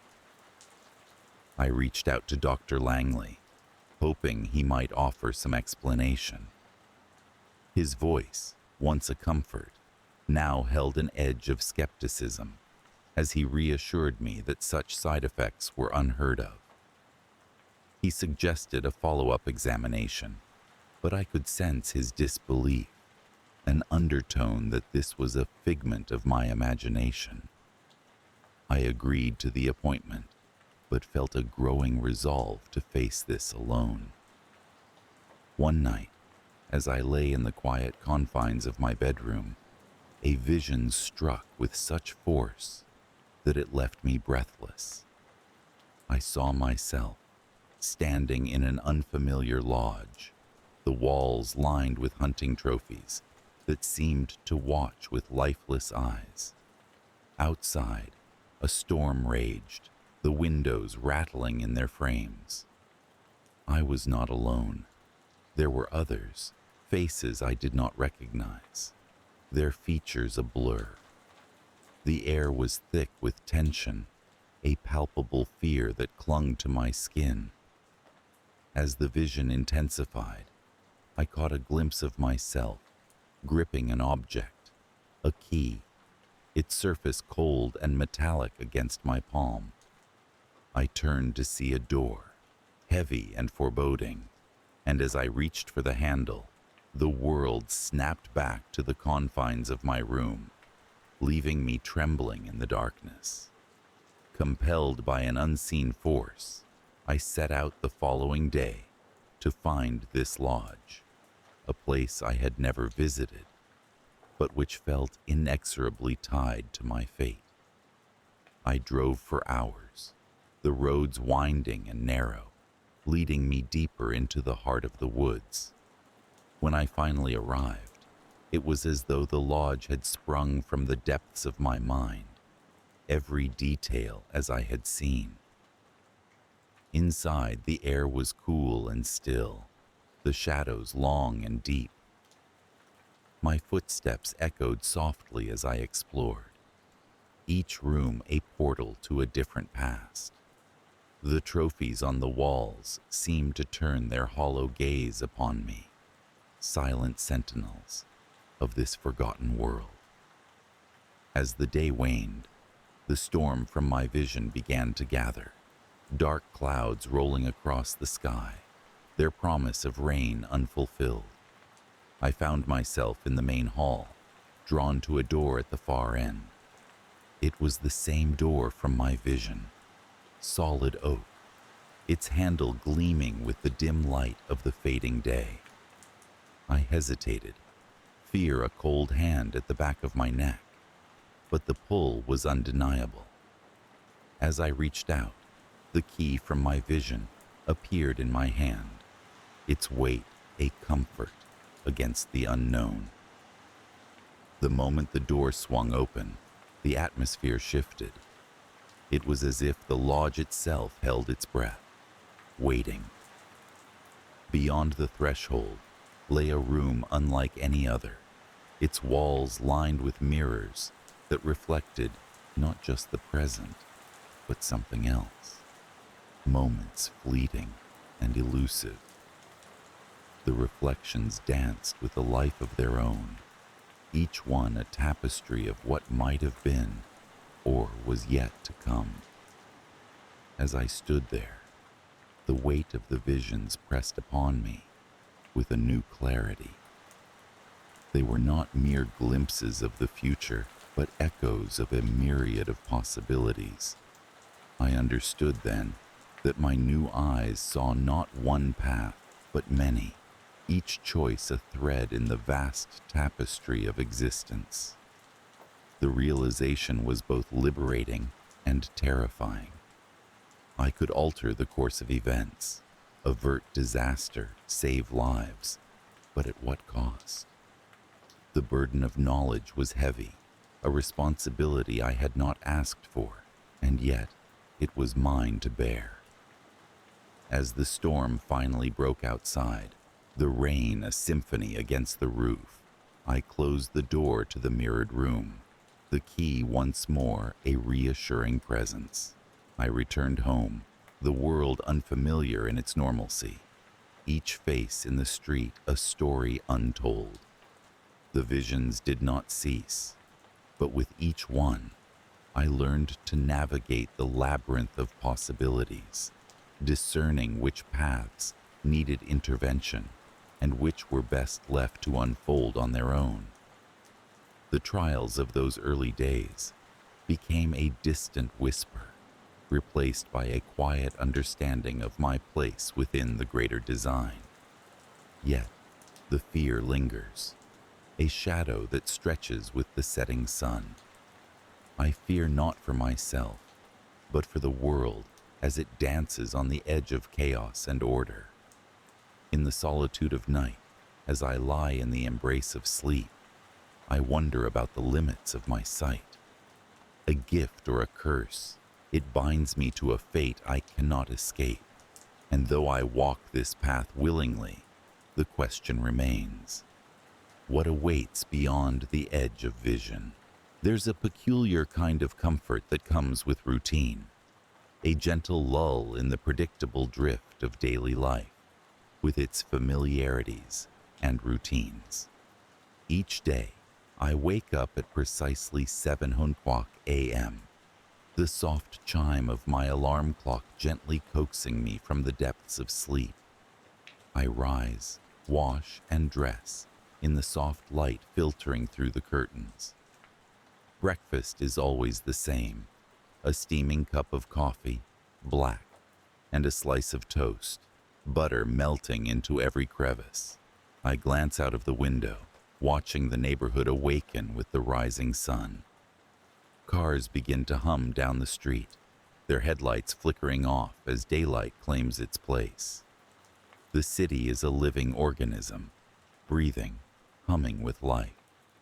I find solace in the rhythm of its heartbeat as I make my way to the office. The subway rocks me gently, like a cradle, the mixed scents of coffee and perfume wafting through the confined space. Faces, familiar yet anonymous, surround me, each immersed in their own world of thoughts and digital screens. I immerse myself in the pages of a novel, losing myself in fictional worlds as the cityscape outside the windows blurs into indistinct colors. Work is a continuation of this comforting mundanity. The office buzzes with the sound of telephones, the rhythmic tapping of keyboards, the occasional murmur of conversation. My colleagues and I exchange polite nods, our interactions practiced and brief.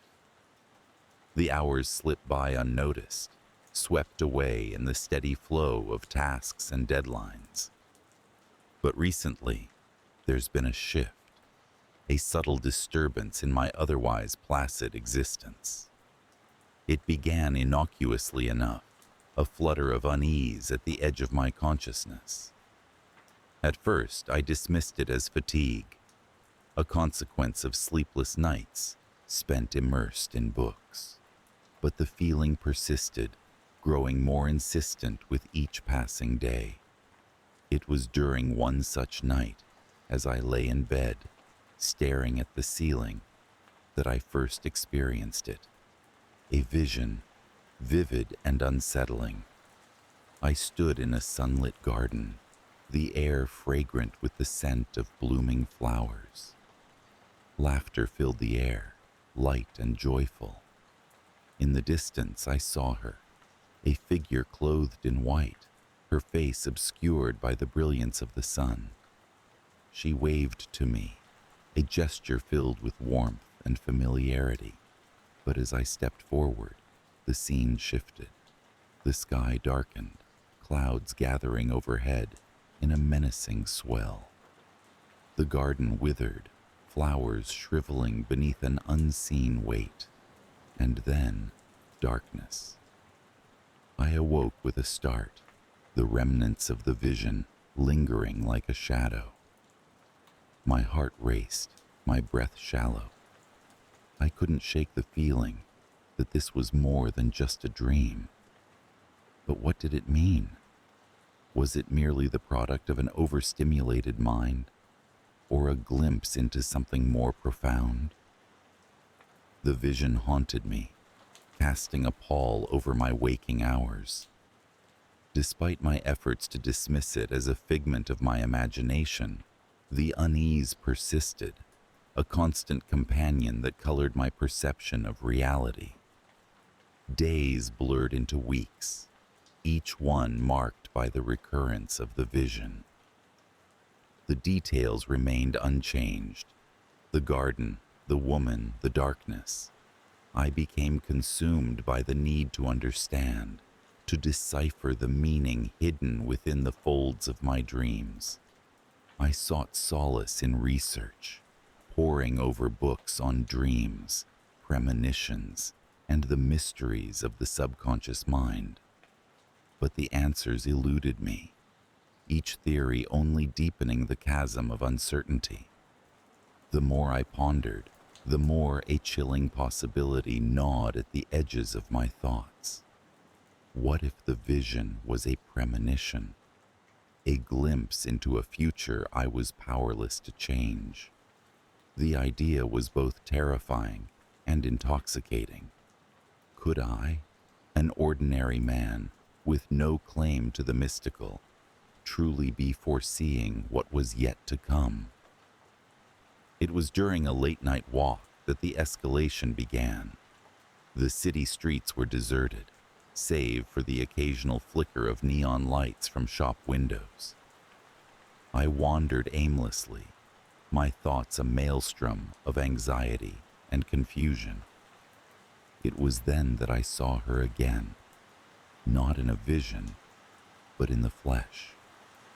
The woman from my dreams, standing beneath a street lamp, her features obscured by shadow. I froze, the world narrowing to the figure before me. She turned, her eyes meeting mine, and in that moment I felt an overwhelming wave of recognition. It was as if I'd known her all my life, though I couldn't recall where or when. She smiled, a gesture that was both comforting and unsettling, and then she was gone, vanished into the night. I returned home, my mind reeling from the encounter. Was it a trick of the light, a manifestation of my tired mind? Or was it proof that my visions were bleeding into reality? I struggled to make sense of it, but the answers remained elusive, slipping through my fingers like sand. The days that followed were marked by a growing sense of urgency. The visions intensified, each one more vivid than the last. I found myself drawn to the garden, standing at its edge, unable to cross the threshold. The woman's presence loomed large in my mind, a constant specter that haunted my every thought. I feared what lay beyond the darkness, yet I was powerless to turn away. It was during one of these visions that the climax unfolded. The garden stretched before me, its beauty marred by a sense of foreboding. The woman beckoned, her eyes filled with an unspoken plea. I hesitated, torn between the desire to reach her and the fear of what awaited. As I took a tentative step forward, the darkness descended, engulfing the garden in its oppressive embrace. I awoke, heart pounding, drenched in sweat. The vision was different this time, more vivid, more insistent. It felt like a warning, a harbinger of something terrible yet inevitable. The fear was palpable, a tangible presence that clung to me, refusing to be shaken. From that moment on, the sense of impending doom lingered over me like a shroud. I became hyper-aware of my surroundings, each face, each interaction tinged with the fear that the vision was on the cusp of becoming reality. The woman remained a constant in my thoughts, her image etched into my mind like a brand. I found myself searching for her in the faces of strangers, desperate for a sign, an indication of what was to come. Life continued its course, indifferent to the turmoil brewing within me. The city pulsed with life, its inhabitants oblivious to the storm that raged in my mind. I moved through the days in a daze, the line between reality and vision blurring with each passing moment.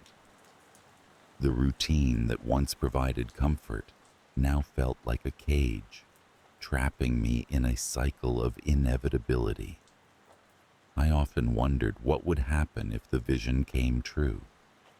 Would it be a fulfillment of fate, or merely the product of a self-fulfilling prophecy? The uncertainty gnawed at me, a constant reminder of my powerlessness in the face of the unknown. And yet, beneath the fear, there was a flicker of hope, a hope that the vision, despite its ominous tone, held the key to understanding. Perhaps in confronting the darkness, I could find peace, a release from the suffocating grip of premonition.